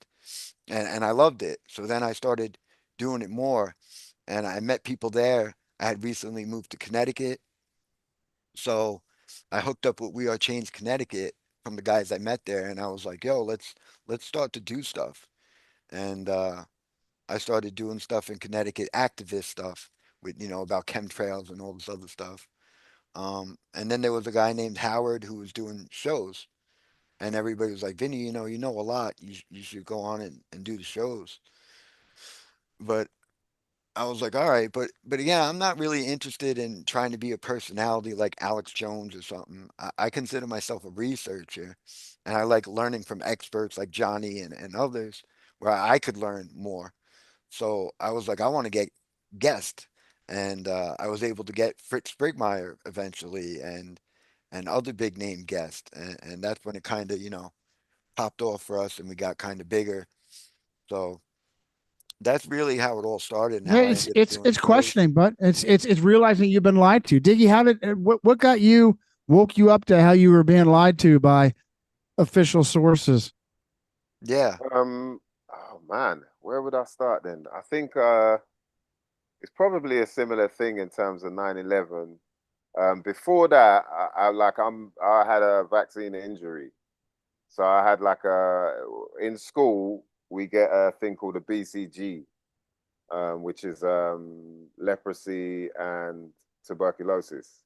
That's meant to be like inoculation for that. So you get this like bump on your arm, and everyone, went to a public school or private school, you probably know about it. And but for me, maybe a few years later, so I had it when I was probably about 15. No, probably about 13. And then when I was about 18, I had this lump that grew in my neck. That was making my, windpipe smaller. So my voice was like this. Unless I turn this way, my voice is normal. I didn't realize it was growing. I had fever and all of this going on. And at the same time, I was visiting the doctor because I had like a back pain. And they, instead of giving me physio, which I wanted, they gave me ibuprofen. You'd love that, innit, Johnny? Gave me ibuprofen. You have to take this for 3 months. They give you a course. So you got to take this for 3 months. I ended up popping these pills until you know, what it does to your stomach lining is it burns it. So, you know, I'd stop and have all these, I'd be coughing up blood and whatnot. In the end, you know, I had to go through these scans, like all of this stuff, for them to find out that it's possibly TB that was in the gland growing. So it's like, how does TB grow in the gland? You know, if it's meant to be something that's airborne. So from then, without even realizing, it's all linking together years later when I'm finding out more about health through Dr. Sebi, people like that, learning about, you know, alkaline diets and just different things like that. And then going back to 2001, we've had 9/11. So I'm sure a lot of people woke up through that. I live in the community, which is like Kensington. And in the sort of North Kensington area, there's more of the Arab community, like all around. A lot of Moroccans. And, you know, the 9/11 thing had happened. We had a newspaper, a really big paper that was called the News of the World. And on the front cover, it had like, was it 9? There were 9 of these guys that, you know, was supposed to have hijacked the plane, right? One of the pictures was a guy from our area. Yeah, I think he even went to our school, but it was a guy from our area. Yeah. And so people were Do you like, want you his know, plane? yeah. It was like, Did hold you on a ask him? minute. But no one had seen him. But it was like, what? As he did he become, you know, like did he become hardcore like extremist or whatever? And people were like, no. It turns out that the guy's mum had to call up the paper and say, look, you've got my son's picture here, and you know, saying that he's one of these terrorists and he's here with me. He's not one of them. They had to take it. Yeah. So from then, you know, think about that. That's already in your mind. Like, yo, what's going on with that? Like, what? You know, Yeah. and then years later, you realize like, wow, this whole thing is a big game. So it wasn't that hard because of, you know, you realize like you start digging into what's going on over here because you something has happened to you from this side of things. That's awesome. That is an awesome story, man. That is an awesome story. Yeah, and you realize like, wow, okay, this world isn't what I thought it was. And I can't remember where I heard about the Jesuits, but I remember Vinny brought it up on Priest podcast, and then there was somewhere down the line, somehow I found out about yourself, Johnny, and then learned more about it, about the whole Jesuit thing, and realized the same thing. Like, how come I've never heard of these people? Why is everyone always talking about the Jews or the Arabs or the Russians, or no one's ever talked about this? And imagine I came from a Roman Catholic school. I went to a Roman Catholic infant school, Yeah. You know, and so I see, and there was a lot of dark stuff that we found out about the schools as well. And just even the way that we were taught, we learned to play chess from the age of like 3, 4. I don't know for what reason, other than to train the mind, to think ahead of things, you know. So all of these things came into play, and then that's why they were looking to use you, Diggy. They were looking to use you. Yeah. Okay, this is what they do. The Jesuits, most of all, they profile personalities, and as they're taking your profile, they are mapping out your life, whether you like it or know it or not. They are mapping out your life. Oh, this guy's really good at math. We can plug him in over here. That's why when I come across these people like, you know, Tom Cruise and oh my goodness, the guy. Oh, so many people that were supposedly an almost priest. I don't think Cruise actually went to a seminary, but I have a list of people that supposedly went to seminary. With the California governor, Moonbeam Brown, was a Jesuit seminarian, an almost priest. And I frequently think, if I can think of, let's see, the pilots, the Kennedy assassination pilot. I always forget his name. These supposed guys that they go to seminary and then they drop out, and I envision them being told, "Hey, listen, we're glad that you're here, but we have projected for you that you're going to help us much better if you get out and go into this." Yeah. And so that's what they do. They profile personalities. They Johnny, profile personality. Yeah. You know, another thing that I pointed out when I went on the Killer Priest to talk about the Jesuits, and I was arguing with his buddy Razul and stuff. I think it's so easy to point out. If you want to talk about who controls, they were like, well, like has the power to control science and this and that, and it's like all the biggest universities are Jesuit universities. Yeah. So these are the people who control academics, science, health, everything. You're being taught, and all the biggest schools in all the different countries are Jesuit universities. So who has more power than them to control science, history, everything? Like to me, that's so easy to point out. Are they Yeah. Jewish Yeah, universities? right. David Ferry. No, it's the other way around. David Ferry was the name of the guy that I was trying to remember, was involved in the Kennedy assassination plot with the CIA that supposedly was an almost priest and supposedly was thrown out because he was homosexual. Excuse me. Wait a minute. Actually, I think that's actually a requirement. I don't think they threw you out because you're homosexual. I think you're required to be homosexual in order to be a priest. Vinny, brilliant point. Brilliant point. How many of these high profile Jewish people are in fact trained by Catholic schools or Jesuit schools? Exactly. Who do you want? Do you want the person that's in the spotlight, or do you want the people that trained them? Exactly. What makes more sense? Yeah. What makes more sense? Yeah. We have the Rob Reiner, Nick Reiner, supposedly killing his father and his mother. Did you know that his grandfather, Carl Reiner, the Jewish comedian and the straight man from Mel Brooks, do you know that he went to Georgetown? He not only was trained by Jesuits, he went to the Father Edmund Walsh School of Foreign Service. What the heck is Carl Reiner, the Jewish comedian, the straight man from Mel Brooks? What the heck is he going to the Father Edmund Walsh School of Foreign Service and being trained by Jesuits? I have a suspicion, for the same reason that Bob Hope was used by the CIA, is they love to use entertainers to go places where actual agents weren't allowed to go. That's what I suspect. So that he had a part-time job. So, Great point. who works for who? Mhm. Who works for who? So, Diggy, did you ever heal your neck up? Yeah, so I ended up getting a tracheostomy. See there? So there. So I had to get a tracheostomy, and I couldn't talk for like, was it 2 weeks or whatever? So they put this plastic thing you got to breathe through, and then there's a whole lot of, it's like when you've got that, basically you've got an open wound and some mucus is forming in your lungs. So every now and again they've got to come and put a tube down, suck out all the mucus. Like it's the worst thing I've been through. But after that, they gave me a bunch of pills that I had to take. Once they worked out that it was TB, they gave me the medication for TB. And then, years later, obviously, once I started learning more about health, I realized, okay, I need to detox from all of that stuff. And did my best to do that.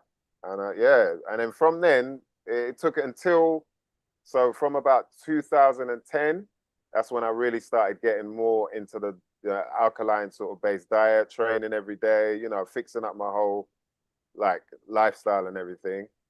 And then until the Rona thing started, until we came into the lockdowns and whatnot, I still didn't have. I had a little inkling about the whole virus thing, but not enough until there was obviously the Dr. Kaufman and Andy, what's his name, Cowan, and people like that started talking on the internet.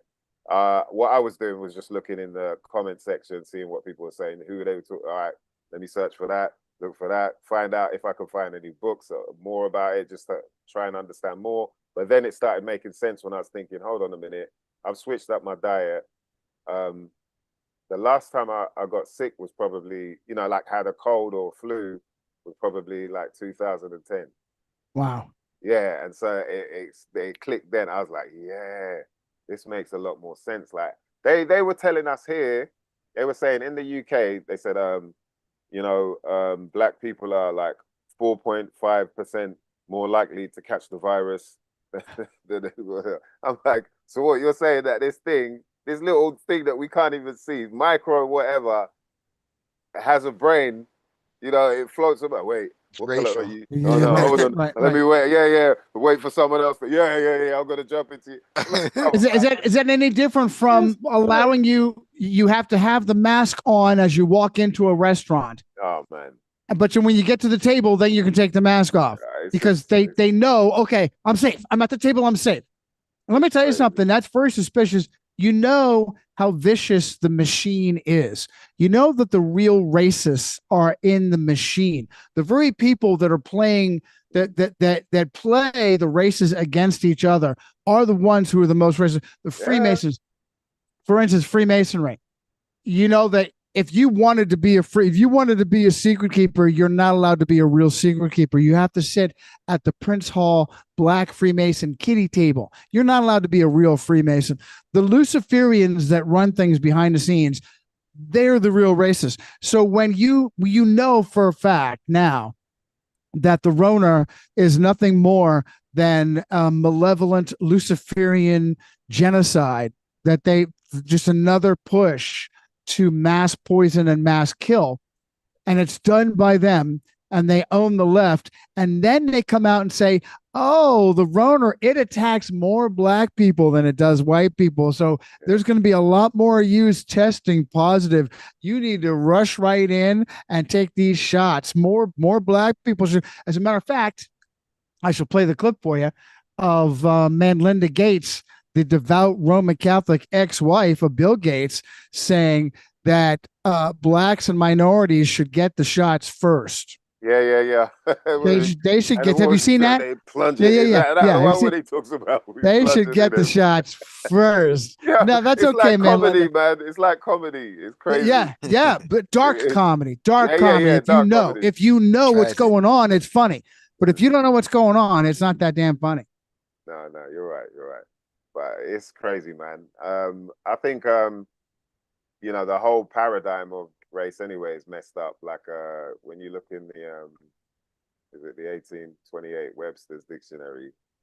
Yeah, and type the word race in there, you'll find there's a lot missing, from what we understand now as what race is.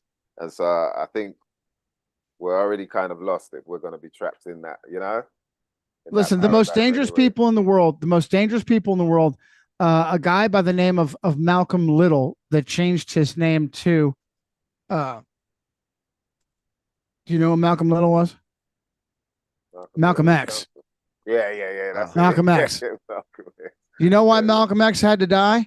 Because Malcolm Little, I prefer to call him Malcolm Little because he had a Baptist upbringing. And then he walked away from his Baptist upbringing to become Muslim because he was told that Jesus is the white man's God and Allah is the black man's God. Meanwhile, it was the Ottoman Turks who revolutionized slavery, that's trafficking out of Africa. But that's a whole nother story. So do you believe Malcolm in that? came back not racist. Yeah. Real quick. Yeah, that's why he had to die. Yeah. He had to die because he had an enlightenment where he realized, he went to Mecca. there are some black people that suck, and there are some white people that aren't that bad. And maybe we're being played. Maybe we're being played, and that maybe there's something bigger than races against each other. And as soon as he hit that enlightened moment, he had to die. He became very dangerous, just like Pat Tillman. As soon as Pat Tillman became a danger to the war-making machine, he had to go. He had to take a 3-round burst to the face. Diggy, what were you going to ask? From friendly fire. Right, friendly fire. Right, not so friendly. Yeah. You asked me if I believe something. What were you going to say? So because you mentioned the African slave trade, have you checked out any of the stuff to do with the whole sort of that being a lie as well? What do you call it? No, what do you have on it? Atlantic slave trade. So basically, there's this notion that a lot of the African Americans are actually not from Africa. Yeah. A lot of them are from America, and also from Europe. So if you think about, like you mentioned the Ottoman Empire, right? Right. And so would that include the whole Moors in the Iberian Peninsula? You know, and will cover, you know, spread across sort of France, Belgium, Netherlands. You know about any of I'm that? open to it. I'm open to it. I can tell you history is full of lies. Yeah. So and I'm open to it. What I ask people is, okay, so if there was what is it, about 700 years of the Moors, you know, ruling Europe, and then all of a sudden they were cast away. Was it is it 1498? Around that sort of time when the king said, all right, all of you guys have got to get out. So it's like, you know, what people say is the Jews were kicked out, but it was like apparently it was all the Moorish, you know, that whole empire was kicked out. Where were they kicked out to? Where did they go? You know, but then Right. they say to us that America, you know, Columbus, Americans found a whole bunch of Indians, like loads of Indians, you know, and this was before the spaghetti western, the hey Indian, yeah. There was a whole lot of Indians, but then they decided, you know what, we're gonna go all the way over to Africa and get these people and take them all the way back here. Do you get what I mean? Why would you do that when you've got all these people here? But then again, where did all these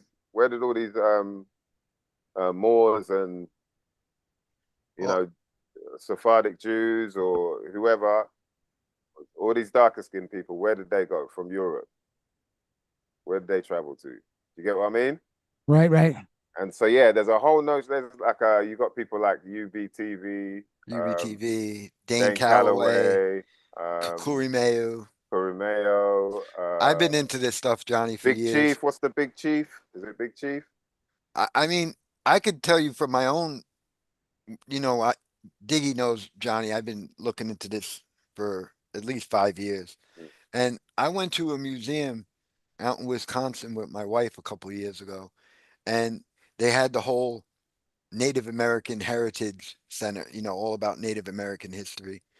And I'm telling you, bro, when they showed this one dude and he looked like you, and they're like, this is a Native American, you know what I mean? Like, he didn't look like the ones they show us now. Um, he looked like a regular black man. You know what I mean? And they were like, this is a Native American.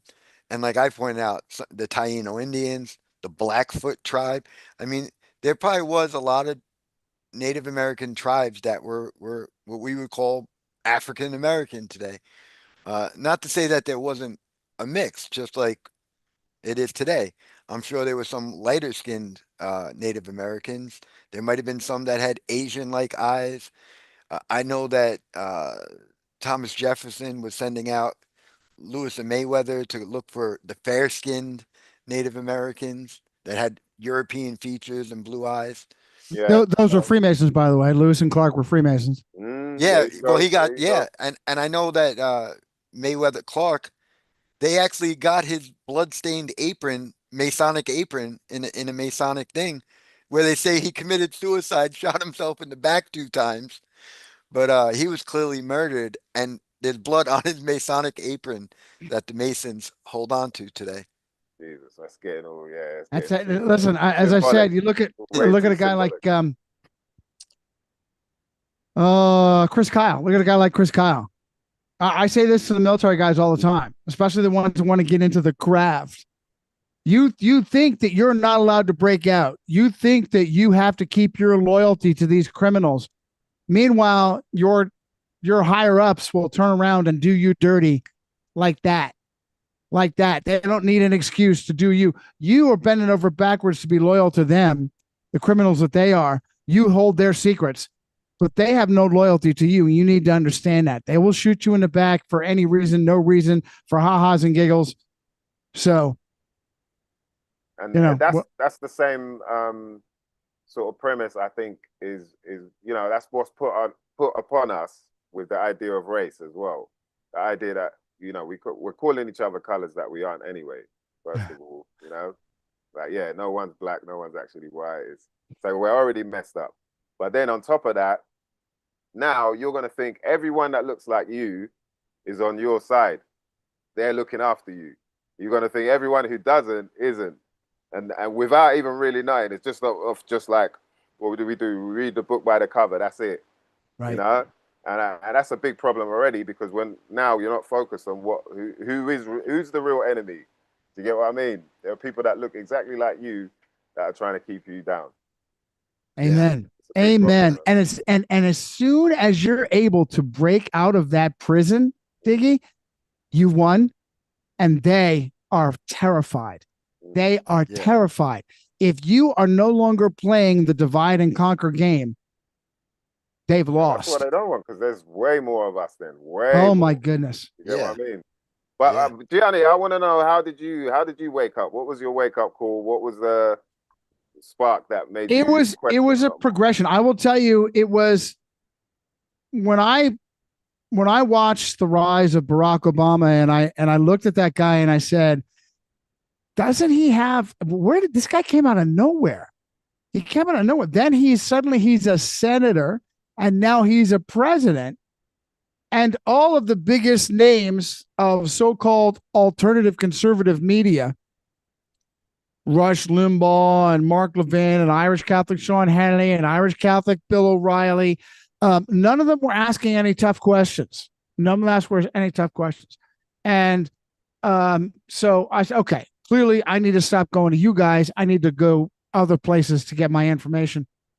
And I listened to Alex Jones for a little while, and it didn't take long to realize that he was playing a caricature, that he was actually putting on an act, that he wasn't sincerely trying to give hidden information. He was only playing at it. And so very quickly I had to go on my own. And let me figure out how 9/11 played into this. 9/11. Were you in New York at the time with 9/11? I was in Jersey. At the time, and working, and I saw it.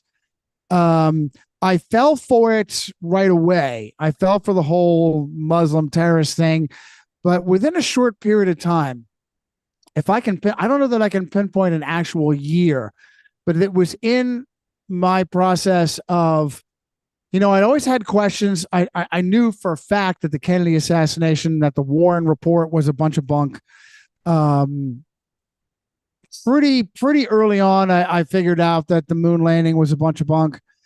So it all kind of came together as, oh my goodness. Yeah, really. But the 2010, 2011, somewhere around there, when I started to really look, everybody was saying Illuminati, everything, Illuminati. Was it the stock market crash or something like that? Yeah, that played a role in that. The payoff, the buyouts, where these banks, Madoff. Was it the Madoff? right? Yeah. And the car companies, Chrysler and the car companies, getting paid off by the taxpayer. Lee Iacocca, Italian Roman Catholic Lee Iacocca, getting Chrysler buyouts. All these big companies are getting free handouts from the government when they really just need to go under and pay the price. It was obvious. I'll tell you, even back in the 90s, when I was listening to guys like Rush Limbaugh as so-called alternative media, and he was saying stupid shit like how big oil is capitalism. And I was immediately saying, dude, F you, big oil is not capitalism. Big oil is an oligarchy. It is a rule of the few. When I go down the street and I have 3 or 4 different gas companies, and they're all selling their product for the exact same price, within 9/10 of a penny. First of all, how the F do you get away with that? How do you sell gas for $3.99 and 9/10 of a penny? There's no such thing. Now there's no such thing as pennies. But even back then, there's no such thing as 9/10 of a penny. What a bunch of crooked scum. And they're bleeding me and the guy that's on my side, because back in the day, with me growing up leaning right wing, it was obvious to me that all the mainstream media had a left wing agenda. So where else am I going to go? I got to go to guys like Bill O'Reilly and Sean Hannity and Rush Limbaugh. And I'm going to guys like Rush Limbaugh, and he's smoking a cigar and playing golf and telling me that big oil is capitalism. Big oil's not capitalism, you fat turd. Are you kidding me? So even back in the 90s, when I was running from mainstream media, I was still getting pissed off at alternative media of that time. And I know I'm older than you guys, but I was cynical, but not cynical enough. And it wasn't until, like I said, that around 2010, 2011, and I started to look in. And every time I look and I see things like Illuminati, and yet I know, and I say this to my audience, say this in interviews all the time, as a military guy, what are you telling me? Go get that, Johnny. Go get them. Go get the Illuminati, Johnny. Go get the deep state, Johnny. Go get the globalists, Johnny. Go get them. Go get. What are you talking about? If I'm on a battlefield and you tell me, God, I'm going to get my butt handed to me. I don't know who this is. They're nebulous. This is a nebulous enemy. Are you doing this on purpose? Are you giving me these groups of people that just have this boogeyman term because you really don't want me to find out who's running the show? And so I came across a guy that was actually given names, places, and dates. Turns out that I don't like this guy either. His name is Eric Phelps. He's a bit of a racist. Yeah. That's, you know what? That's actually who I heard first talking about the Jesuits after Vinny mentioned them. Eric Phelps, and then somehow your name got caught into it, and then I started listening to you. Praise God.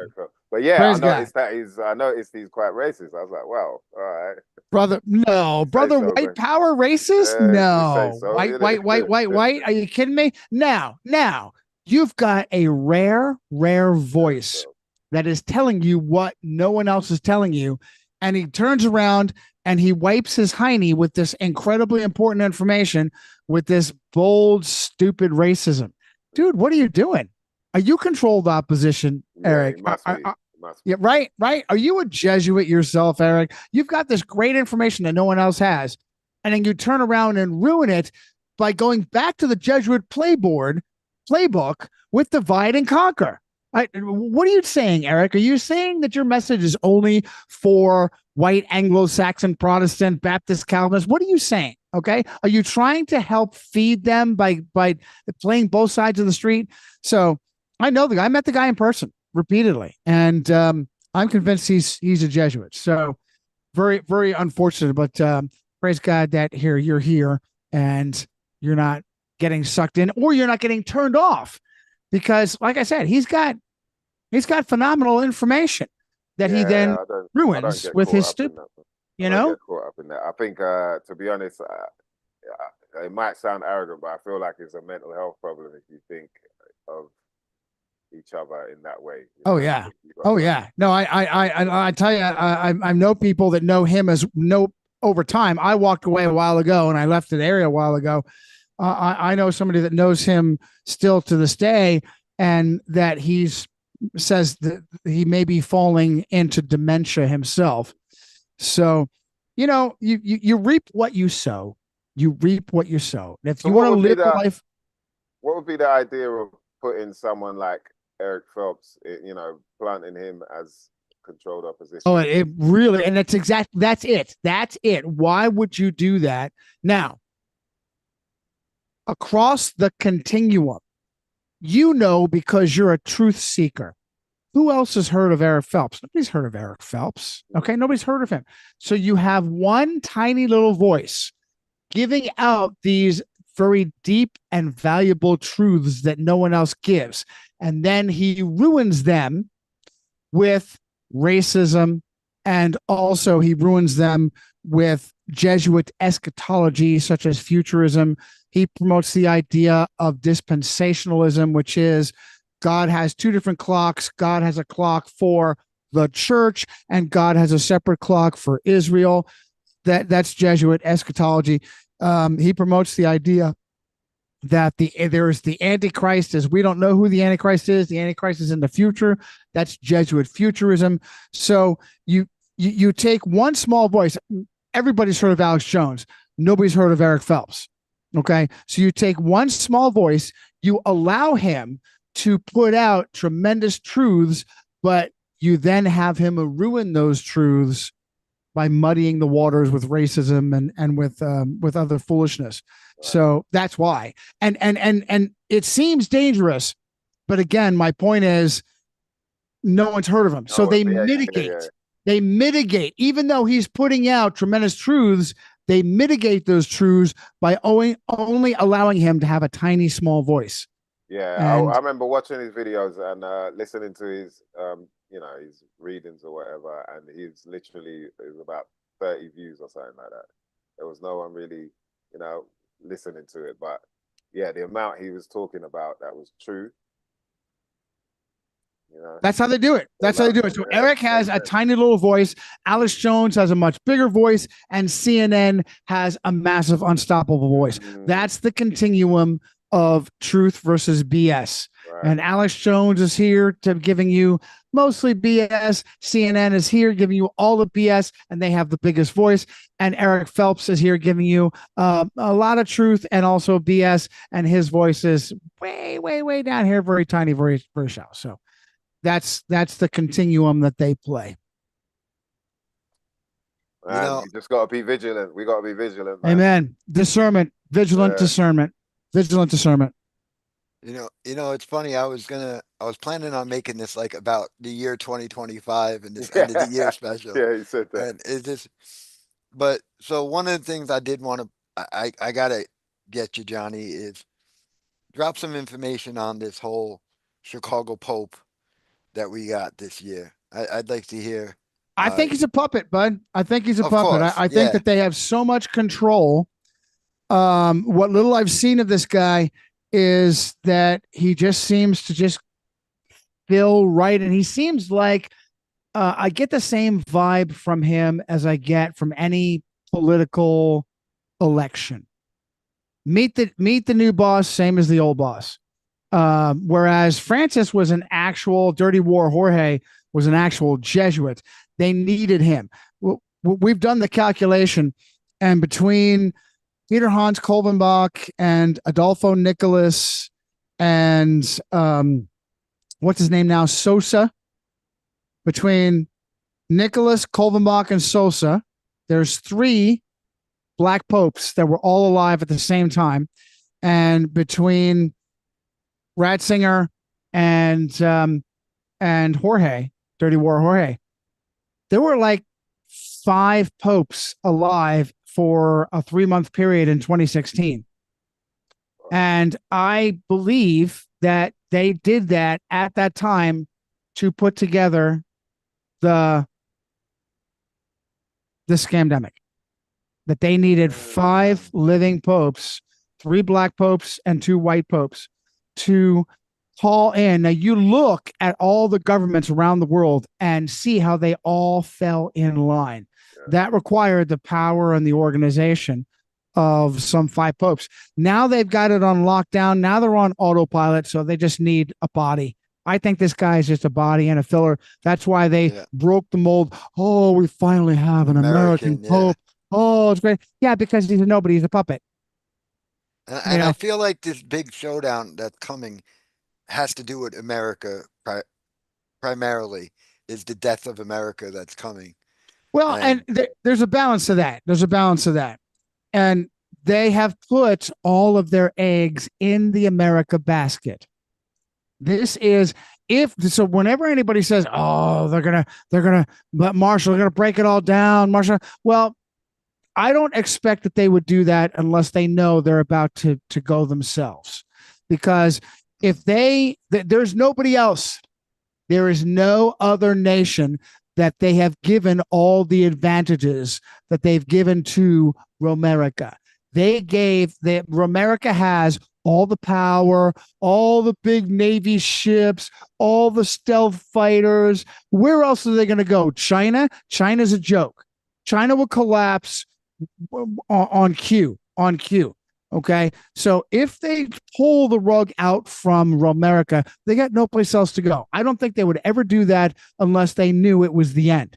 And what I would like, army bases everywhere as well. My goodness, yes. Yeah, but the biggest military in the world. Why? So if they give up, if they let Romerica crash, who's going to take the place? Who is going to fulfill those, put those soldiers everywhere around the world? Okay, that's their point of control. That's why they have such a massive American Navy, is to go around and push their will on everybody. Listen, this is exactly in the book of Revelation. Is it Revelation 13 that the beast forces all to worship? Let's see here. Beast forces all to worship the image, right? Worship the image. Right out of Revelation. 13. I knew it was 13. Revelation 13 of the image. So there are two beasts in Revelation 13, the beast of the land and the beast of the sea. And the one beast appears like a lamb. It appears Christian. It appears Protestant. And then it transforms into a dragon. And it forces everyone to worship the image, the false image. To me, what that says is the power, the satanic power of America forces everyone to worship Rome. And I'm not the only one. My beloved Adventists believe that as well. Revelation 13 is talking about, oh, where's America? Where's America? That's America. America is not Mystery Babylon. Rome is Mystery Babylon. America is the beast of the land. Rome is the beast of the sea. And they are working together in tyranny. That's my take. And I'm sticking to it. That's deep. That's deep. That's deep. I love that, Johnny. Wow. Yeah, that makes sense, man. So what's this big thing going that's about to go down, Vinny, that you're talking about? With what? There's so many things. Yeah, you know, because you said, I think with what's about to go down now, or something along the lines of that. And then that's what Johnny. Yeah, no, I don't think there's. I mean, listen, the scamdemic was so told us so much. Scamdemic. Now we have these leaps forward in technology, artificial intelligence. We're close. We're close. We're in the quickening. We're close. People are getting upset over reset. Oh, reset. They're gonna try and reset. Stop. They already listen to me. They already own it all. There's no reset. They already own it all. There's only more overreach. The scamdemic was massive overreach. Why did you do that? You woke up so many people with the scamdemic. Why was it so important to you to force so many people to get this injection? Why did you do such a risky thing? Just keep playing your game. Ebola outbreak here and measles outbreak there, and a little bit at a time, incremental. No. You had to have a massive. Why? Because you know you're close. You know you have to have your last big bacchanalia, your last big naked romp with the boys through Bohemian Grove with all the big peepee trees and all. They know they're close. They're close. So well, here's the thing that I kind of think about, Johnny, is we do know that their goal is a one world government, right? We could all agree on that. And, you bet. And they're kind of close. I would say that together with that then is one religion. And yes. You know what I'm going to say is who's the head of the one religion. Of course. They eventually want everyone under the power of Rome. Listen, ever since Unum Sanctum in like 1301, they consider all of us their property anyway. Did you know that? According to Unum Sanctum, and yeah. I'll get the date on it, they consider each and every one of us belonging to the church. Okay, they just haven't made it overt. Mm-hmm. So, I mean, you had Pope Francis and these people. They're obviously just getting worse and worse. I mean, allow gay marriage. I'll baptize aliens. They are part of the New World Order and the New Age. And one day I'd like to talk to you, Johnny, about my friend Matt, my best friend Matt. He did a lot of research because I've been talking about this 2025 conclave with the Ascended Masters, and I don't know if you you probably didn't see the video that we made a couple months ago, but It was actually held at a Franciscan retreat in Arizona on May 5th. So again, the connection with the church and these people, but the whole 2025 conclave, that's, where it's like every 100 years they have this conclave, the Ascended Masters, Madame Blavatsky, 1825, Alice Bailey, 1925. So they just had the one 2025. And that happened to be within a few days is when they did the papal conclave for the same, for the Pope. So it all happened in like May. Hey, Vinny, they may have been and- riding on the demonic powers that they were pulling together for that, that their demonic mojo. I don't know, but that's the first thing that comes to my mind when you say that. That's exactly what they are doing. They're trying to channel, this Maitreya, new Buddha, these spirits. And we gave those examples in my show yesterday of talking about how, Really? did you know that the United Nations building in New York City was built on a slaughter mill? They used to slaughter cows there. Did you know that? Did you know that the Public University of Arizona erected an observatory on Mount Graham? And in order to do that, they had to steal the land. It was Apache burial ground, sacred Apache burial ground. They stole it from the Apaches to erect an observatory, and you'll never guess who they gave it to in order to run their observatory. The Public University of Arizona, the Jesuits. The Jesuits run it. Oh, and the Jesuits, what they put down there, they put their Lucifer telescope on that's what I'm saying. It's called Lucifer, the right? Apache. Yes, they have a special lens that they had to light amplification, blah, blah, blah. Are you kidding me? Are you kidding me? All of that, all those stupid words, just so you could put out that, so you could have it spell Lucifer as an acronym. Okay. And you stole it from you stole the burial ground from the, are you looking up or are you looking down? What are you channeling here? Yeah. You channeling demonic energy? Yes. Yes. Definitely.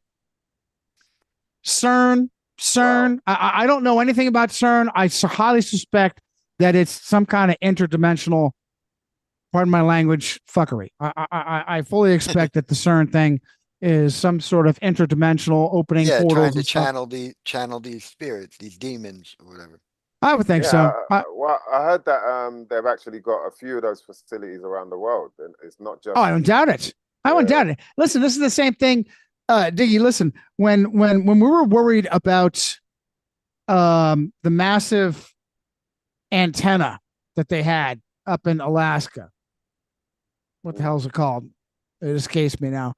HAARP. HAARP. Thank you. We were worried about HAARP up in Alaska. Love you, Vinny. Thank you for that. Being my brain. We were worried about HAARP. That was decades ago. I fully expect that the weather manipulation power of acres of antennas that they needed for HAARP decades ago, they could probably do on a Navy vessel today. They probably have the power of the acres of antennas of HAARP that probably fits on a Navy vessel today. That's the advanced. You have no idea. Yeah. So I love artificial intelligence. I love all the shortcuts I get out of it. I was just thinking in the shower before I came on the show how scared I would be to know, okay, these are the Satan worshipers that gave me this tool. What are they using it for? What are they doing with this? I don't want to know. I don't want to know unless I can stop it, unless I can help it, unless I can affect it. Of course, if I find out, I will have to share it. So I will do my duty. I will continue to tell the truth. Crazy, man. It's crazy, isn't it?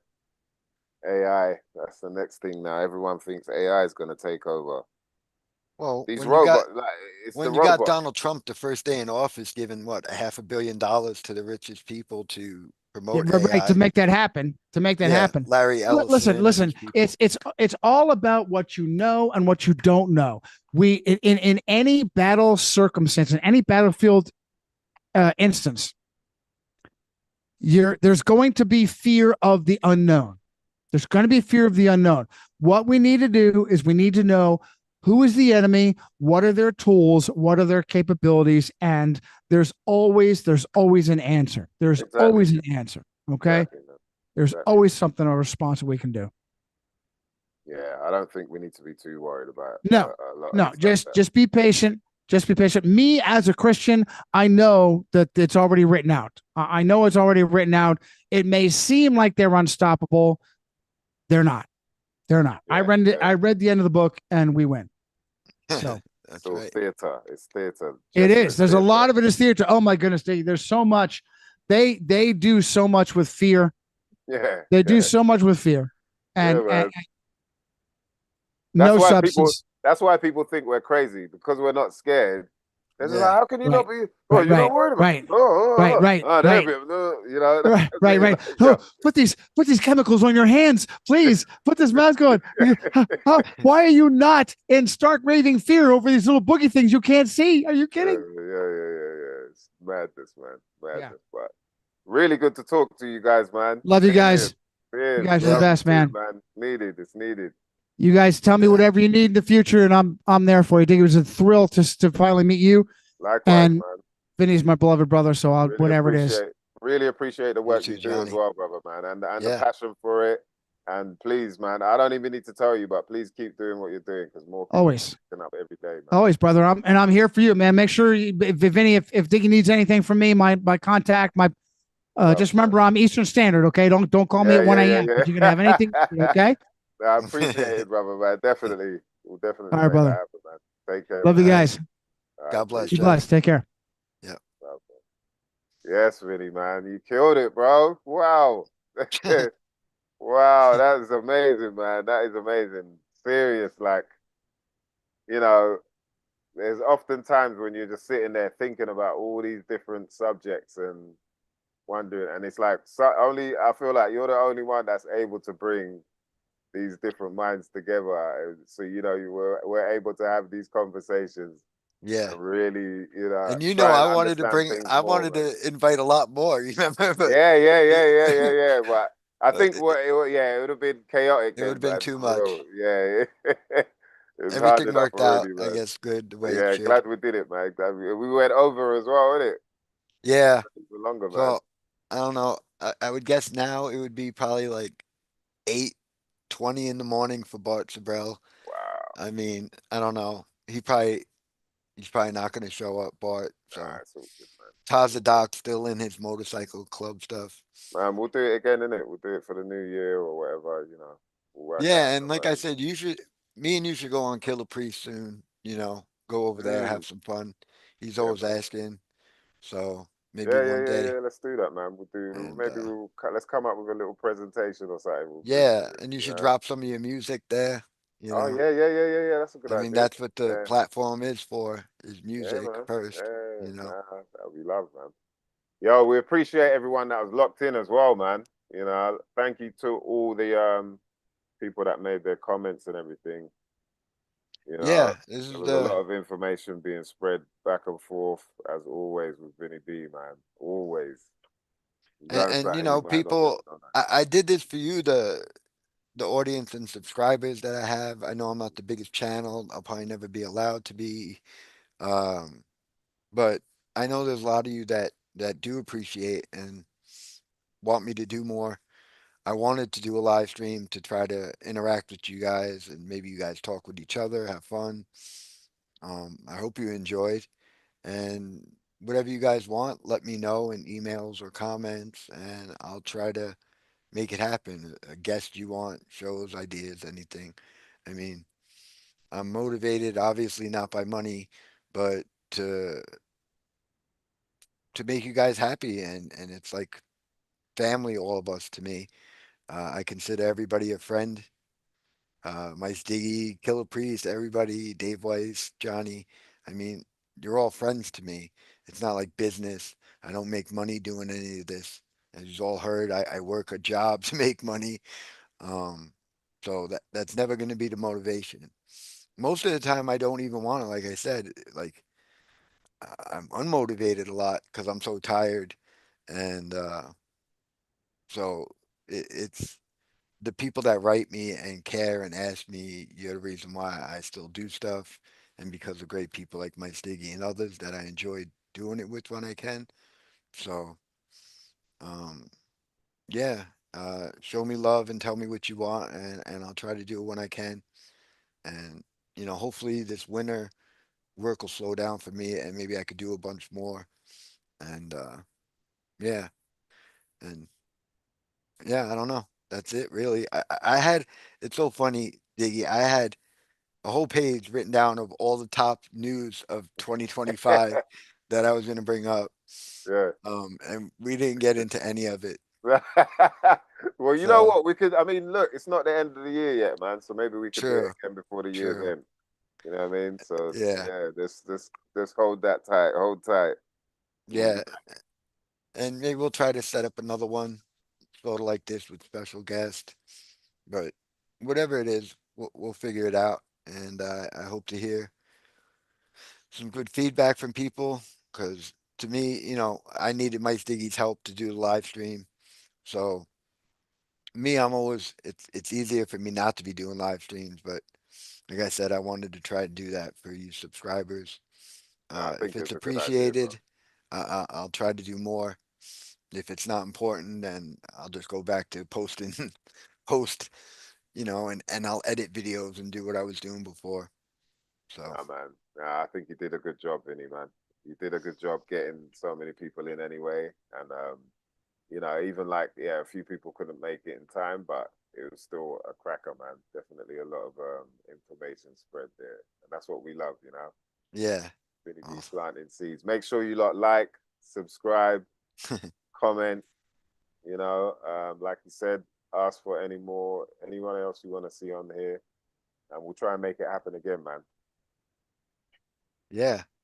Well, much love to you and the audience, and I'll talk to you soon, D. Yes, man. Well done, brother. Thanks a lot, man. Thank Speak to you. you soon, too. Always fun with you.